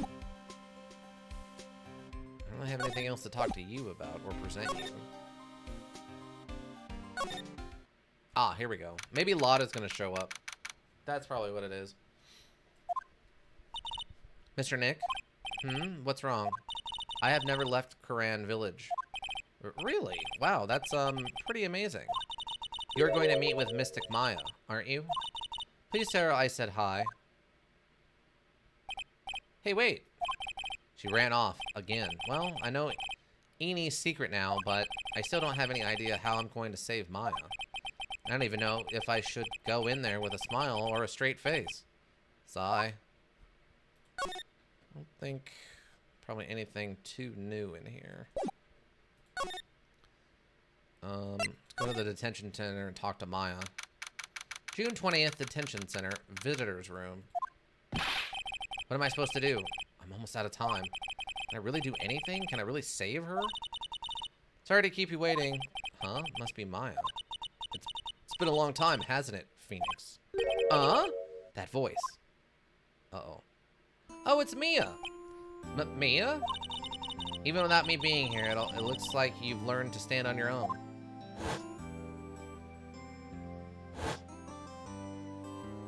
Oh, she's got one of the Magatama too. Mia, she is Maya's older sister and my mentor. She was a top-notch defense lawyer, but a certain case forced her into retirement. But whenever I'm in trouble, she comes to help, just like this. Her spirit comes back from the other world and borrows Maya's body for a bit. Phoenix, you can't make that kind of face in front of your client. Huh? A lawyer is someone who smiles no matter how bad it gets, and especially when it's bad. That's not true at all. Mia, you can't smile at the end if you haven't been smiling the whole way there. That is not true at all either. In any case, the face you're making now is no face to show a client, Phoenix. So tell me all about it. I'm going to guess that my sister is in a lot of trouble again. I told her everything about what happened in the last 2 days. Definitely not true for Edgeworth? No, that doesn't make any sense at all. Mia closed her eyes, deep in thought, while she listened. I see. Mia, what am I supposed to do? It's pretty clear what a good lawyer does in this situation. And that is, tell me, please, believe in your convictions. And fight for the complete acquittal of your client. Okay. Not guilty? You think Maya's not guilty? How can you be so sure? I know she is, and I'll give you a hint as to why. Yes? Mediums can't have dreams.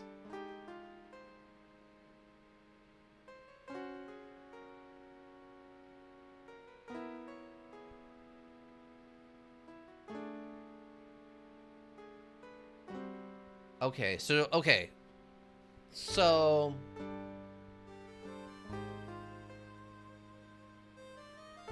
yeah. Eni replaced Maya in the channeling somehow. Pretended to be the ghost, or be possessed by the ghost, wearing a wig, I guess. And then no. Okay, there's definitely going to be a switcheroo here with Eni. But I'm not sure how it works. Because I'm still not sure where the gun came from. Like, no one's talking about the fact that they had a gun, which should have been a little weird, and no one is mentioning where it came from. Mediums can't have dreams. They can't? From what you told me, it sounds like Maya was having a dream while channeling. Yeah, she said she dreamt that she died and had been buried in the ground. Oh, she was buried in the ground. She was inside of that box where the medium's clothes we found were. So she wasn't dreaming per se. She was having kind of a half-awake, what do they call that? Dusk phenomenon where she is kind of half aware. And that weird smell was probably like the scents or something coming from inside of the channeling room. Though I'm not sure what that means about the gun and all that. But that is impossible. You've heard it from her, I'm sure. When a medium channels, her own spirit disappears. Which means that it's impossible for her to have dreamed during that time. Then, what does this mean? I think it's safe to bet that Maya was set up. A setup? It's up to you to blow the lid off of this case tomorrow and show how she was set up. You know, maybe it was the detective showing Pearly the gun and Pearly not freaking out about it. That's supposed to indicate that Pearly was somehow involved in the murder or something. Evidence? How am I supposed to prove her innocence when I have nothing to go on? If you're looking for a clue, it's already in your hands. It is? Just as it sounds, Phoenix, you already hold the key. Really? Come on, show me the key to this case. The key, huh? Alright, I'll show it to her. The key I hold. It's not subtle. She's not being subtle. You are literally holding a key, Phoenix. Mia, have you seen this key before? Ah, the key. It's literally the key to understanding everything that's happened in this case. This key? Phoenix, listen. Right now, that key is sitting in your hand. However, it shouldn't be. Huh? It contradicts the facts. What does she mean? I'm certain this key will be the piece of evidence that makes your case tomorrow. Huh? You already know everything you need to know. You know what the key to this case is. That is enough. I think it's because Mia said there was only one key to open that door. But she took that key with her and locked the door from the inside. If that's the case, we shouldn't have this key because it should have been checked into evidence when Mia was arrested. But the fact that we have this key means that there's two keys, which means that the aunt could have potentially gone in there to cause mischief, or Enid could have gone in there to cause mischief. Or technically Pearl could have gone in there too, but I'm less inclined to believe the 9-year-old or 8-year-old is the murderer. That is enough. But how can I win tomorrow without knowing who the real murderer is? Who could have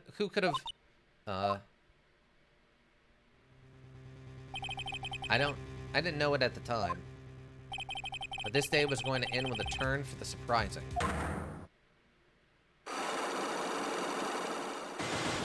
Oh, we got multiple secrets. Mia? What? What's wrong? That's right. Only I can see the psyche logs. Which means Mia must know something about the real murderer.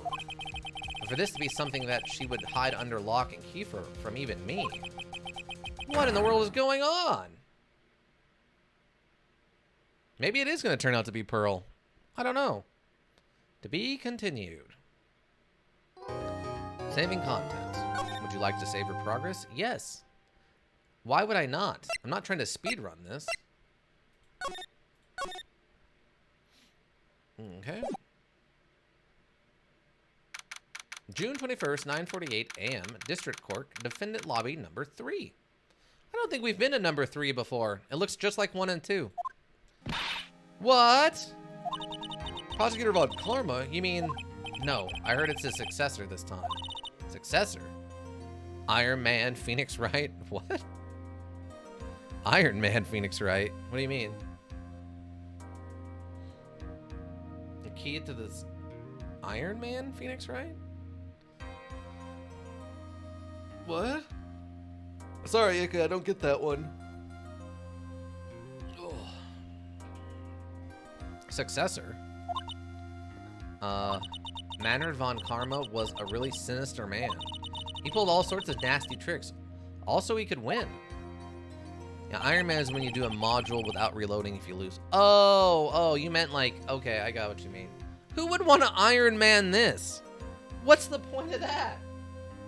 The only way to, like, the only point to Iron Manning this would just...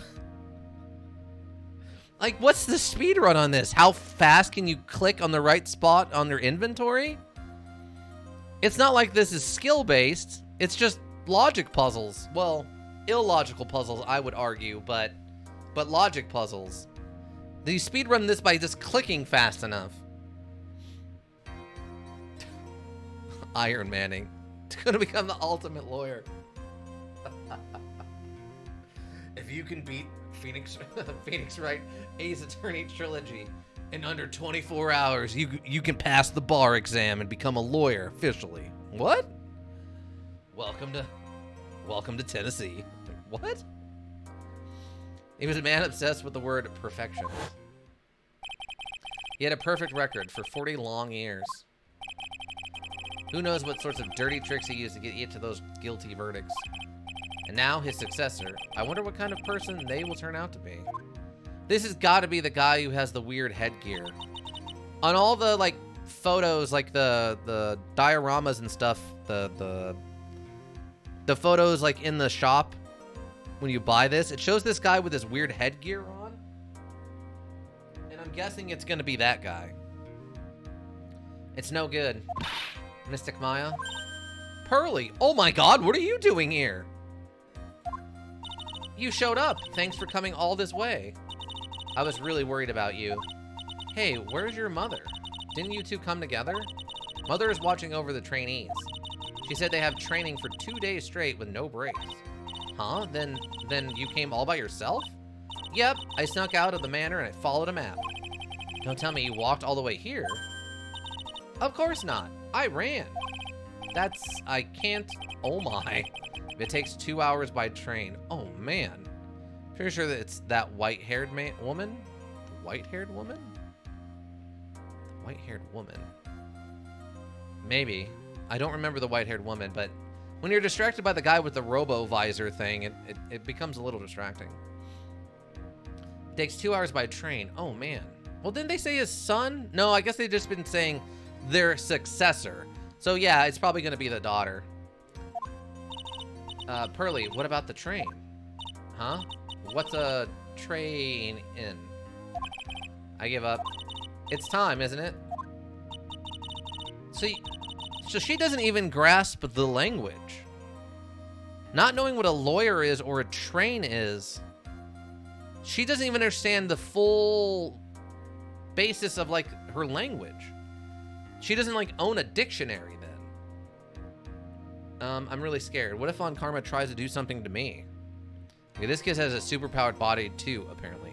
Well, she is supposed to be, like, in mystical training, so I think it falls under that concept of, like, the combat monk who is supposed to be mystical and stuff, but also is in, like, super good shape for dealing with supernatural, like, extremes. What if Von Karma tries to do something to me? At least I know Mr. Edgeworth would be nicer to me than Von Karma. Mr. Edgeworth? Oh, who is that? He's Nick's rival. Well, he's also a friend. Objection! I still remember as though I seen him only yesterday. Objection! Just keep objecting back and forth. Every trial was scorching fierce battle until the very end. Objection! Objection! It was always back and forth with him. But when you're rivals for life... Maya. Please don't mention that name ever again. The Edge. Huh? But why, Nick? I'm sorry, Maya. I forgot you don't know. He's gone, and he's not coming back. No way he died. He had to have left the country or something. What? Wait a second. What's that supposed to mean? Court will commence shortly. Please proceed into the courtroom. Let's go. Now's not the time to talk about that anyway. There's no way they killed off Edgeworth. He had to have left the country or something. Nick? Why would they have killed off Edgeworth? I can't imagine they literally killed off Edgeworth. Courtroom number 2. Oh yeah, there you go. It's the no way he's dead. There's no way. But yeah, it's the gray-haired woman. Good call, Ika. Court is now in session for the trial of Maya Fey. Are the prosecution and the defense prepared? Yeah, that's a gray. It's a bluish gray, but it's a gray. I'm assuming this is who you were talking about, Ika? And like we said, it's the successor, not the son, so it makes sense that it turns out to be the daughter of.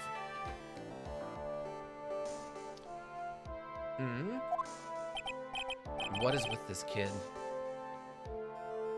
Yeah, I thought her hair was white. I mean, it's kind of white. Also, she doesn't look 13, by the way. Mr. Wright, are you prepared? Huh? Yes, Your Honor. Why does he always seem mad at me?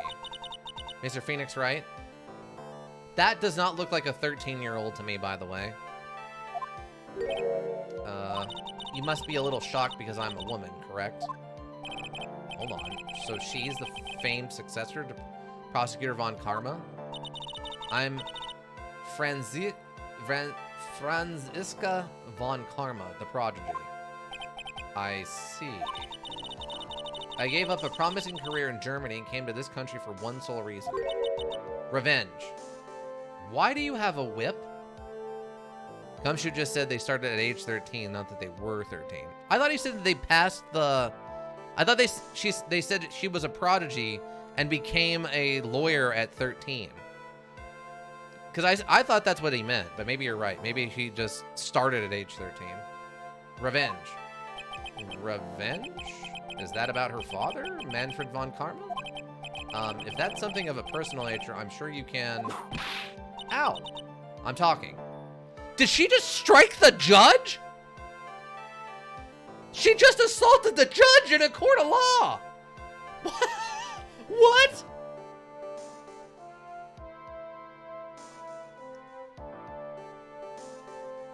She just assaulted the judge in a court of law. You can't... I mean, your father got away with a tasing me in a police station, but that was at least not on camera. There's multiple witnesses. We're in the middle of a full courtroom. You just assaulted the judge. That's not even bad law system. That's just assault. She needs to be arrested, like prosecuted. If you're interrupted again, my whip will do the speaking for me.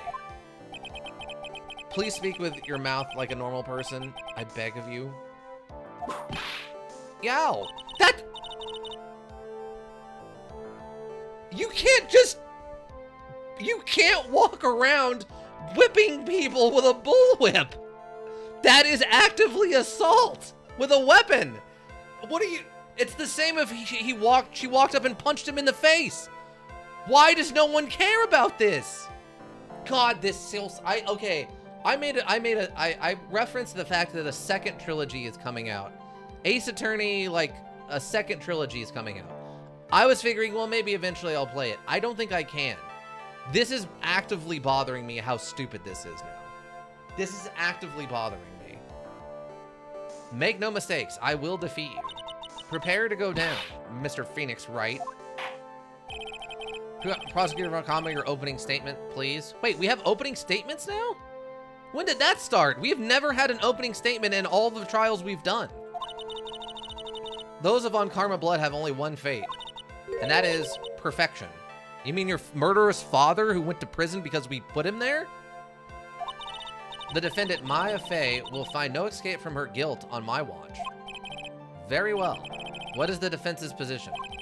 Your Honor, does the defense wish to enter a plea of not guilty? Japerica settles court cases by lawyers fighting each other? I mean, if we want to turn this into, like, mortal law and the lawyers just get into, like, the middle of the courtroom and they battle it out with special moves, I'm down for that. We can do that too. I mean, I made a joke earlier about, like, the lawyer girl RKOing someone out of nowhere. What was her name? Maggie Bird RKOing someone. I'm fine with that. I mean, we can do it that way. Does the defense wish to enter a plea of not guilty? Yes. Foolish fool who is foolishly dreams of foolish dreams. 10 minutes. I give the defense 10 minutes before it changes its plea. That's right. I'll have you running for the justified self-defense plea in no time. Justified self-defense? What? Plea usually reserved for when a person unintentionally kills in defense of themselves. We could very easily make a solid case that it was self-defense, but... The defense stands by the plea of not guilty, Your Honor. Because to plead justified self-defense is to say you did kill someone. How foolish. That's how you want to play it, Mr. Phoenix Wright? And I shall now call the first witness. She's just as scary as her father. Like father, like daughter, I suppose. So, like, witness, your name and occupation? I mean, at least it doesn't feel like we're going to convict this one of murder. So maybe she's going to stay around for a little while? Witness, your name and occupation? Yes, sir. My name is Dick Gumshoe. I'm a detective at the local precinct. Ah! Okay, she can just attack whoever. Get to the point already. No. That's not okay. Explain to the court the details of this murder. Yes, sir. If everyone please look at this map.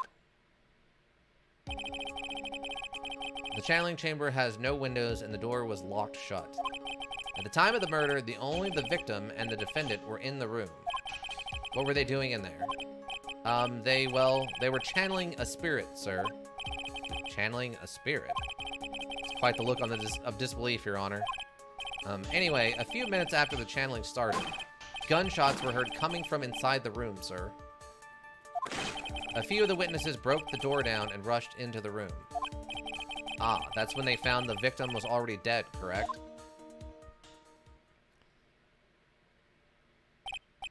I believe this is one of the most open and shut cases I've ever presided over. A diagram of the channeling chamber. Floor plans added to the court record. So how was the victim killed? I was about to get to that. Stop wasting my time then. Cause of death. The direct cause of death was a pistol shot to the forehead, sir. Shot was fired from the point-blank range.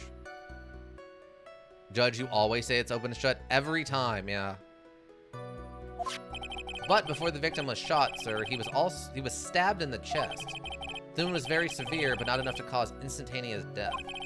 The murderer used the pistol to finish the victim off after the stabbing. So the victim was stabbed before being shot? This is the victim's autopsy report, sir. After being stabbed in the chest, he was shot in the forehead at point blank. Autopsy report added to the court record. The court accepted into the evidence. Mr. Wright, you may question the witness. Cause of death. The direct cause of death was a pistol shot to the forehead. The murder weapon, Detective Gumshoe, whose pistol was it? It was the victim's. The victim? Now, why would he have... Why would he have a pistol? Who cares? The point of that you are missing is whose fingerprints are on that pistol. If you're not already paying attention to that, then I suggest you start. Fingerprints? There were fingerprints? Along with the victims, the defendant, Maya Faze, were also on the crypt, sir. Okay. So the defendant's fingerprints were left on the murder weapon. I walked right into her hands there. The shot was fired from point-blank range. Point-blank, huh? So about how far away is that? Anywhere between 12 to 20 inches away. And how do you know he was shot at point-blank? Tisk, tisk, tisk, Mr. Phoenix Wright. I grow tired of the foolish foolery of the foolish fools of this foolish country. Excuse me? Gunpowder burn.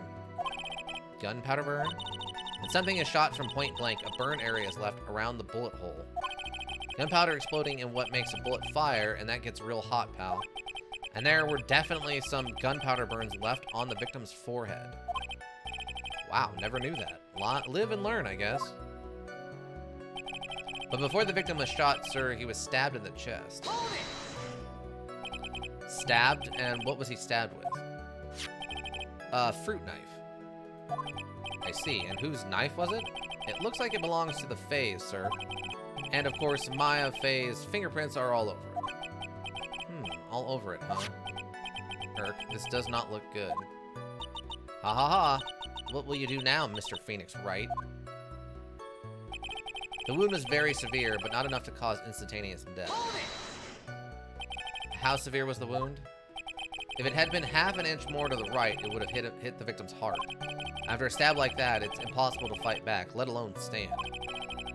Somebody makes it sound like Maya had stabbed him with the intent to kill. The murderer used the pistol to finish the victim off after the stabbing. Sounds out of place so far. I should try to learn more about the murder weapon. For now. Cause of death. Shot fired point blank range. Murder weapon was used with the pistol to finish off the victim. Are you sure he was stabbed first, then shot? Yep, sure can be. One look at the wounds and you'd come to the same conclusion too, pal. Fool is a fool who will only listen to the foolish opinions of other foolish fools. A pistol shot to the forehead at point blank is certainly enough to kill instantly. Does it matter, then, which was first? Think a little more before you open that big mouth of yours, Mr. Phoenix Wright. Grr, what a pain. That's enough. We have clearly established how the victim was murdered. I brought the two murder weapons with me today. Very well, the court accepts them into evidence.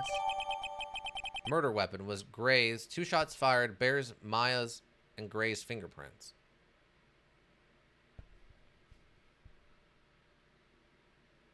So, one shot Gray in the head.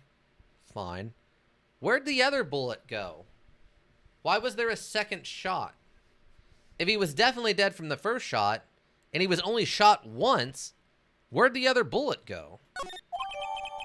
A murder weapon, a small fruit knife, belongs to the phase, bears Maya's fingerprints. I mean, alright. I mean, that's nothing special, I guess. The date and time of his death was June 19th at 3:15 p.m. Eyewitnesses claim to have heard 2 gunshots at this time.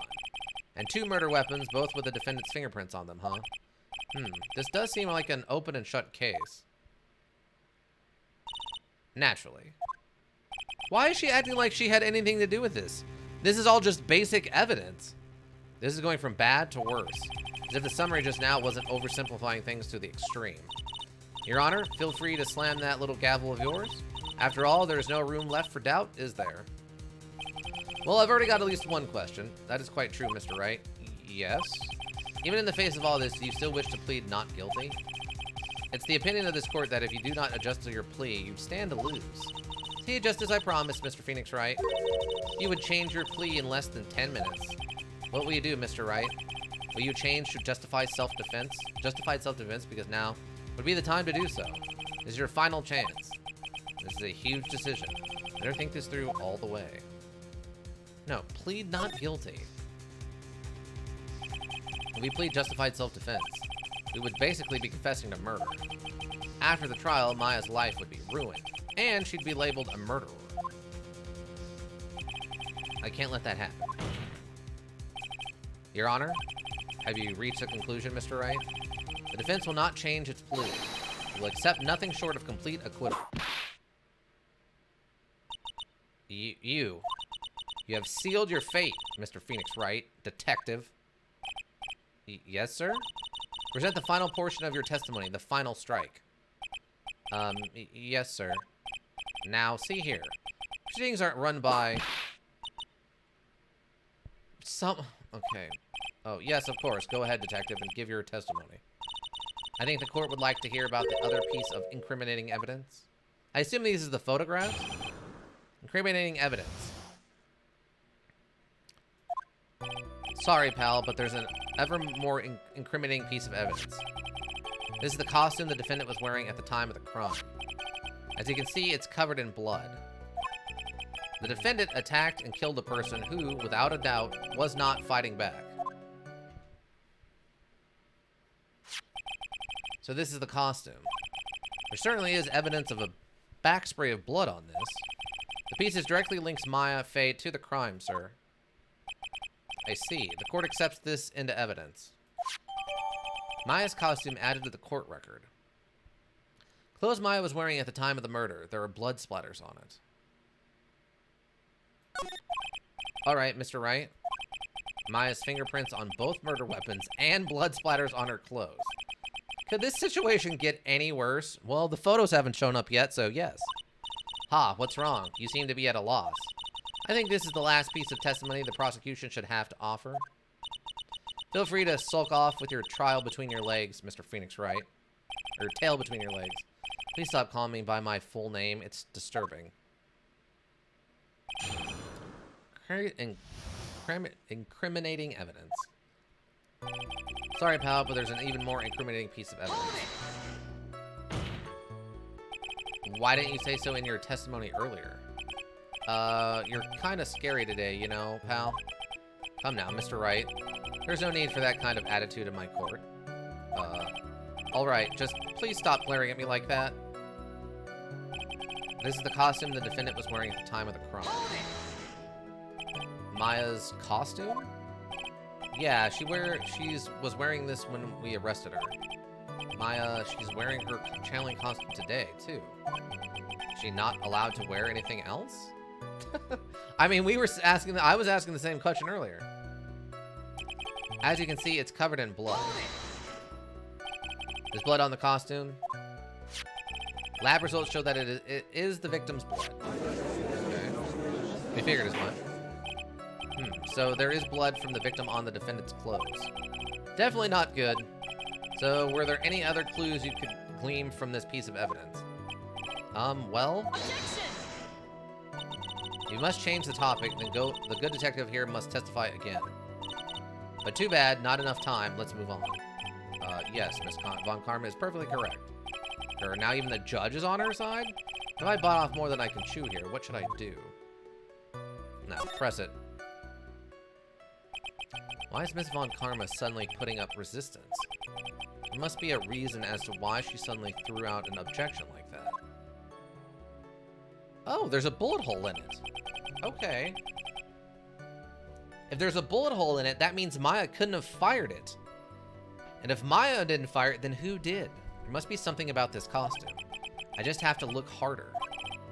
Mr. Wright, Miss Von Karma logic is perfect. There's no way for you to poke a hole in it. Okay, that's a good one. I like that. There is no way for you to poke a hole in it, and we're literally looking for a poked hole in it. Okay, that one's decent. I'll give them that one. Arg, looks like my time is up, so about the costume. There is one little thing. Your Honor, actually, there is something very wrong with this piece of evidence. What? What are you talking about, pal? Where is this problem you were talking about? Come to this far, there's no turning back now. The problem I have with this piece of evidence is here. Take that! I asked the court to please take a look at the sleeves of this costume. The sleeve? There is a tiny hole here. A hole? That wasn't in the report. Hold on. What's this around the hole? It smells faintly of gunpowder. Gunpowder? No one ever told me. A hole that smells of gunpowder? It looks like I found the hole I was looking for. Oh, whatever. That's terrible, Phoenix. You should feel bad. Your Honor, the only logical conclusion you can make is that it must be a bullet hole. Order. This is a very grave matter. It's best we correct the court record first before anything else. Maya's costume updated in the court record. Clothes Maya was wearing at the time of the murder. Press the check button for details. What? Sorry about that. I guess we messed up, sir. Is she actually smiling? What else is she hiding? Pull yourself together, detective. That tiny hole doesn't change a thing. The strength of the evidence is still holds. Continue with your testimony. That just now was a fluke, nothing more. Objection! How can you say something like that? This is a huge oversight. While I agree it is a mistake on the part of the police, what Prosecutor Von Karma has said is true. The evidence still stands. If you do not find a more definitive problem with the evidence, then no way. Detective Gumshoe, please continue with your testimony. Yes, sir. The defendant attacked and killed a person who, without a doubt, was not fighting back. How do you prove that? He wasn't fighting back? How do you know if he was or wasn't? We found no evidence that the victim put up any sort of struggle, pal. So did the murderer have a fight with the victim or not? Depending on this, the circumstances around the murder changed drastically. Ugh, we're in real trouble now. We only had something to prove that the victim did fight back. That Von Karma, she thinks she can decide the verdict with this testimony alone. Well, I'll find a critical contradiction somehow, then I'll have her. Sorry, pal, but there's an even more incriminating piece of evidence. Wait, what? Okay. This is the costume the defendant was wearing at the time of the crime. As you can see, it's covered in blood.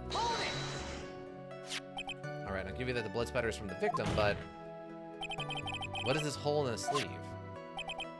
Sorry, pal. I must have thought it was a tear in the seam. Missing the hole is what I'm asking about. But I'm talking about the hole itself.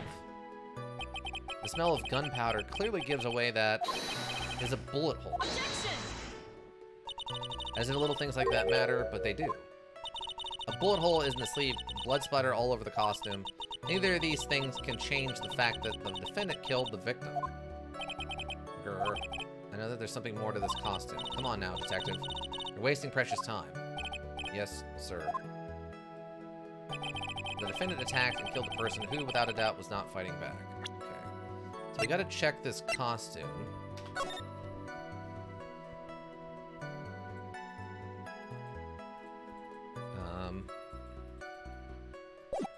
It said to check it in... Maya was wearing at the time. Press the check button for details.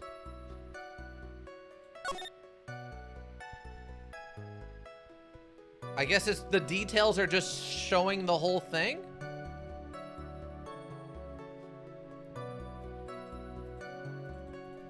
I guess the details are just the whole picture. Okay.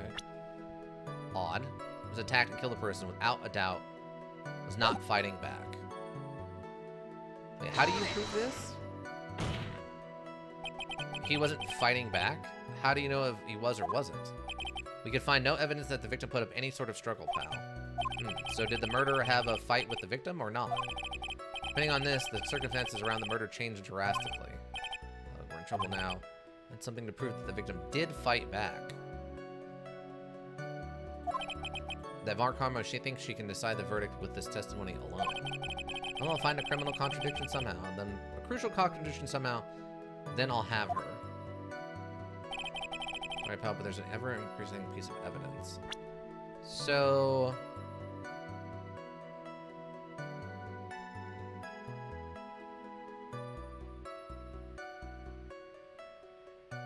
is it... does the gun hole prove he fought back because he pulled his gun out and tried to shoot her? And then he pulled his gun out and tried to shoot her. She stabbed him. Or she stabbed him. He pulled out his gun and tried to shoot her. Missed. Passed out. She picked up the gun and then shot him? Is that what it...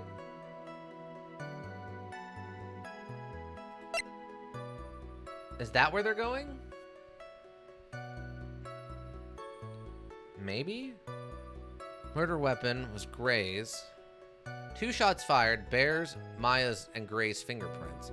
It could also be the 2 shots fired thing. That he fired 1 shot in self-defense, then she shot the other one to shoot him in the face. That could be the other one. Unless I need to use this. But that doesn't seem like the case.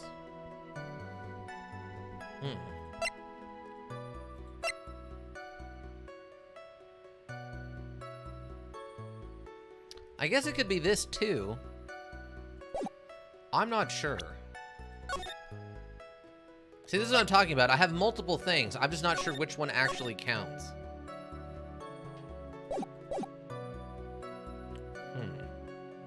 It could be that too. Yeah, I'm not sure. I guess we just have to start trying them. This costume the defendant was wearing at the time of the crime. As you can see, it's covered in blood.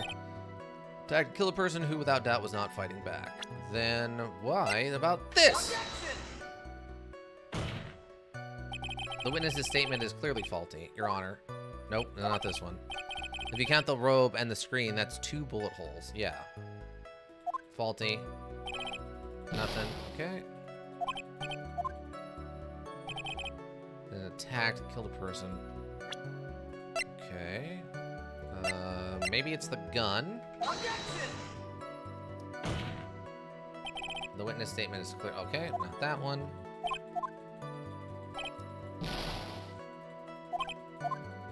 See, it's one thing if I was just guessing, but both of these do actively have a reason to explain this. Oh, that's not what to do. Wrong button. The Q and the tab are right next to each other. My fault. Costume the defendant was wearing at the time of the crime. As you can see, it's covered in blood. The defendant attacked and killed a person who, without a doubt, was not fighting back. Okay, so this one then? Okay, this was the right one. Detective Dick Gumshoe. Yes? Having you call me by my full name is kind of a weird feeling. You said that my client killed a person who, without a doubt, was not fighting back. Yeah, I did. Then what, may I ask, is the bullet hole you police overlooked supposed to mean? What does it mean? I'll tell you what it means. It means that the victim had fired off a shot. Is that what it means to not fight back? You're right. It seems you are correct. If the victim had tried to shoot the defendant, then it would change everything. Alright, the wind seems to be shifting a little. Ha. What is it with that you are not finished? You are finished yet laugh. Are you finished yet, Mr. Phoenix Wright? Miss Von Karma? It seems that Maya Fey was shot by the victim. However, that is only grounds enough to support a justified self-defense plea. That is correct. But I'm sure you remember, Your Honor, what the defense clearly said. They rejected justified self-defense and pled not guilty. Ah, now that you... Why, that's right. Which means the defense has yet to prove anything at all. No. Well, yes, that's true. Furthermore, just the fact that there is a bullet hole in the costume is not enough to substantiate even a plea of justified self-defense. Huh? How so? Ah. Assaulting a police officer again? Don't just stand there. Hurry up and tell the court of what transpired that day. With the new information we acquired added in, of course. Huh? You mean by myself? You want me to put together the scenario all by myself? Ah!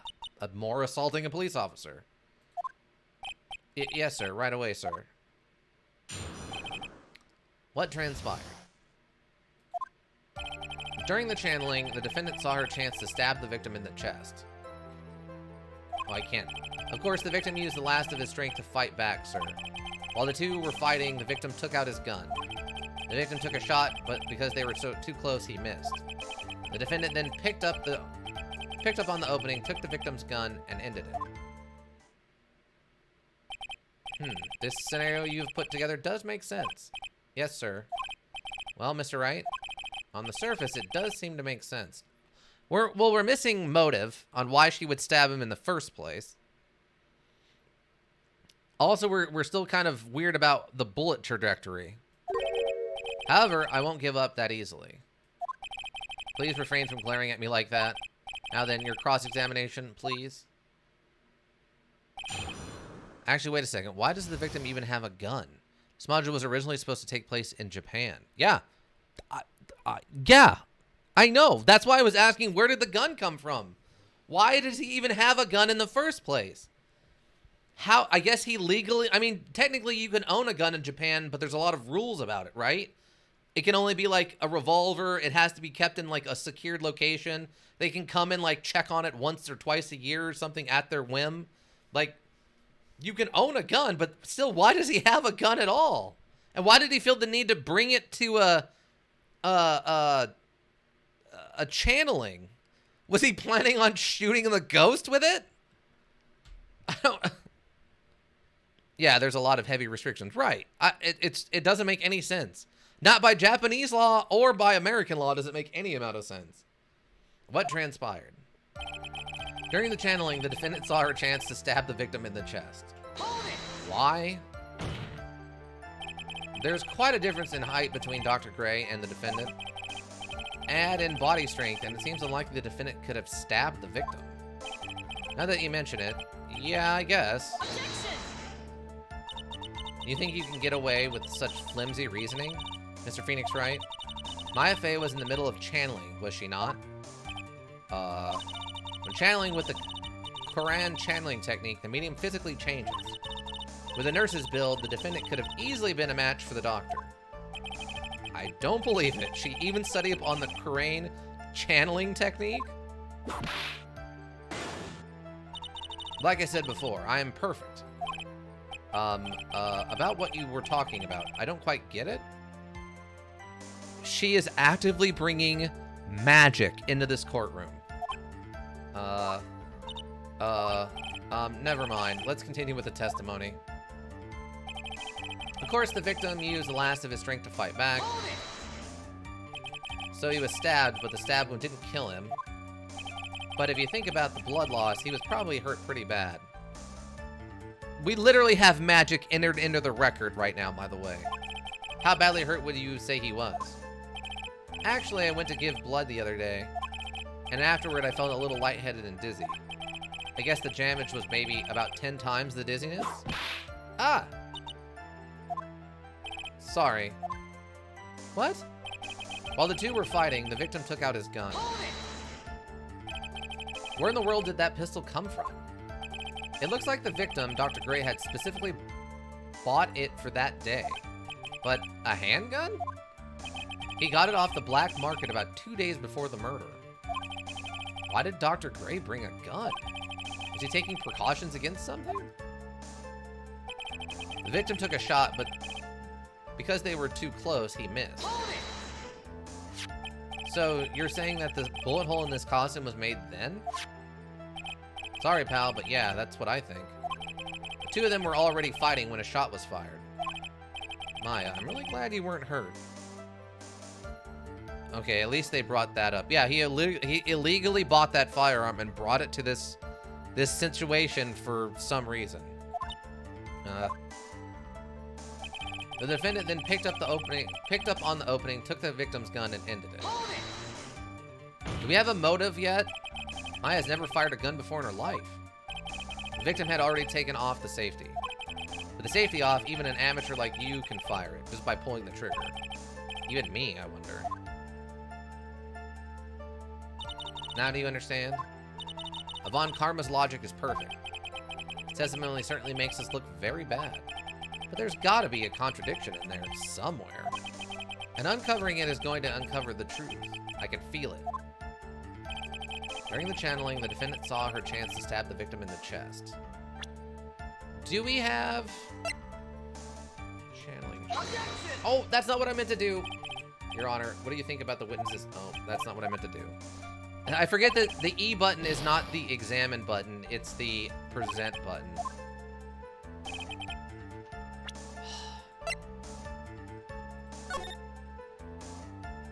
Okay, I guess they don't have the location of the actual bodies in here.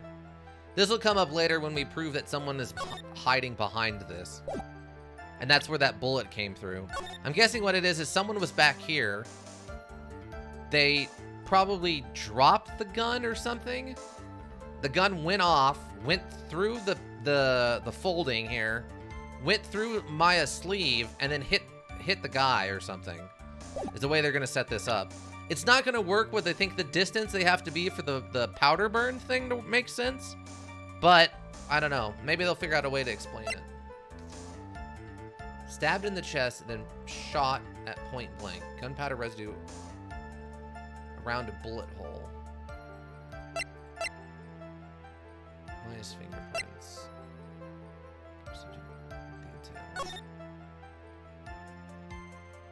The sleeve. Melissa saw her chance to stab the victim in the chest.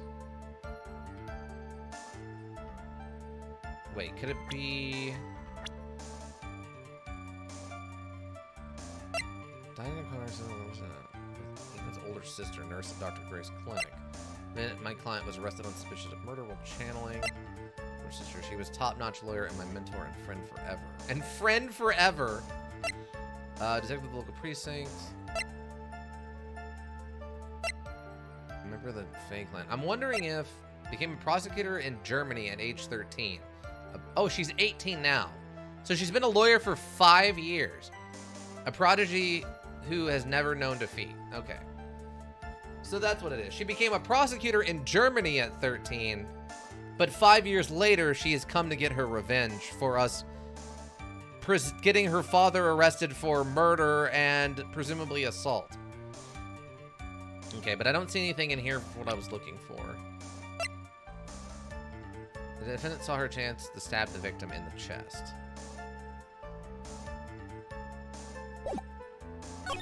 Of course, the victim used the last of his strength to fight back, sir. While the two were fighting, the victim took out his gun. Get her arrested for assault? Well, she's committed about 6 accounts of it now in court, yeah. While the two were fighting, the victim took out his gun. The defendant took a shot, but that was because they were too close. He missed. The defendant then picked up on the opening, took the victim's gun, and ended it. I'm not actually sure what I'm supposed to do on this one. Fay Manor. Wait.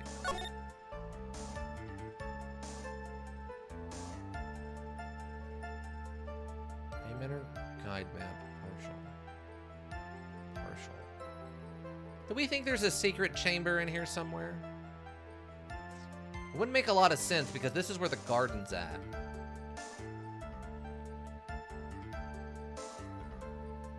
Oh, the incinerator could have been used to burn some clothes or evidence.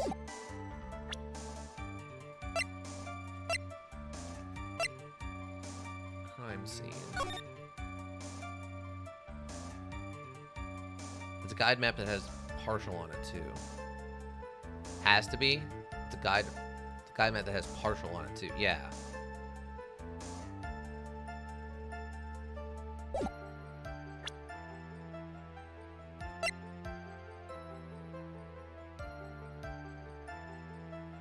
I'm not sure what they want me to present here. What is... The defendant then picked up the... Okay. Doesn't mean it certainly makes us look very bad. There's got to be a contradiction in there somewhere. Uncover it's going to uncover the truth. I can feel it. Defendant saw his chance to stab the victim in the chest.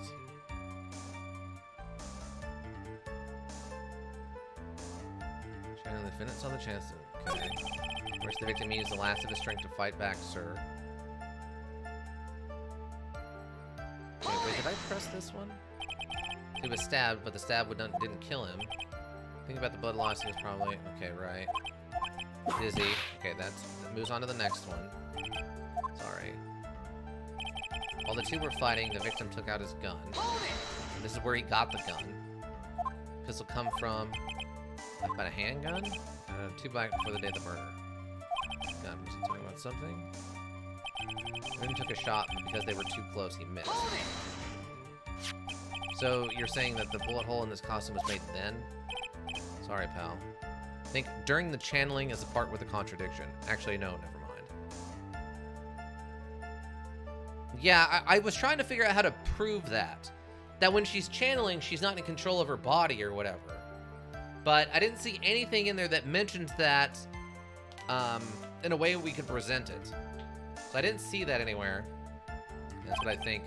Already fighting when the shot was fired. Oh, yeah, I'm really glad. Okay. The defendant then picked up the opening, took the victim's gun, and ended it. And we know, he said the thing was already off.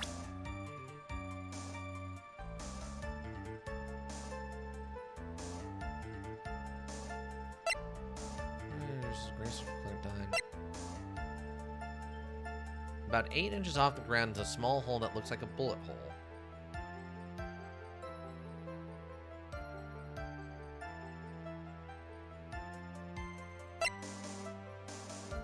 Murder weapon. Small fruit knife. Belongs to the phase. Bears Maya's fingerprints.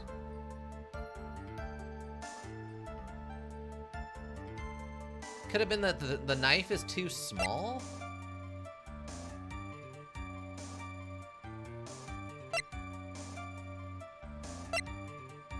Like, the only thing that even remotely makes sense here is either the knife or this, maybe? He took a shot, but because they were too close, he missed. Finding the victim. It was the last of his strength. During the kindling, the defendant saw her chance to stab the victim in the chest.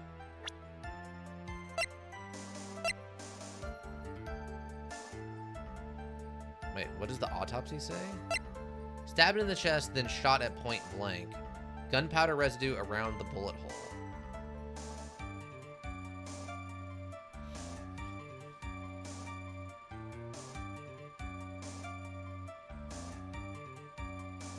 So it does say he was stabbed, then shot, which is what the testimony says.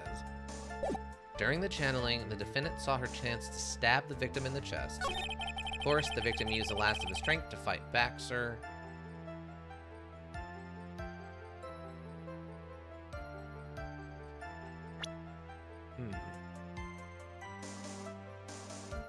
And none of the profiles, I don't think, make any sense either. Annie's older sister, nurse at Dr. Gray's clinic. College student researching psychology. Older sister, Mimi, died in a car accident.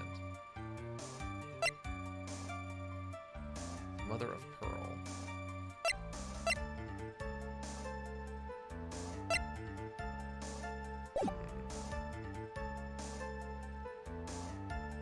Unless, hold on. Director had a malpractice incident murdered during a channeling. Had a malpractice incident. It doesn't mention anything about him, like... I don't know. I'm not sure. While the two were fighting, the victim took out his gun.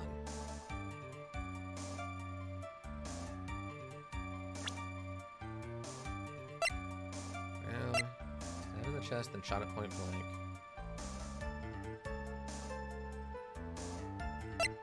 Murder woman was Gray's. 2 shots fired. Bears Maya and Gray's fingerprints.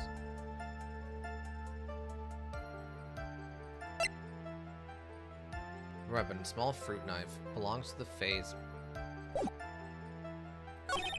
victim took a shot, but they were so close he missed. Because they were so close he missed.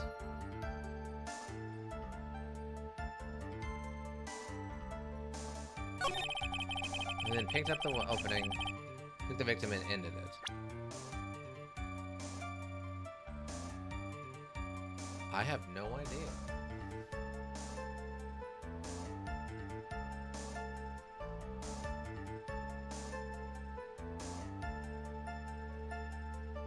I mean, we have a lot of evidence, but none of it is contradicting this specifically, and we've gone through it twice now. So there's going to be a Deus Ex Machina. I think of what had already happened. This has looked very bad. There's got to be a contradiction in there somewhere, and uncovering it is going to uncover the truth. I can feel it. And when the defendant saw her chance to stab the victim in the chest. Practice. Stabbed in the chest, then shot at point blank. Diagram of the channeling chamber.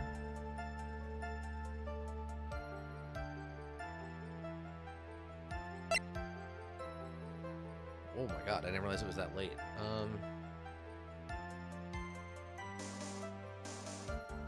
I don't know.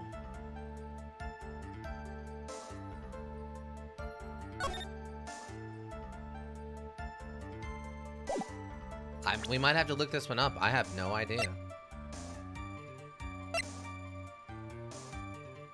I assume presenting this isn't going to let me look at people's hearts in court? Right? I mean, we have a magical object, so I don't want to use it for just throw it out there randomly.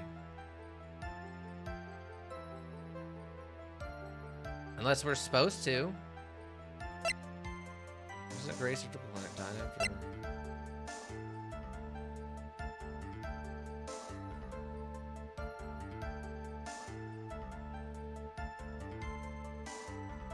Wait, unless... Of course, the victim used the last of his strength to fight back, sir.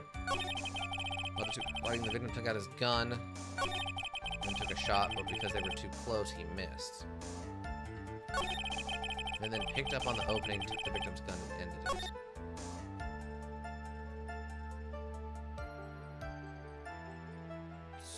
When the two were fighting, the victim took out his gun. The only thing I can think of is during this statement or this statement, we can present this that indicates the line of, like, the trajectory of the bullet doesn't make any sense.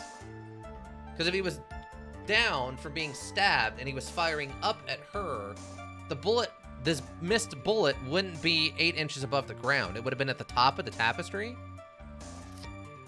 But I don't know which one we need to present that under. This is a really random one. I have absolutely no idea. The two were fighting. The victim took out his gun and took a shot, but because they were too close, he missed. I'm gonna try it here and see what happens. Your Honor, what is it? Okay, no, nothing. Objection denied. Picked up that opening and took the gun's victim and ended it. Okay. Yeah, we might have to look this one up because I don't know what they want me to do here. Diagram in the channeling chamber. Gunpowder residue. It bears both handprints. Unless it's supposed to be something like the knife is too small to do the damage that it's indicated, but that doesn't seem correct either.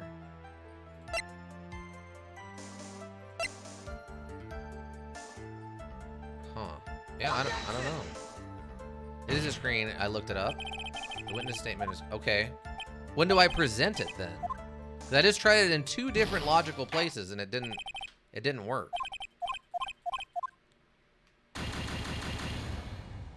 It is the screen. I looked at okay. Those shoes. I hate those shoes so much.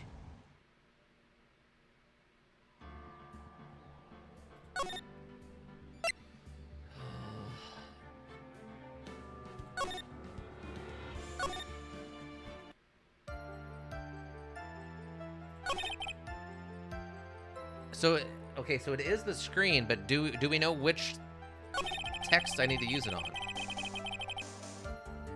Oh, costume first, then screen? Where... Does it say which one of these statements I need to use it on?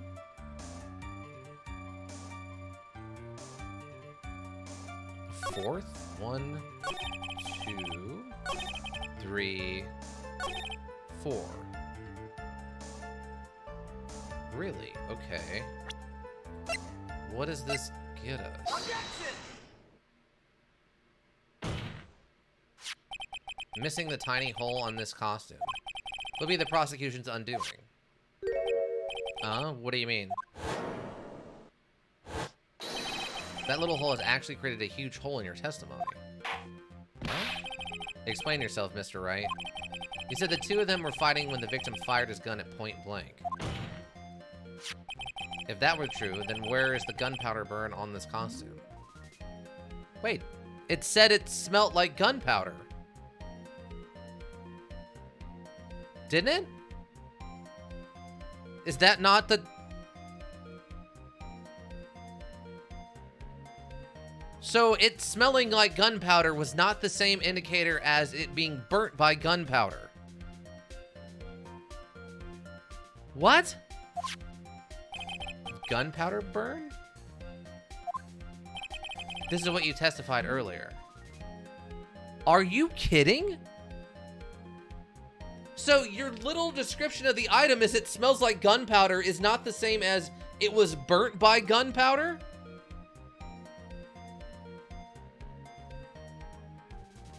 Talk about misleading descriptions. Are you kidding me? This is what you testified earlier. When something is shot from point blank, a burn area is left around the bullet hole. Oh, but there is not a single trace of gunpowder burn on this costume. I guess? Even though it says it looks like it's burnt to me, and it also has the description of smells like gunpowder. This is a very good point. And what exactly does this mean? Means that when the shot was fired, they were standing apart from each other. Objection! I'm disappointed, Mr. Phoenix Wright. You think you can punch a hole in my logic with that? With wishy-washy thinking like that, anyone can explain anything away. Then I implore you to disprove my line of thinking. Let's see.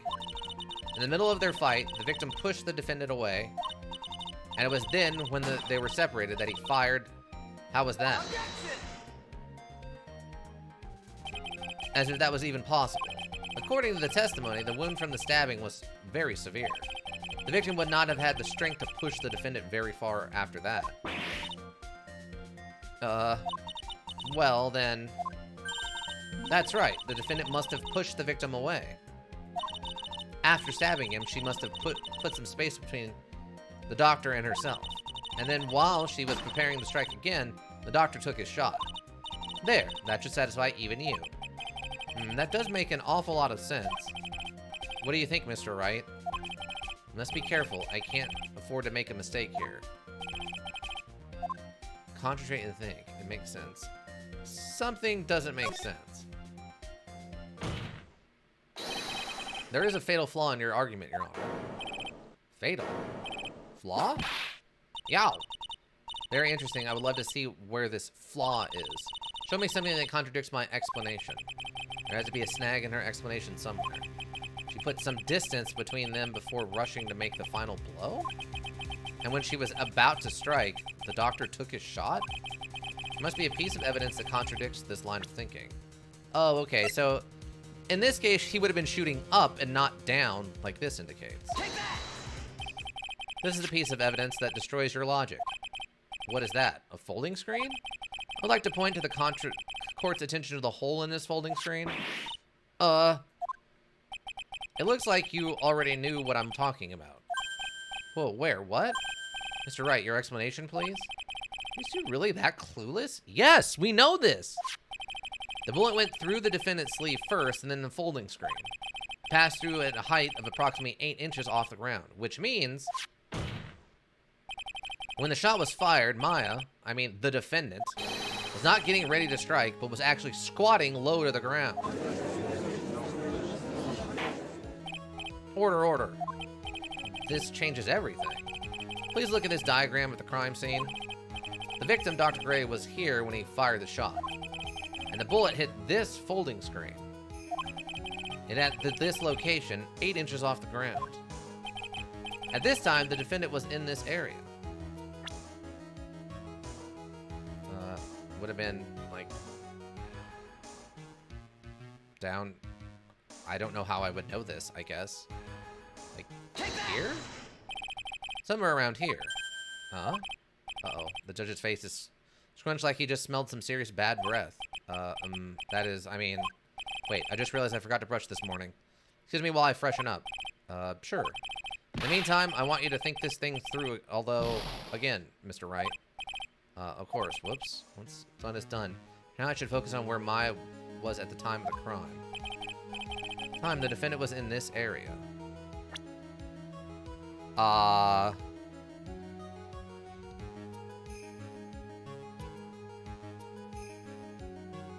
Up here, then?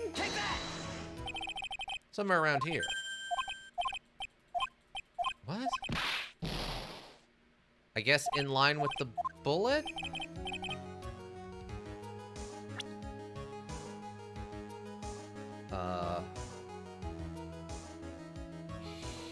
Here? I don't know what this wants from me. I'm trying every logical position that makes any amount of sense for this.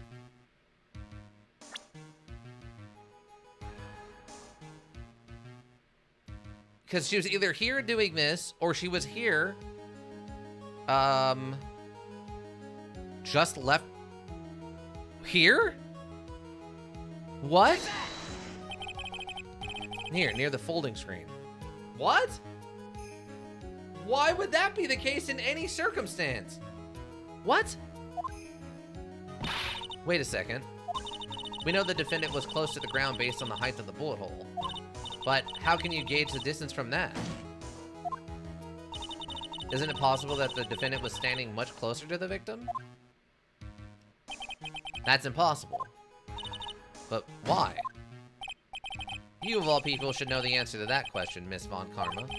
If she were shot from somewhere closer, there would be gunpowder present. We established that the gunpowder residue burns occur at 12 to 20 inches, which is a foot to a foot and a half. You were presenting her as being nearly like 15 to 20 feet away from the firing. What? Those are not even close to the same thing. Didn't he just say there was gunpowder burns? No, he said there wasn't gunpowder burns on her clothes, which indicates she was further away than the 12 to 20 inches. But he's got her placed at nearly 20 feet away, which doesn't make any sense. He's trying to say that she's too far away for the gunpowder burns at 20 feet away. But she could also be too far away at 5 feet away. That doesn't make any sense. Earlier, I mean, I have no idea. This thing is contradicting itself up, down, left, and right. I have no idea anymore. They keep telling me one clue, and then that clue contradicts the evidence that it's presented in the next sentence. I have no idea what is going on with this anymore. Every logical concept I have for what should be happening is not what they're doing. I have no idea anymore. If I were shot from somewhere closer, there would be a gunpowder burn present. However, there is nothing of that sort around the bullet hole of this costume. Curse you, Mr. Phoenix Wright. You... I believe it has now been proven that the defendant was standing a ways from the victim when he was shot at. But you think this has changed the defendant's situation? It changes everything. Honestly, Your Honor, this changes everything. The prosecution has claimed that the defendant was aiming to kill by stabbing. If that were true, delivering the final strike with the knife would be ideal. However, where and what was the defendant doing at the time? Squatting all the way by this folding screen? Exactly. If Maya Fey was the real murderer, why would she be by the folding screen instead of preparing to strike? Upon further consideration, it does make very little sense. Yeah, I figured there had to be a reason. Figuring things out and proving the logic behind everything is your job! Oof. Alright, with this, the rest of the trial should be in the... Nah. Blast radius of disaster. Well, that's true. You are such a smart man, Mr. Phoenix Wright. To think that you've been able to take a completely hopeless case to this point. Now I know why Papa had a tough time with you. You amuse me. Ugh, all the things to inherit. Why did it have to be that smarmy smile? Detective? How dare you damage my perfect logic? Huh? How's it my fault? You start by repairing your... You can start repairing your standing by first removing that 3-strand goatee. Oh, and rest assured your punishment will come later. Punishment? Well then, Your Honor, I think I've had all I can take of this detective's face. I think it's time to call in the next witness. Next witness? That's gotta be Lotta. Very well. Court will take a 5-minute recess. After we reconvene, we will hear from the next witness. To be continued. Well, at least we made it to a good stopping point. We ran 37 minutes over time, but that's alright. Save. Okay, so... I am concerned. Things have not gotten better compared to the first one yet.